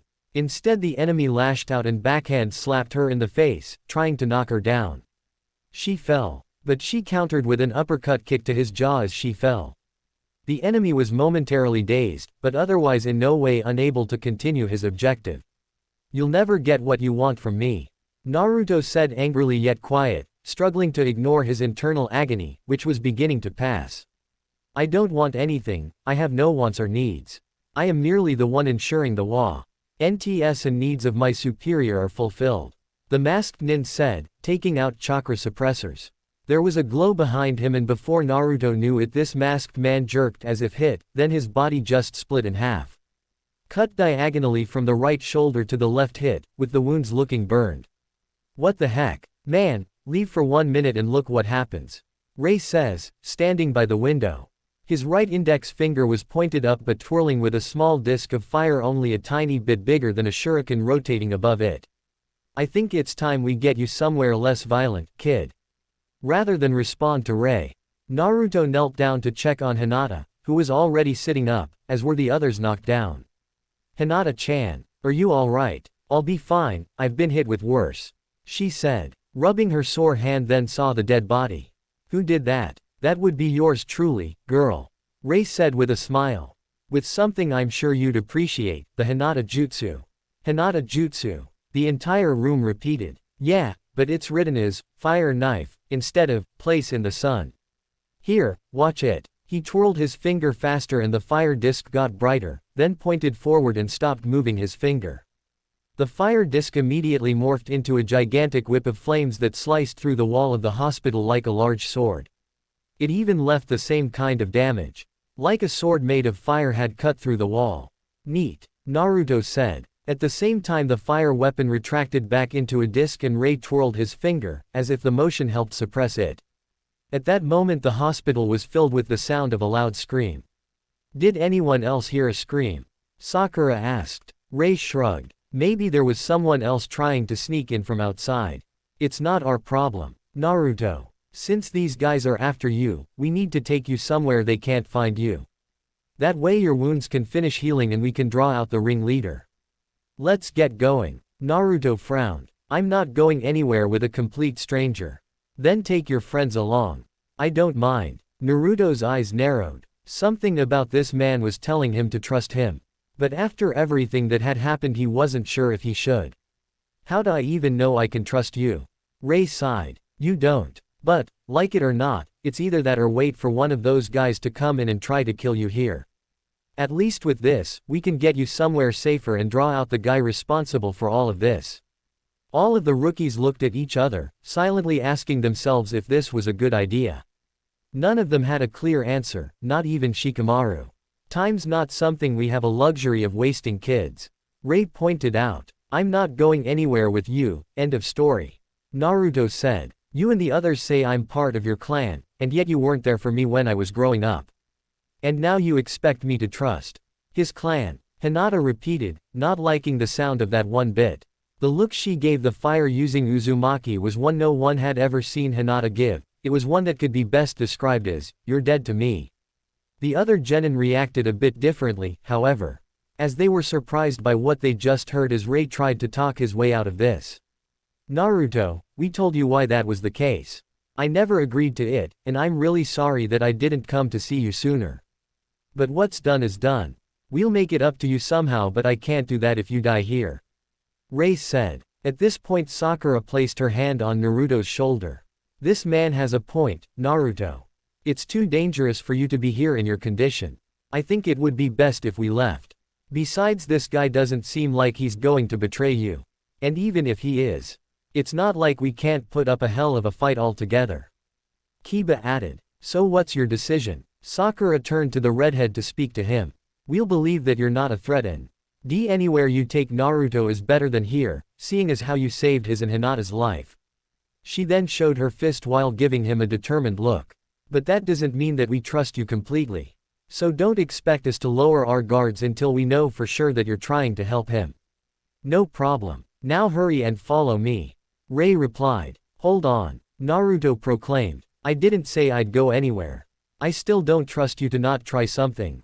He can't take all of us with him too, Naruto," Shikamaru said. "If his goal was any more sinister, he wouldn't want us to follow." Hinata patted Naruto's arm a bit to get his attention. "Naruto-kun, I think he really just wants to get you to safety right now. Let's at least follow him for now. If he tries anything, then we'll fight for you. But you guys could get hurt," he pointed out. "Come on man, have some faith in us," Kiba said. "You're not the only one who can take a hit." Before this conversation could continue, however, another masked ninja appeared and unsheathed their blade as they tried to attack the group as their backs were turned, but was stopped when a hand infused with lightning pierced their chest.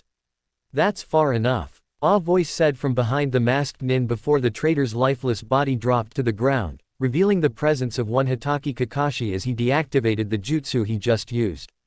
"Kakashi-sensei," Sakura exclaimed, to which Kakashi responded by waving her off. The copy ninja then turned to face Naruto and Rei. "Sorry I'm late, Naruto. I was planning to visit you earlier today but I was busy tailing a group of these ninja to see what they were up to. If I'd known that they were attacking this place I would have come much sooner." Before anyone could respond to Kakashi's explanation, everyone noticed that things had suddenly quieted down. Rei looked outside and saw that the remaining masked nins retreating. The Uzumaki then turned to Kakashi. "What's going on?" "No idea, but I am afraid we don't have time to think about that for now. I got an order from the Hokage to take you guys to the main lobby of the hospital via my wireless radio just a few moments after I saw this guy heading for this room. We've just captured one of these attackers and are about to interrogate him," Kakashi explained as he motioned for the group to head to the door. At hearing this, Rei, realizing that finding out what was going on might prove helpful in the long run, decided to go there first before getting Naruto to a more secure place. Rei merely nodded in response before motioning Kakashi to lead the way. As Kakashi walked out of the door leading into the hallway, Rei made a few shadow clones to act as scouts. He didn't make many since he needed to save up his chakra, but he did enough to give them a heads up if trouble was nearby. They went out, and Rei followed. With Hinata and even Sakura's help, Naruto followed suit, having a hard time keeping up his speed.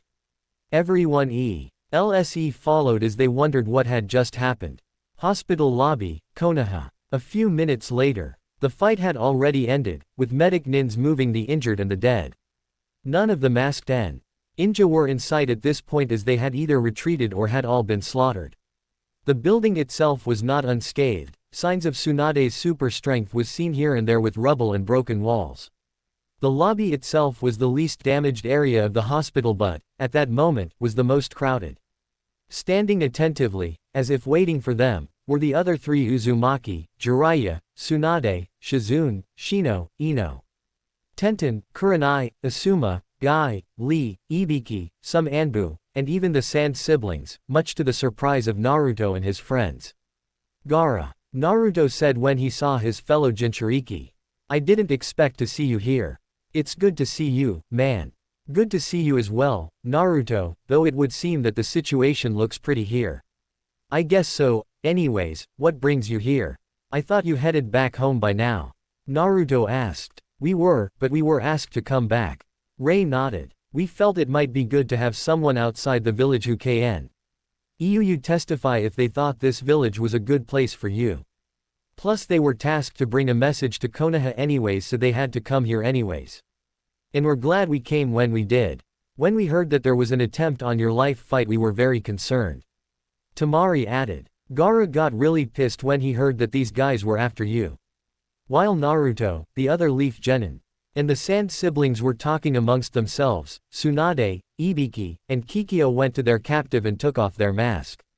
They didn't recognize the ninja, a young male in his late teens, as he showed no signs or traits of belonging to a clan or organization. Though just to be safe, Tsunade made sure he was missing both of his arms now and had his legs broken. Start talking, you damned traitor. Tsunade started angrily. Who are you working for? Who sent you to attack Naruto? I will tell you nothing. It was my master's will that, for the good of the village, the boy be either captured or killed. That is all I will say. The shinobi droned, no emotion in his tone. Kikyo readied her bow and pointed it down at his waist. Is that so? Okay, then. Which one do you prefer? Left or right? Left or right what? The captive asked. Kikyo answered his question when she released the arrow and it impaled one of his two fun parts, making him yell in pain rather loudly. Then she formed another arrow and then slightly shifted her bow's position. I'm in no mood for your silence. Now start squealing. You can try all you want, but even if I wanted to I cannot tell you a thing. The captive replied, and even though he didn't sound afraid, there was some sweat starting to drop. You can't talk. Jiraiya repeated, like something there stood out to him. Open your mouth, he commanded, as if to refuse. The captive shook his head, tightening his lips. All right then, Jiraiya said before he grabbed the teen's cheeks, then forcing the mouth open, looking in. You better have a good reason for this, Jiraiya. Tsunade warned. Jiraiya looked closely and found what he was looking for. Then, using one hand to keep the teen's mouth open, Jiraiya reached into the teen's mouth and brought his tongue out for all to see. See for yourself. Kikyo narrowed her eyes when she saw what Jiraiya was showing them. A fuinjutsu on his tongue, clearly the work of someone who doesn't want his subordinates to speak against him. And unfortunately, it likely has a failsafe to ensure removing it kills him, to guarantee any information dies with him. Most likely, but suppressing it should be safe. Jiraiya suggested, readying such a seal. The captive tried to resist, so applying it was difficult, but this wasn't Jiraiya's first time putting a seal on the unwilling, so it wasn't much of a challenge. Once the seal was applied, Jiraiya pulled away and glared down at the teen. Now start talking. The teen showed no expression. I refuse. I will not betray my master. Boy, the other one is next. So unless you wish to lose more of your pride you had better cooperate, Kikyo asked, readying another arrow. The teen seemed to pale ever so slightly at that, but retained his stoic look. If I may, I think I know how to get this handled in a less violent way. Kakashi offered, kneeling down to the captive's eye level. And that would be? Ibiki asked, doubting even an ex-Anbu member could handle this better than him.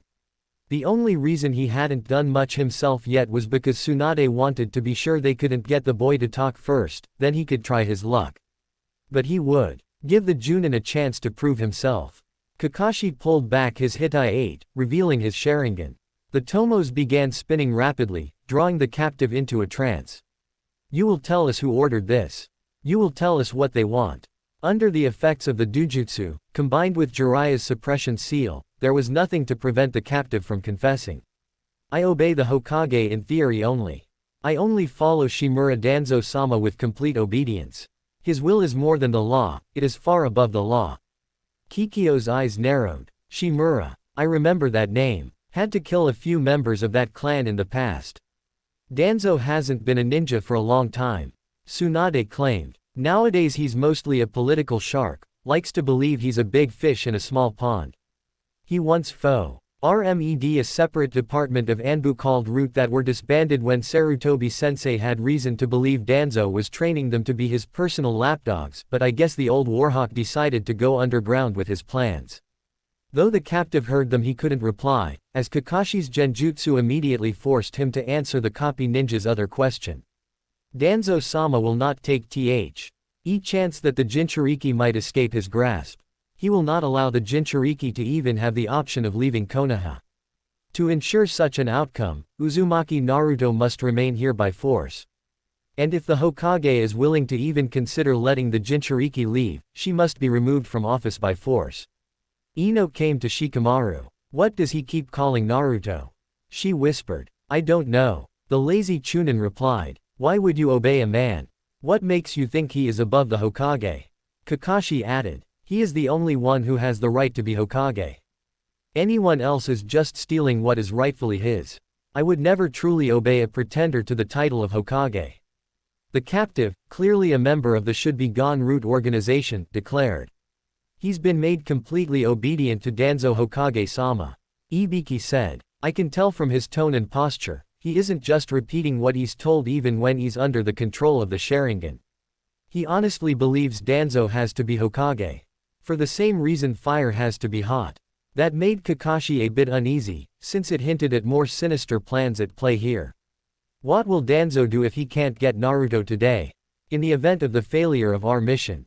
However it happens, Danzo-sama will have all ninja he's gathered rise up and revolt against the imposter Hokage before killing Uzumaki Naruto but not before He Jinchuriki witnesses the deaths of those who support him including, but not limited to, Hitaki Kakashi, Haruno Sakura, Hyuga Hinata, Inuzuka Kiba, Rock Lee, and even Uchiha Sasuke if it comes to it. And of course the Uzumaki envoy will be slain before Danzo-sama takes his rightful place as Konoha's only true Hokage. Everyone who heard this was either shocked or angry, and for some a mixture of both. Kakashi covered his Sharingan, both to avoid using the Mangekyo Sharingan, which he had yet to reveal to anyone, in anger and to conserve his chakra. Free from hypnosis, the root agent realized what had just happened. Naturally he was less than pleased at this. You will regret what you made me say. Despite his training to have no emotions at all, he found himself feeling anger, and lacked the means to control it. With that he then turned to Tsunade. And you will regret falling for the tricks of the worthless demon brat and the puppets of his accursed demon mother. All of a sudden, Ray darted to the root and slugged him hard in the jaw. Hard enough to hear something crack. Ray, the other three Uzumaki said in surprise. Ray seemed to ignore them all. His fists were covered in fiery tornadoes but the flames barely looked controlled. He grabbed the root nin and the flames spread all over his body, burning intensely and almost turned white in seconds. And then suddenly it stopped, the flames evaporated, leaving only steam and burns on the root nin. A close look showed that Ray's hands and sleeves were burned too, though not as much. Ray stop, Kikyo ordered. The red hair. D-Ninja ignored her still and clenched his burned fists, then proceeded to beat the living hell out of the armless captive. There was no taijutsu or form used, this was just a savage beating, plain and simple. The people in the room could only watch as if they can't believe it's happening. If this savage beating wasn't brutal enough, Ray then added in more flames. Ray, Mia and Jun yelled, pull in. G him away from his victim by hooking his arms with their own. He resisted of course, and managed to use his legs to add in a stomp for good measure, but Jiraiya came in with a quickly made low-quality seal to stop his movements. It wouldn't last long, but enough to stop him for now. Gaara leaned closer to Naruto. This guy is rather vicious. Even I have to admit that was going a bit too far. Coming from Gaara, that's really saying something, Naruto thought but knew not to say. Some Anbu checked on the root nin. He's dead. One of them told Tsunade. There goes any chance to get more information. The blonde Senju said to herself. But what we got puts things in perspective. She added, glancing at Naruto and the other Uzumaki. That what happens when you scumbags insult Kushina or her son in front of me. Remember that. Ray said when the blind rage left him, but not before spitting on the dead ninja's corpse. Kikyo was less than happy. Ray, what did I tell you about overdoing it? Sorry Kikyo-sama, but can you blame me here? Note to self, don't provoke that guy. Kakashi told himself. Kikyo looked to Tsunade. The soldiers of this man have pulled back, but it's clear they'll be back again. Naruto must be taken somewhere safe. Tsunade nodded. Yes, and I think I know a place where Danzo wouldn't think to look, while I have my soldiers search for him. Tsunade then ordered everyone out of the hospital as they proceeded to follow her. Before leaving, however, Ray pulled out a small bag filled with Ryo before turning to the person standing in the lobby. Sorry about the mess, Ray said before tossing the bag at the medic Nin who caught the bag. Ray then left, being the last to see the charred, bloodied, and now crumbling corpse of the man he killed. He didn't even feel a shred of remorse. Here we are. Now we can talk as we need to, Kikyo said when everyone had gotten to where she and Tsunade wanted to go to get Naruto off the radar. Did we really have to come here? Jiraiya asked, not feeling comfortable where they currently were.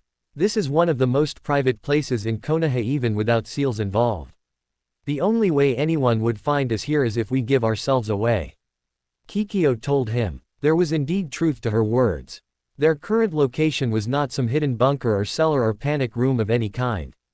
It was much simpler than that, simple enough to easily be overlooked by someone trying to find someone trying to hide. It was the Uchiha compound, a vastly deserted portion of Konoha that no one ever went to. The perfect place to hide. Because aside from Uchiha Sasuke no one was supposed to be there. Right now the group was in a completely random building that was picked solely because it was large enough to hold them all. The group consisted of the Rookie 12. Their senseis, Tsunade, Jiraiya, and the Sand siblings. Naruto however was separate from the group, placed in an interior room that was once a bedroom, with no way to get outside and away from the others. This was so he would have a chance to think for himself in private. What needs to be talked about? Sakura asked. We need to discuss moving Naruto to Uzushio, Kikyo started. We never decided that, Tsunade pointed out, because we never got a chance to. Ray reminded her. Hinata stood up, looking infuriating. You're not taking Naruto-kun. Kikyo and the Uzumaki were incredibly unintimidated. Girl, he's not your property. Why do you want to take Naruto away? Ino asked. Mia rolled her eyes. If you people would stop interrupting us every single time we try explaining it, you might finally learn why. No one said anything, well aware that the Uzumaki woman was impatient and would have answered their questions happily had they bothered to stop asking them long enough to let them speak. Allow me to explain on my kin's behalf. Kikyo started. For those of you unaware, we are of the Uzumaki clan, and yes, Naruto is in fact a member of us. We live in the village Uzushiogakure. An old village that was strongly allied with Konoha in the past, but these days that alliance is strained to say the least. Naruto is the last of the branch of our clan that resided in Konoha, and Konoha. I think you can see for yourself how much your village values our clan. What do you mean? Choji asked. Tell us one thing you know about the Uzumaki clan. Jun asked back. Any tiny thing that you learned about the Uzumaki. Not surprisingly, none of the younger generation in the room could say a thing. They couldn't even use Naruto as an example since it was clear even he didn't know about the clan. In fact, this was the first time they even heard of the Uzumaki clan and, given the circumstances, that was something that was very suspicious. It's okay if you can't. We don't blame you for not knowing. Mia said. Naruto himself didn't know either. The governing body of Konoha has over the years tried to make our clan completely unknown, for reasons we can guess at but not prove. Why would they hide that information? Tenten asked. As Mia just explained, we don't know for sure and it's not worth speculating about right now.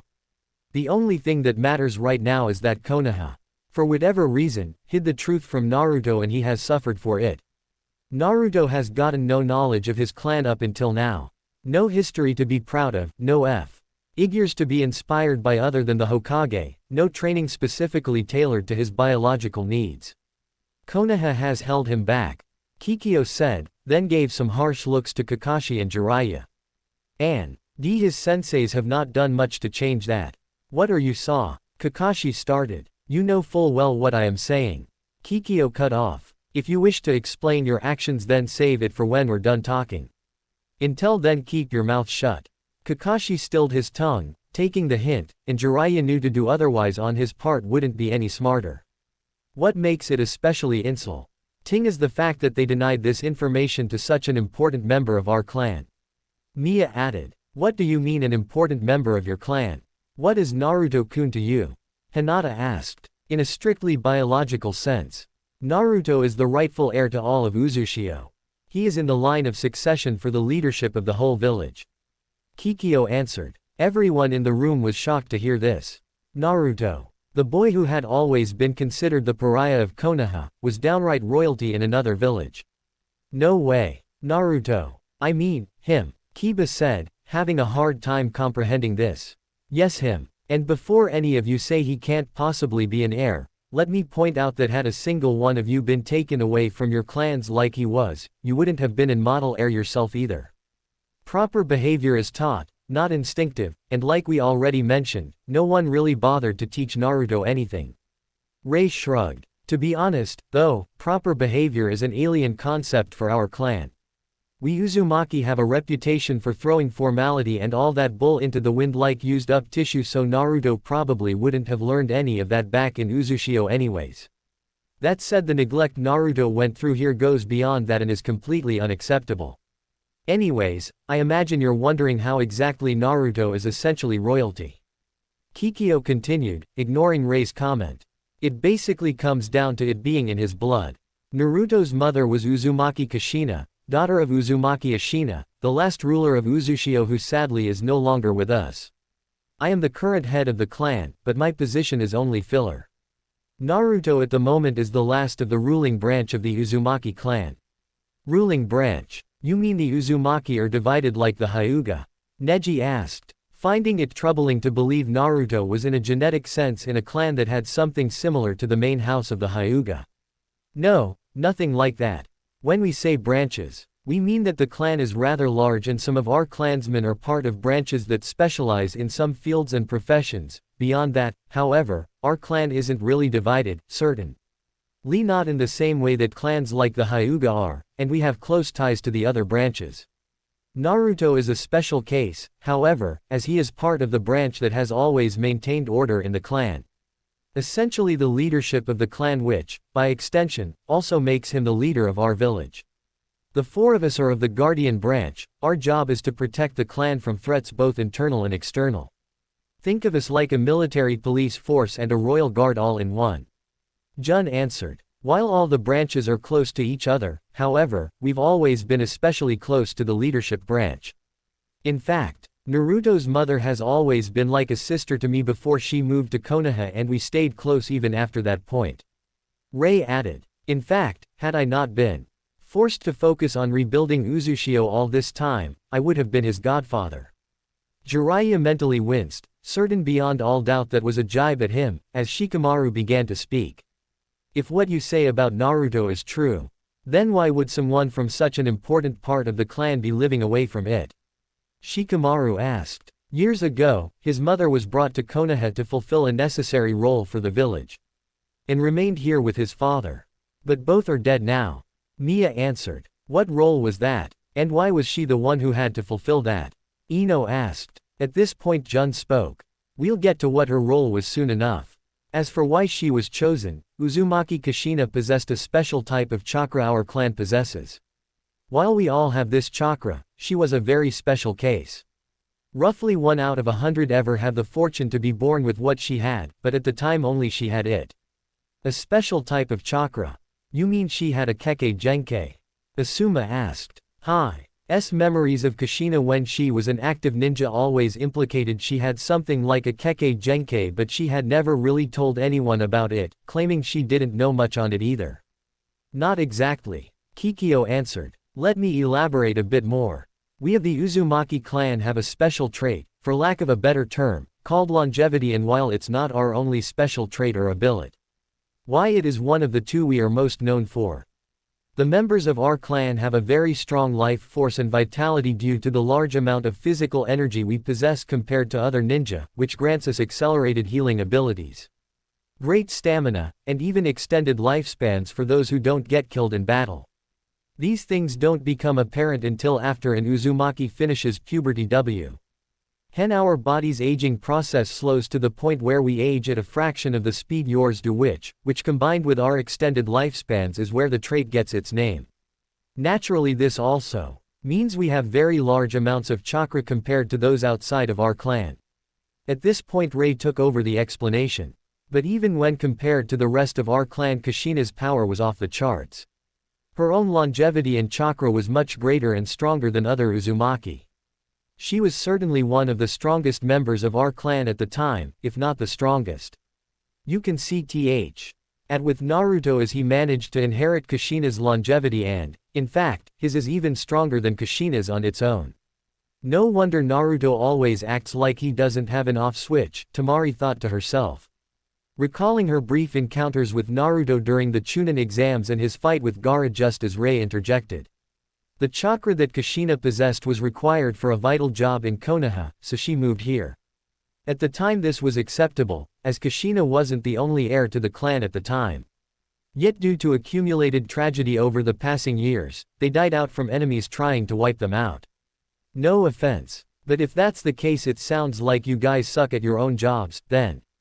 Kiba mused. Kiba would come to regret saying that when all four Uzumaki glared at the Inuzuka which, for some reason, scared the shit out of the young Inuzuka. Realizing that he was better off not throwing any more fuel into that fire, Kiba decided to keep his mouth shut. After calming down a bit, Kikyo decided to respond to Kiba's jab. I'm sure you've protected things in the past. Were you always successful? That not only struck a chord with Kiba, but with everyone in the room, with the exception of Gaara. Try as they might, each one of them at some point had failed to accomplish something that had mattered to them at the time. For some like Kakashi it was a grave matter. And for some like Shikamaru it was more a matter of, I should have done more somehow, but it was undeniable, failure was something everyone had to experience. Only Gaara was immune to this as so far. He had rarely ever tried to protect anyone, and the few times he had yet to fail. The closest he ever came to failure was when Naruto had defeated him, but he considered that a blessing more than a problem. We have all tried to keep the leadership of the clan alive, and sometimes we succeeded and sometimes we failed. Many times we died for them and many times we died with them. And forget the heirs themselves did not remain in utter safety while we fought for them, they're ninja too and fought with us. Sometimes however they forget who's supposed to be guarding who. It's so easy to see Naruto acting like that. Sakura thought. What exactly did his mother have to do here in Konoha? And while we're on the subject on his parents, who was his father? Gaara asked. Was he someone of the same branch? Not quite, Naruto's father wasn't even an Uzumaki. Jun answered. Then why is he called an Uzumaki? Temari asked. If you mean why he wasn't named after his father then I would ask your Hokage here. She knows very well why. Kikyo said, giving Tsunade a pointed glare. I don't think this an important matter right now nor is it the appropriate time to discuss this. Tsunade advised. And once again, you're trying to take the easy way out of this problem. Rei stated, shaking his head in frustration. Look, everything needs to be out in the open now, like it or not. So either you man up and say it.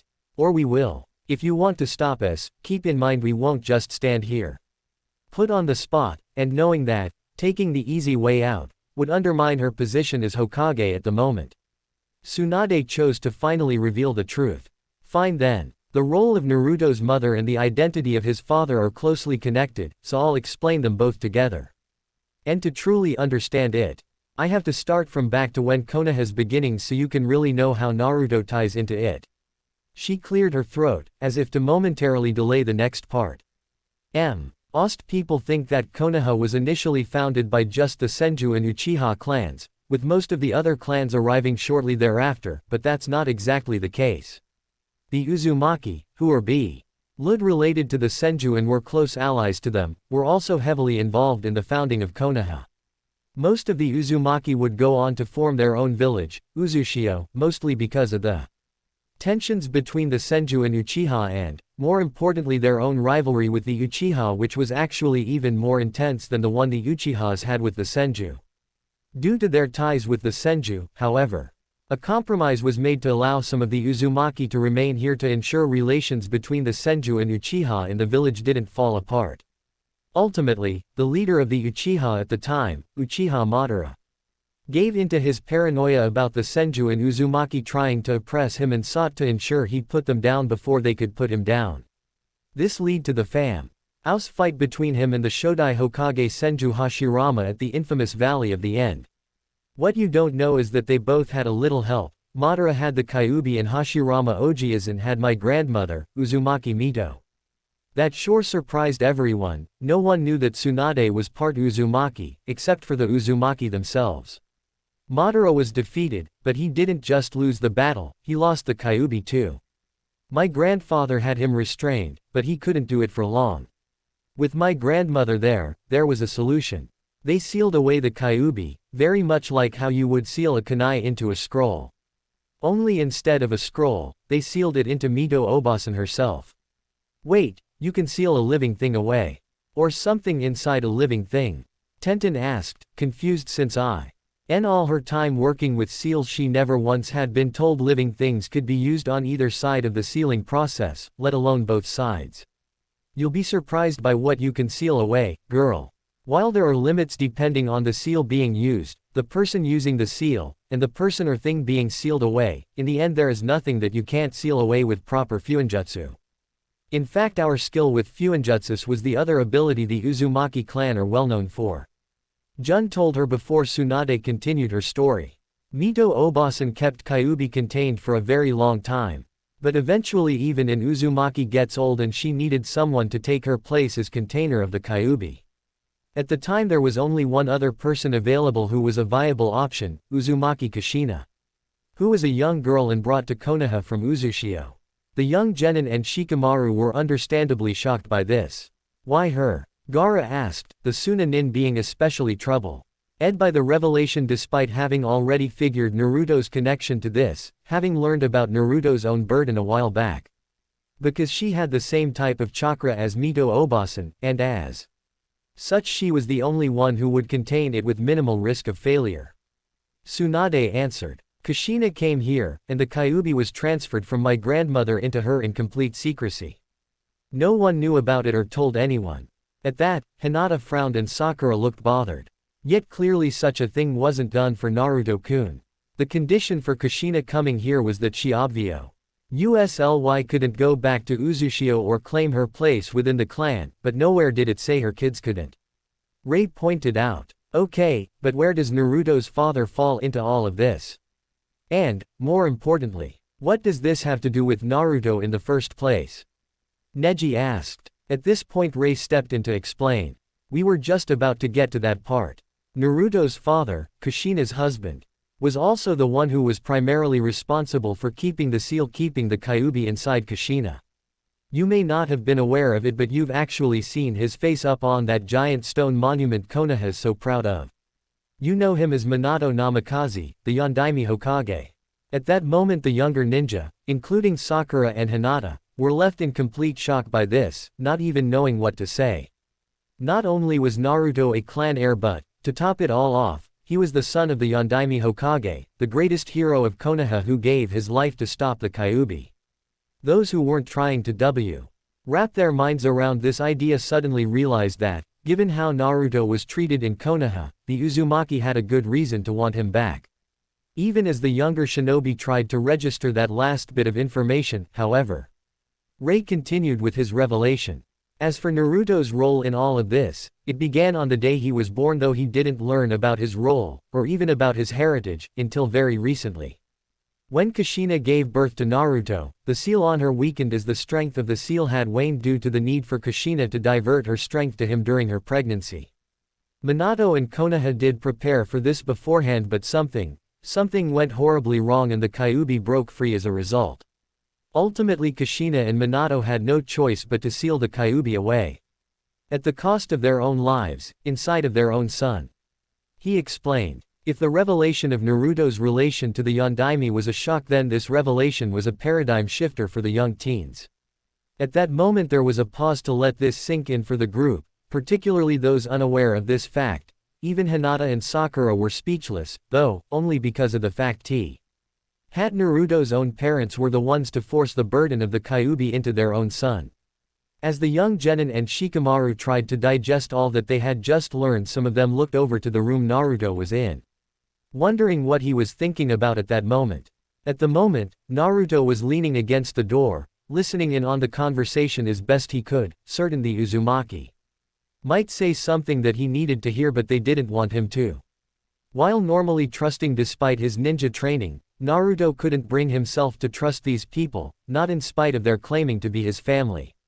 but because they claimed to be his family. Despite their reasoning, and the revelations that proved that Kakashi, Jiraiya, Tsunade, and even the third Hokage, among others, had lied to him for all of his young life. Naruto could not bring himself to trust people who weren't around for his entire life. Even though they had lied to him, and were not around as much as they would have been. In the case of Kakashi and Jiraiya, those 4 people were at least there for him, even if it wasn't by much, while the same could not be said for the Uzumaki. Also, no matter what the arguments they used against Tsunade and the higher-ups, the Uzumaki didn't have anything they could use to make Naruto doubt his friends, and both he and the Uzumaki, if that's who they really were, knew it. His friends genuinely care for him, to the point that they had risked life and limb to protect him when the masked nin attacked. It was that very devotion, however, that really made Naruto question what he should do ever since the interrogation of the root nin at the hospital. Like a nightmare that someone is unable to wake up from, the young genin was unable to get the man's last words from that interrogation out of his head. In the event of the failure of our mission, however it happens, Danzo-sama will have all ninja he's gathered rise up and revolt against the imposter Hokage before killing Uzumaki Naruto, but not before the Jinchuriki witnesses the deaths of those who support him, including, but not limited to, Hitaki Kakashi, Haruno Sakura, Hyuga Hinata, Inuzuka Kiba, Rock Lee, and even Uchiha Sasuke if it comes to it. Those words, more than any of the arguments that either Uzumaki have made or the things he had learned today, were what was putting Naruto at a crossroads in his life. Naruto was his own person, with his own hopes and dreams, and he never once doubted himself.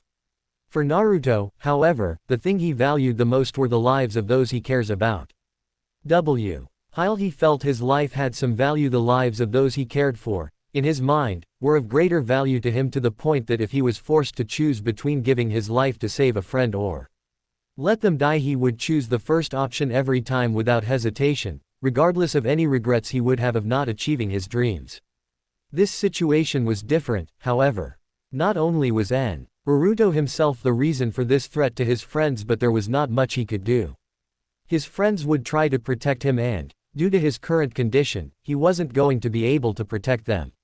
There was a very real chance his friends might die as a result of this battle. His only other option was to actually go with the Uzumaki, whom he didn't trust, which would take him out of the equation and, Naruto hoped, would end the battle before it began. If he were to leave, however, Naruto knew very well that he would never be able to return to Konoha. He could never see his friends again, and his dream of becoming Hokage would be lost.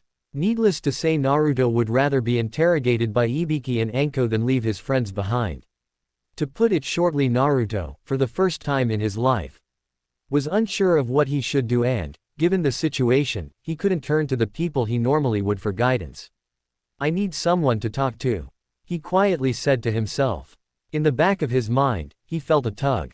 And before he knew what was going on, the world around him went dark, and he saw himself in front of a giant set of bars. "Here again. I really need to figure out how I get there," the whiskered blonde said to himself. As expected, a set of eyes appeared behind the bars, but this time Naruto could begin to see more than just the eyes and mouth.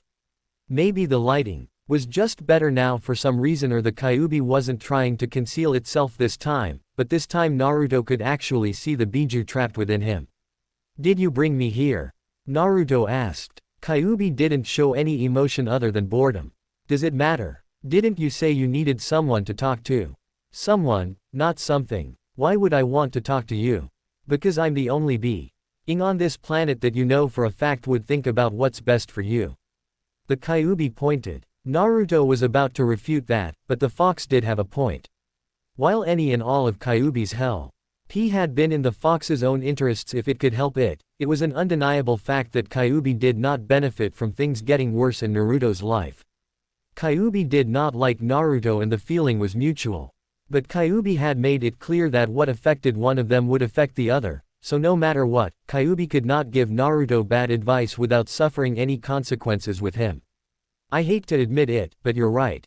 So, did you have something you wanted to say to me?" Naruto asked. Kyuubi moved its paws under its mouth to get more comfortable.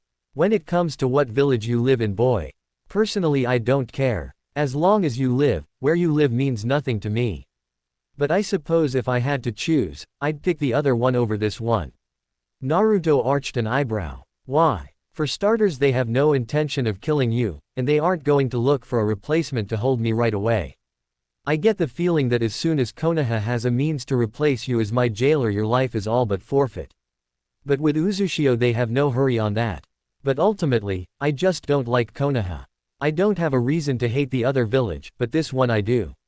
Naruto now frowned. So you want me to leave my friends? They're not my friends, so why would I care? The fox asked back. I won't ever leave them. But on the other hand, if I stay, I'll be putting them in danger. Naruto said, mostly to himself. Boy, they're already in danger just by being ninja. They're just as likely to die on one of those missions you take as they are now. You can't protect them forever. Naruto frowned and clenched his fist. I can try. To what end? What do you get out of it? Kyuubi challenged. It's not about what I get out of it. It never was. Naruto roared. Kyuubi rolled his eyes. That's a lie and we both know it. You expect me to believe you honestly don't want anything from them in return. You're perfectly happy being ignored and taken for granted. Fine, if you want to know why it never mattered. It's because they already gave me what I wanted. Friends who see me as Uzumaki Naruto, not you. That's all I ever wanted from them. That's why they're my friend. And that's why it was never about what I wanted from them, and that's why I want to protect them, just as they were willing to protect me.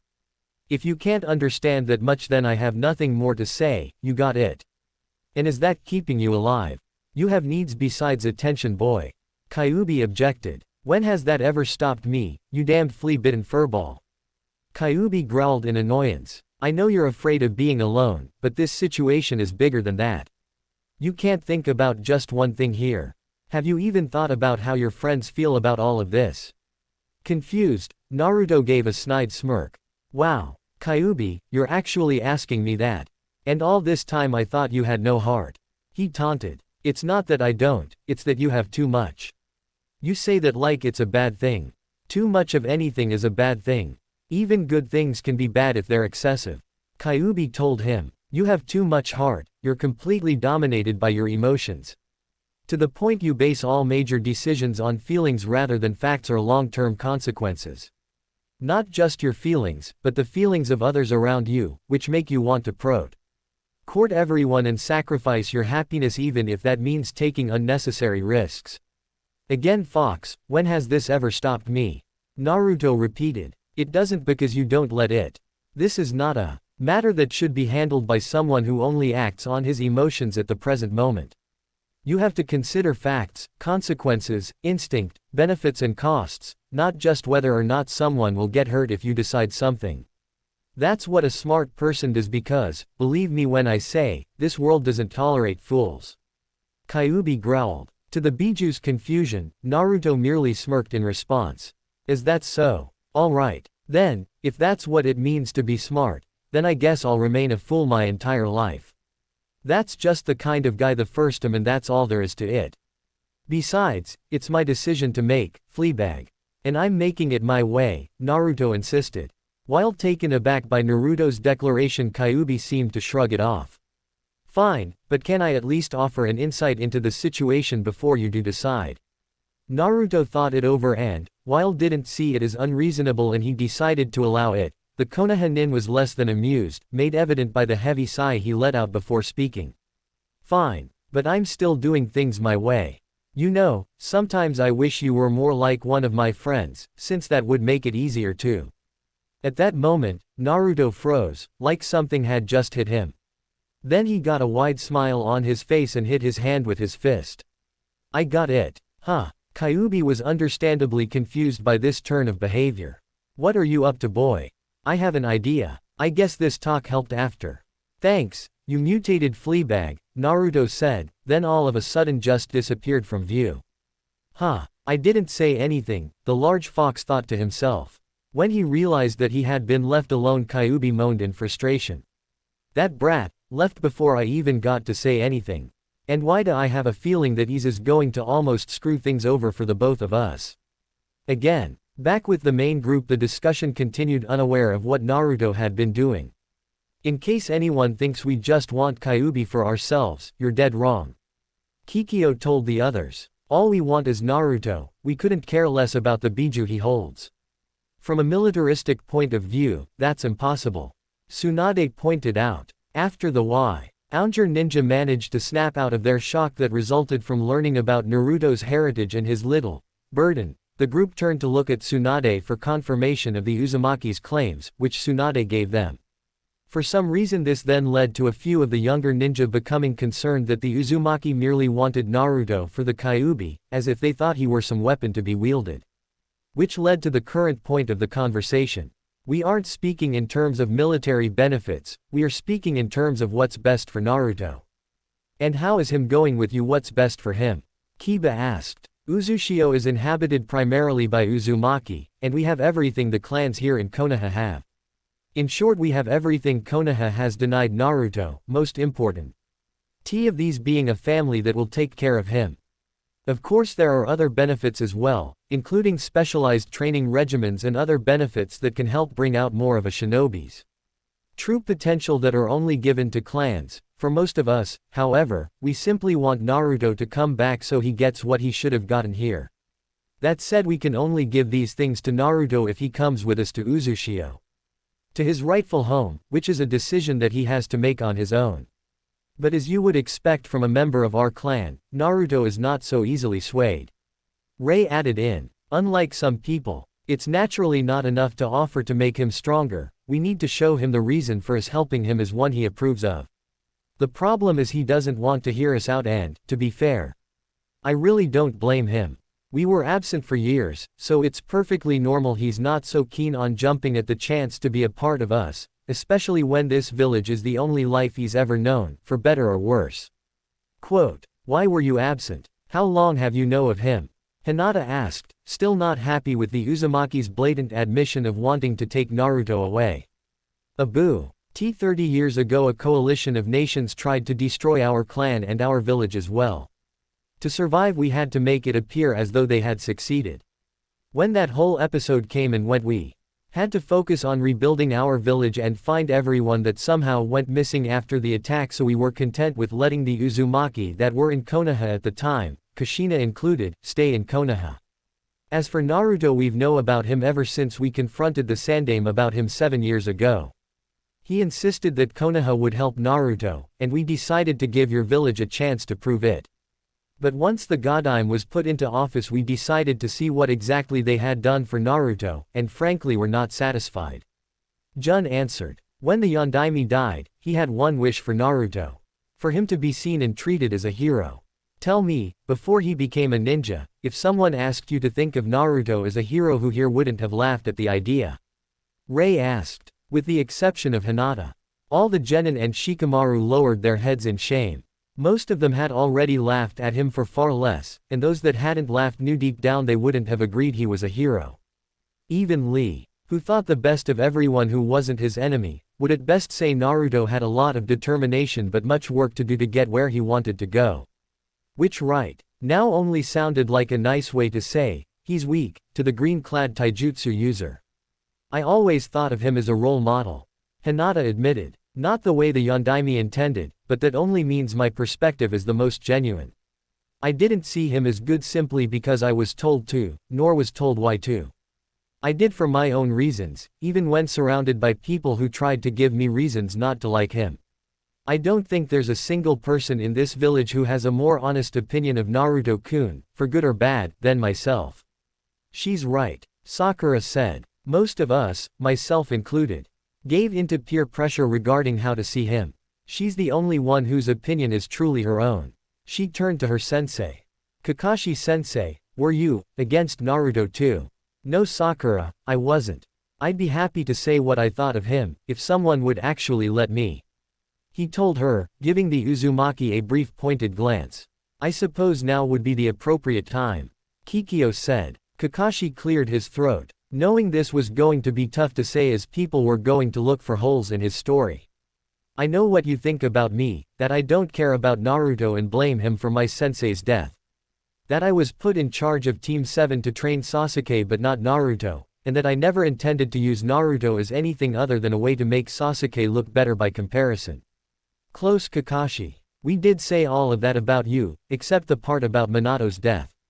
We never said you blame him for your sensei's death. Kikyo corrected. Since you brought that up, do you hold Naruto responsible? The cycloptic Junin did not expect that, and his lack of an immediate answer was cause for alarm for everyone else. But, the shock of this blindsiding question wore off as quickly as it came and was replaced by something else as the now very insulted copy ninja glared at the Uzumaki representative as if to silently say, "Ask me that again, I dare you."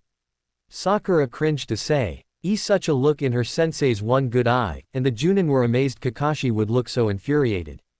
It was quite different than his usual expression of aloofness.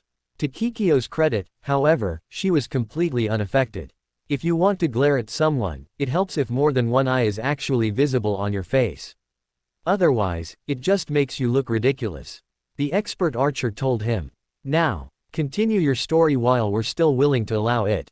Pompous bitch. Kakashi thought to himself before continuing. To make it perfectly clear to you, I do not hate Naruto and I do not blame him for my sensei's death. As much as I wish he was still alive, I at least respect how he went and I know that what he did, more than anything, had to be for Naruto's sake, even if I don't know how that was the case. He explained. You say that and yet you avoided him until you were forced to take charge of his squad. Why is that? Ray asked. To the surprise of everyone who knew Kakashi, normally aloof Junins had a very saddened, almost guilty, look in his eye. When she saw it, Sakura was reminded of a similar look Kakashi had when he explained the purpose of the Heroes Memorial Stone on Team 7's first day.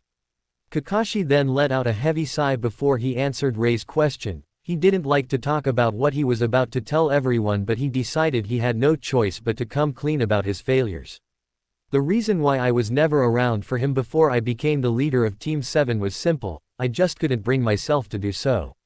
I wanted to be there for him but that would only be the death of him like it was for everyone else I was close to. My father, my teammates, and finally my sensei and his wife had all died one right another. I was apparently so mentally unstable for a time I was considered unfit to raise Naruto and, for a long time, I was too afraid even to try. I felt like a Shinigami, death came to whoever I was around. Hell, I was about to flat out refuse to become the leader of his squad until the Sandaime himself intervened, and even then I was afraid to get too close to Naruto, and the rest of my squad to a lesser extent. It was only after Naruto and Sasuke managed to save my life during our mission to the Land of Waves that I realized that maybe I made a mistake. That may not be nearly enough to excuse my mistake, but at least I'm now trying to make up for it. That's all I can do right now. Kakashi explained. This explanation was a sobering moment for Sakura and the other young ninja. They figured a life of a shinobi would be difficult, but what Kakashi went through, let's just say they realized why Kakashi preferred to keep his cards close to his chest, so to speak. The Uzumaki, meanwhile, were surprisingly quiet, even Kikyo, who tended to overthink and overanalyze anything that was going on whenever she wasn't in the middle of a battle, realized that there really wasn't anything to what Kakashi said that she could truly question. More importantly, she and the other Uzumaki, who were good at detecting lies when they had to be, could tell Kakashi was being as truthful as he would probably ever be, and, given what he said, they realized that Kakashi's reasoning for not being there for Naruto actually made sense. Kakashi, knowing he had yet to finish explaining himself, continued on. While I'm on the subject of Team 7, I'm afraid your accusations are grossly inaccurate. I was chosen to be in charge of Team 7 for the betterment of Sasuke and Naruto, not just one of them. Sakura winced. Does that mean from the very beginning I was just in the way? You may think I played favorites, but I did train my team equally, giving them the same exercises and the same rates. I was trying to bring them into balance before specializing for any of them. Kakashi continued. It was easier said than done since they weren't the most cooperative of genin. I could not teach them anything truly effective because until they learned to cooperate and coordinate themselves, anything they would have learned would have been used counterproductively. Yet you sent this incooperative and ill-prepared team into the Chunin exams. Mia pointed out. If you were hoping to scare them straight, there were better options. I had spent lots of time correcting their stances, teaching them taijutsu and counter moves, basic healing and trapping. identifying things in the wild, and throwing weapons skills. And I taught to all of them, even if each learned at a different rate. Just because ninjutsu was the one thing I didn't teach them or each learned in different ways did not make them unfit to participate. In any case, they had already proven to me that they were more than ready after our mission in the Land of Waves. They went above and beyond the call of duty on a mission that, to be frank, was supposed to be far beyond their capabilities. They were even more uncooperative and ill-prepared for that mission and they were for the Chunin exams and had to deal with both Chunin and Jonin level ninja, one of them being Momochi Zabuza himself no less, and yet we succeeded in our mission and lived to tell about it. If that doesn't convince you that they were more than capable of taking the exams, then I don't know what will. Kakashi justified, surprising everyone by how highly he actually thought of his students. Still, Kakashi, if you knew then what you know now, would you have nominated them? Kikyo asked. The Junin just gave the archer a critical look. As I said before, you might have thought they were not ready, but I thought otherwise. And that goes for all three of them. If I thought that even one of the members of my squad was not yet capable of, then they would never have participated. You say that you tried to give them an equal amount of training. Then why didn't you train Naruto during the month-long break? Ray asked. I couldn't. You expect me to believe that? I know for a fact that you can make shadow clones too, Kakashi, and you can make them in large numbers. Not as large as Naruto, but definitely on the high end of normal for a Junin. So providing a single clone that lasts for a couple of hours to teach him something was not impossible. So tell me, why didn't you try it? Don't tell me you were conserving your chakra for Sasuke, since from what I saw you didn't use that much in training him either. You spied on me? Kakashi asked. I believe I asked you a question first. Ray reminded him. Fine, then. Despite what you might think, I did have to conserve my chakra. Kakashi relented. For one thing, I can create a large amount of shadow clones, but only because of my chakra control. I don't have that much chakra, despite what you might think, as I can't maintain say clones long enough to use for training purposes. Even creating just one shadow clone is a drain on my chakra, and as such I can't have one last for more than 30 minutes. I could either train Naruto and Sasuke at the same time, or I trained Sasuke first and then train Naruto. At the time Sasuke was in greater need of the extra training, Sasuke's opponents in the finals, Gaara, wanted to kill him and probably would have done so before their fight if the opportunity presented itself. Kakashi said, then turned towards Gaara. No offense. None taken. Gaara said before Kakashi continued his explanation. And it wasn't just Gaara I had to worry about. Orochimaru was in the area and he has a rather dangerous interest in Sasuke and had already branded him with a cursed mark, which was another problem I had to deal with. To complicate things even more, both Orochimaru and Gaara would scope him out on occasion even when I was around.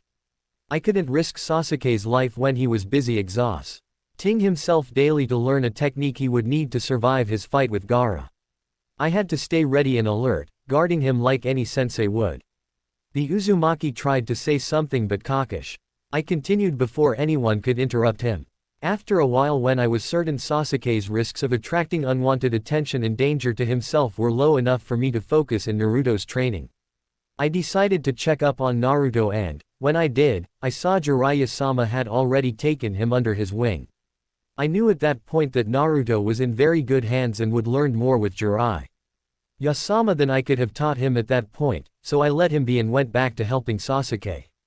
I didn't neglect Naruto, I just couldn't help him right away, and when I was finally able to, that could help him even more than I could had beaten me to it. Well, that might be acceptable, but still, did you ever check up to see what Naruto was learning under Jiraiya? For all you know, he wasn't doing anything. Ray asked. Jiraiya frowned, albeit in a more comical way than he probably should have. Hey, I did a lot for Naruto in that month. You taught him how to stand on water and how to summon toads. Neither of which were of any use to him in his fight against Neji. Ray countered. That was the build-up to his real lesson, learning how to use Kyuubi's chakra. Trying to teach him to use the Kyuubi's chakra would have been too difficult, so I had him learn to summon toads, some of which he couldn't do at that point unless he used the Kyuubi's chakra. And last I checked, that Oved invaluable to him in the finals against his opponent, seeing as he won that battle. Ray nodded. I'll admit I can't argue with that point, seeing as that did help him. But still, you didn't give Naruto anything to fight with. Was your plan for him to simply outlast Neji's strikes? If so, then how was Naruto supposed to fight his next opponent? It was actually Naruto's request to beat his opponent in taijutsu. Jiraiya claimed, then looked at Neji. He said his victory over you would mean more if he beat you at your own game. That's quite the understatement. Neji thought to himself before Mia re-entered the conversation. And you agreed? Mia asked. You didn't try telling him that maybe there was a better way. I didn't have much choice. I tried to tell him but he was too dead set on this idea and… As you've already seen, if he's made a decision no force in this world can get him to change his mind, except Naruto himself. Jiraiya objected. Even so, you could have worked in some additional lessons or jutsus in. Like that Rasengan you're so proud of. Jun added. Jiraiya scoffed. Oh sure, in hindsight I could, but think about it like this. It took the Yondaime 3 years to create that jutsu and myself 6 months to learn it. Exactly what reason did I have at the time to believe Naruto could learn that less than a week while he was also working on other skills? I known at the time all he needed was a week, I would have taught him that in a heartbeat. Wait, Sakura cut in. You mean that ball of chakra thing I've seen Naruto use lately, right? Jiraiya nodded. That jutsu took the Yondaime Hokage 3 years to make and you 6 months to learn, and Naruto learned it in a week. From what I'm told, he learned how to do shadow clones in 2 hours. Just because he's not book smart doesn't mean he's not a genius in other ways nor that he's a bad learner. He's just better at learning things in a different way. Jiraiya told the Pinkett. And that's not all, the thing is. The Rasengan as it and now is incomplete. My student intended for it to include elemental chakra too, but neither he or myself have figured out how to make it work. Yet I have faith that one day, Naruto will make it happen. Why can't you make it work? Kikyo asked. You're talking about utilizing both shape manipulation and nature manipulation, taking both of them to the most extreme limits possible. While providing enough chakra to condense into a visible handheld orb while keeping it in motion, all at once in one hand at the same time. It's a lot harder than it sounds and… if it doesn't sound hard to you then I'd like to see you try. The sound of a door opening, practically being slammed, effectively ended the conversation, and everyone looked to it. Naruto stood there for a moment. His expression difficult to read. He didn't look angry, happy, sad, or anything in particular. He just looked. He stepped away from the door but didn't go anywhere specific, looking at everyone, but when he saw his comrades his eyes lingered and his expression softened. You okay, kid? Jiraiya asked. I've been better, he said, and briefly closed his eyes before looking at the Uzumaki. I've been thinking for a while, and there's something I want to say. Before I say it, though, I just want to point that I've made up my mind about it. Nothing, absolutely nothing, is going to change my mind. Naruto sighed before he continued speaking, facing the Uzumaki as he spoke. I'm going to say it right now, I don't trust you at all. You guys say you're my family, but even if that is true, I can't overlook the fact that you were never there when I needed you. Even if they weren't perfect and did lie to me, Ero Sennin, Kakashi Sensei, and Bachan were there for me more than you guys ever were. I don't know why all of a sudden I'm worth your attention, and personally I think you're up to something. On the other hand, I know someone here in Konoha is up to something now and, regardless of what it is, they're willing to hurt my friends as long as I stay here. So as much as I hate to say this, for their sake if absolutely nothing else, I guess I don't have much choice. I've decided to go with you back to this Uzu place, but on one condition. Everyone who wasn't shocked by Naruto changing his mind was now holding their breath, intentionally or not, suddenly anxious to hear what his condition will go. I'll only go if the people I trust can go with me. If not, I'll stay here and you four can get lost for all I care. Ray now looked at Naruto with an expression that read, "You've got to be kidding me," before he spoke. Are you serious? And just who do you trust? Pretty much everyone in this room except you four, he said matter-of-factly. You can't just take every one of them with you, Naruto. It's too risky. Kikyo told the young genin. You don't like then tough. I'll just stay here and take my chances, but I'm not leaving my friends. Either they come or I stay, and that's final. It's your choice, so what'll it be? Naruto replied. The Uzumaki were hesitant to give him an answer, and the Konoha nin were unsure of what answer they could give even if allowed. Naruto was after all asking for quite a bit, and all for a reason that appeared unusually selfish of him. I'm afraid we can't, Naruto. Kikyo told him. It's not that we can't do so or anything like. But that we're tasked to bring you and you alone to Uzushio, not an entire task force-sized group of Konoha nin. Then too effing bad. I said they come or I don't, end of story. I'll take my NCES here where I know I can protect them over going somewhere else where I can't protect them. Ray raised an eyebrow. So this isn't about his peace of mind, he's asking this because he's trying to get them out of harm's way. He then smirked. That's Kushina's son for you, glad to have every kunai in the world pointed at them as long as it means not even one is pointed at someone else. I just hope that mindset doesn't get him killed. Single quote. The Konoha nin were somewhat relieved to hear this. In the end, Naruto's the only reason Naruto would agree to the Uzumaki's offer was to protect them and nothing else. Proving that Naruto was still Naruto to them. Kikyo moved some hair out of her face. You really do care about these friends of yours, don't you? Duh. Are you just now figuring that out? He replied. While not spoken exactly like a true leader, the sentiment is indeed there. In regards to your request, I do suppose that if we were to grant it and show up with more than just you, Nei and Uzushio would be able to change it. Some of the clan and village elders might complain, but no one would actually try to make them leave if they came with you. She added. Naruto smiled. Great. Don't get ahead of yourself, Naruto. I said this as if we said yes. The redhead woman pointed out. Tell me one thing, what have you considered for this request? Have you thought about the fact that you're basically asking them to choose between you and their families and homes? That we might not have much, if anything, to offer them in Uzushio and they'd get weaker there, essentially making them what Konoha made you. In terms of training, if nothing else. Is that what you want for them? Do you really care about them as much as you think you do? Naruto frowned. Have you paid attention to a thing I've said? Have you? Kikyo carefully countered. You care about their safety, I'm not disputing that. But what about beyond their safety? Have you thought of anything other than that? Have why? Oh, you thought about how them going to Uzushio actually does them any good?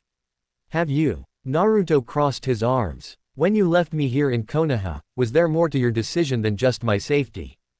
Did why? Oh, you consider my proper training or education then? Or were you just satisfied that I was alive and that was enough for you? Ellipsis. Kikyo and the other Uzumaki looked completely stumped when Naruto asked them that question. To the surprise of everyone else there, the Uzumaki were rendered something that most people didn't think they could be, speechless. I didn't think so. Let me make one thing perfectly clear, I don't owe you guys a thing. If anything, you owe me, and I hardly even want you guys to give me anything. Naruto continued. You can say how important I am to your village all you want, but the fact is I don't care. I don't have any reason to care. You never gave me any reason to care. Everyone else in this room, they're the ones I have reason to care about, some more than others but all more than you. So I will never leave them for you, no matter what you offer. Either they go with me, or you go home without me. End of story. The Uzumaki looked to themselves, unsure what to say, since they hadn't expected to find themselves caught flat-footed by Naruto and, to make matters worse, they couldn't, in conscience, refute what Naruto said or even try to do so. They had no intention of forcing Naruto to come with them, but at the same time, they couldn't leave him in Konoha, especially when his current level of resentment to them could fester or be molded by outside influences into full-blown hatred. While it was clear that not everyone in Konoha intended Naruto to become a weapon and that many people did care for Naruto as a friend and fellow comrade in arms, it was also clear that almost everyone did want him to be loyal to Konoha first, last, and everything in between. Now that he had the option of leaving, if he chose to stay, even the good forces of Konoha might attempt to persuade him to ensure he'd never later change his mind. And while Uzushio couldn't say it wouldn't try the same, it had to make Naruto see of the two villages it was more to Naruto's benefit he go to them right here and now. The only problem is they didn't know how to do that anymore. Ray leaned against the wall, hands behind his hand as if trying to relax. You're right, kid, you don't owe us a thing. We're the ones owing you. And in case you haven't noticed, we're trying to give you what you're owed. Thing is, we can't give it to you unless you go to our village. It's not, we won't, it's, we can't. Got it. As for your request, to be completely honest, we can provide them some training too. Training they can benefit from, but the fact is, Naruto. Either they can come or I stay. I already told you that's my one condition and nothing you can say will change that. That's final. Naruto interjected. Shouldn't it be their choice instead of ours or yours? Ray asked, pointing to the Konoha genin. I mean, correct me if I'm wrong, kid, but so far you haven't actually asked your friends if they want to go or not. Before more could be said, Hinata cleared her throat and stood up. I can't speak for everyone. But I have one thing to say here. If Naruto-kun wants to stay, then I will fight you to make sure he does, and if he wants to go with you, I'm going with him regardless of whether or not Konoha will allow. Hinata-sama, you can't just simply go with him. Neji countered. Your father would never allow it. Hinata looked at her cousin with an expression he was unfamiliar with. Or to be more precise, he was familiar in giving it to her but not in receiving it from her. It was a look that said, give me a reason I shouldn't set you on fire. Who said I intended to ask him for permission? Hinata-sama, I understand that you want to be with him, but do you believe your father will never find out? Or let you stay gone if you manage to leave without him knowing? Neji asked. Hinata simply shrugged. If I must, I'll tell him before I leave. Neji was confused. So, you'll tell your father, but you won't care what he'll say on the matter. You'll actually tell him to his face he doesn't have a choice. With all due respect, Hinata-sama, have you suffered a head injury lately? No, I have not, and I will not let him stop me now that I've finally done what I should have done long ago. Are you sure you want to go, Hinata? Naruto carefully asked. The white-eyed girl nodded. Yes, Naruto-kun. Why? Are you going to try and talk me out of it? Is it possible he was hoping we'd say no so he'd have an excuse to stay in Konoha? It's not that, it's just, well, I didn't expect you to decide that so quickly. You're normally not that rash. He confessed. Hinata blushed lightly, but not as notoriously as she was known for. Well, that's one person willing to go. Anyone else? Ray asked. There was silence for a bit until Shikamaru stood up. With all due respect, Uzumaki-san, and Naruto as well. This is a rather big decision that the rest of us cannot make in only minutes. We can't all be as rash as Hinata and immediately decide if leaving everything we know is the right choice. Unfortunately, you kind of have to decide quickly, kid.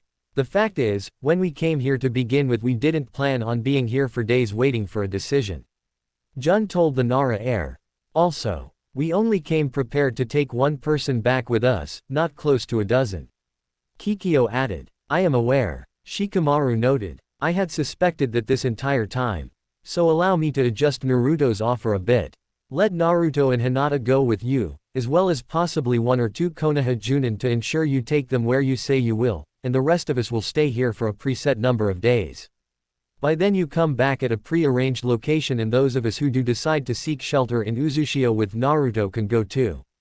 Is that acceptable? Ray, Nia, and Jun got into a close huddle with Kikyo and after a few minutes of a hushed conversation between the four Uzumaki, they broke off their little huddle with Kikyo flashing a light grin at the shadow wielder. We have no problem with such an offer. And will be happy to take it up. That is, of course, as long as the Hokage is willing to allow it. All eyes went to Tsunade, who didn't exactly like that she was the one who had the final say. This was a decision that ultimately depended on her.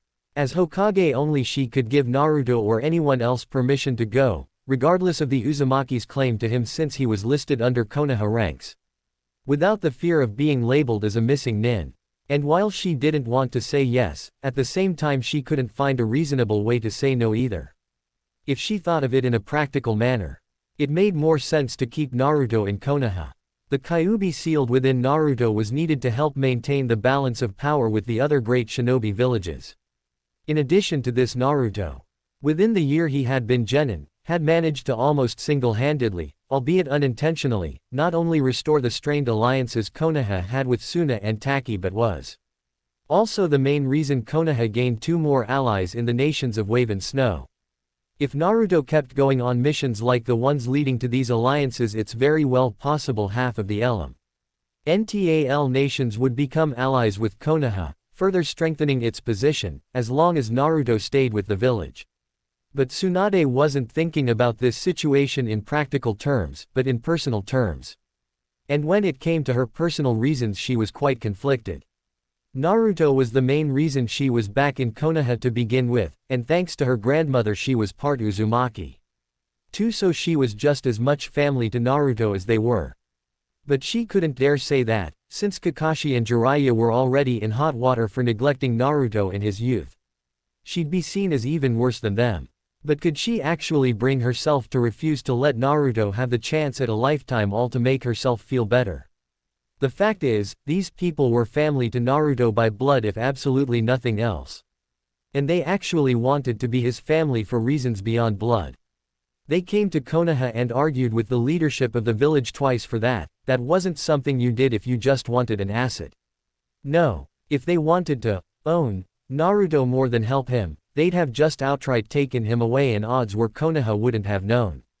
To reinforce this, the Uzumaki actually came out and announced their existence and their home. Again, not something they'd do if they were like Danzo and had no intention of giving Naruto a choice. So the choices were keep Naruto in Konoha in the hopes he can continue improving it both inside and out, while keeping him away from the first people who actually volunteered to see to his upbringing, or let him go and risk doing that for another village, but all the while giving him something Konoha never ever could. Tsunade wished there was an easy answer here. And yet somehow, when she looked at Naruto, something came to her. This wasn't about her. It was about him, and because of that she had to let him be the one to decide and carry out his decision instead of worry about how this affected her. Naruto, I'm not going to be the one to tell you to stay away from your clan, and for better or worse they are your clan.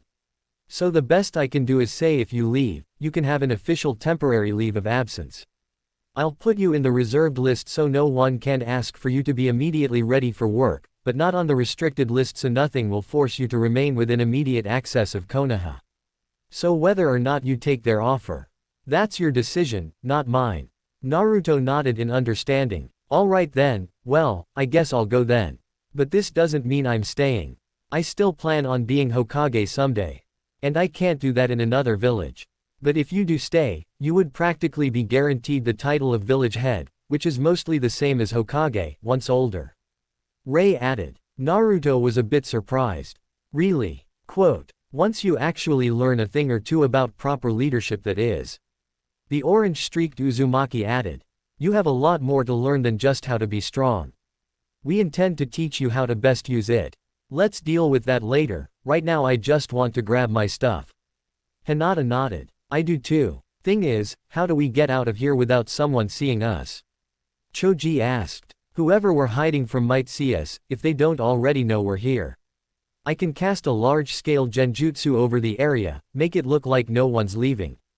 Kurenai offered. But if I do, that's going to cost me a lot of chakra, and if I'm going to watch over Hinata on this trip, I'd feel better conserving it. I think I have an idea, as long as no one complains about it.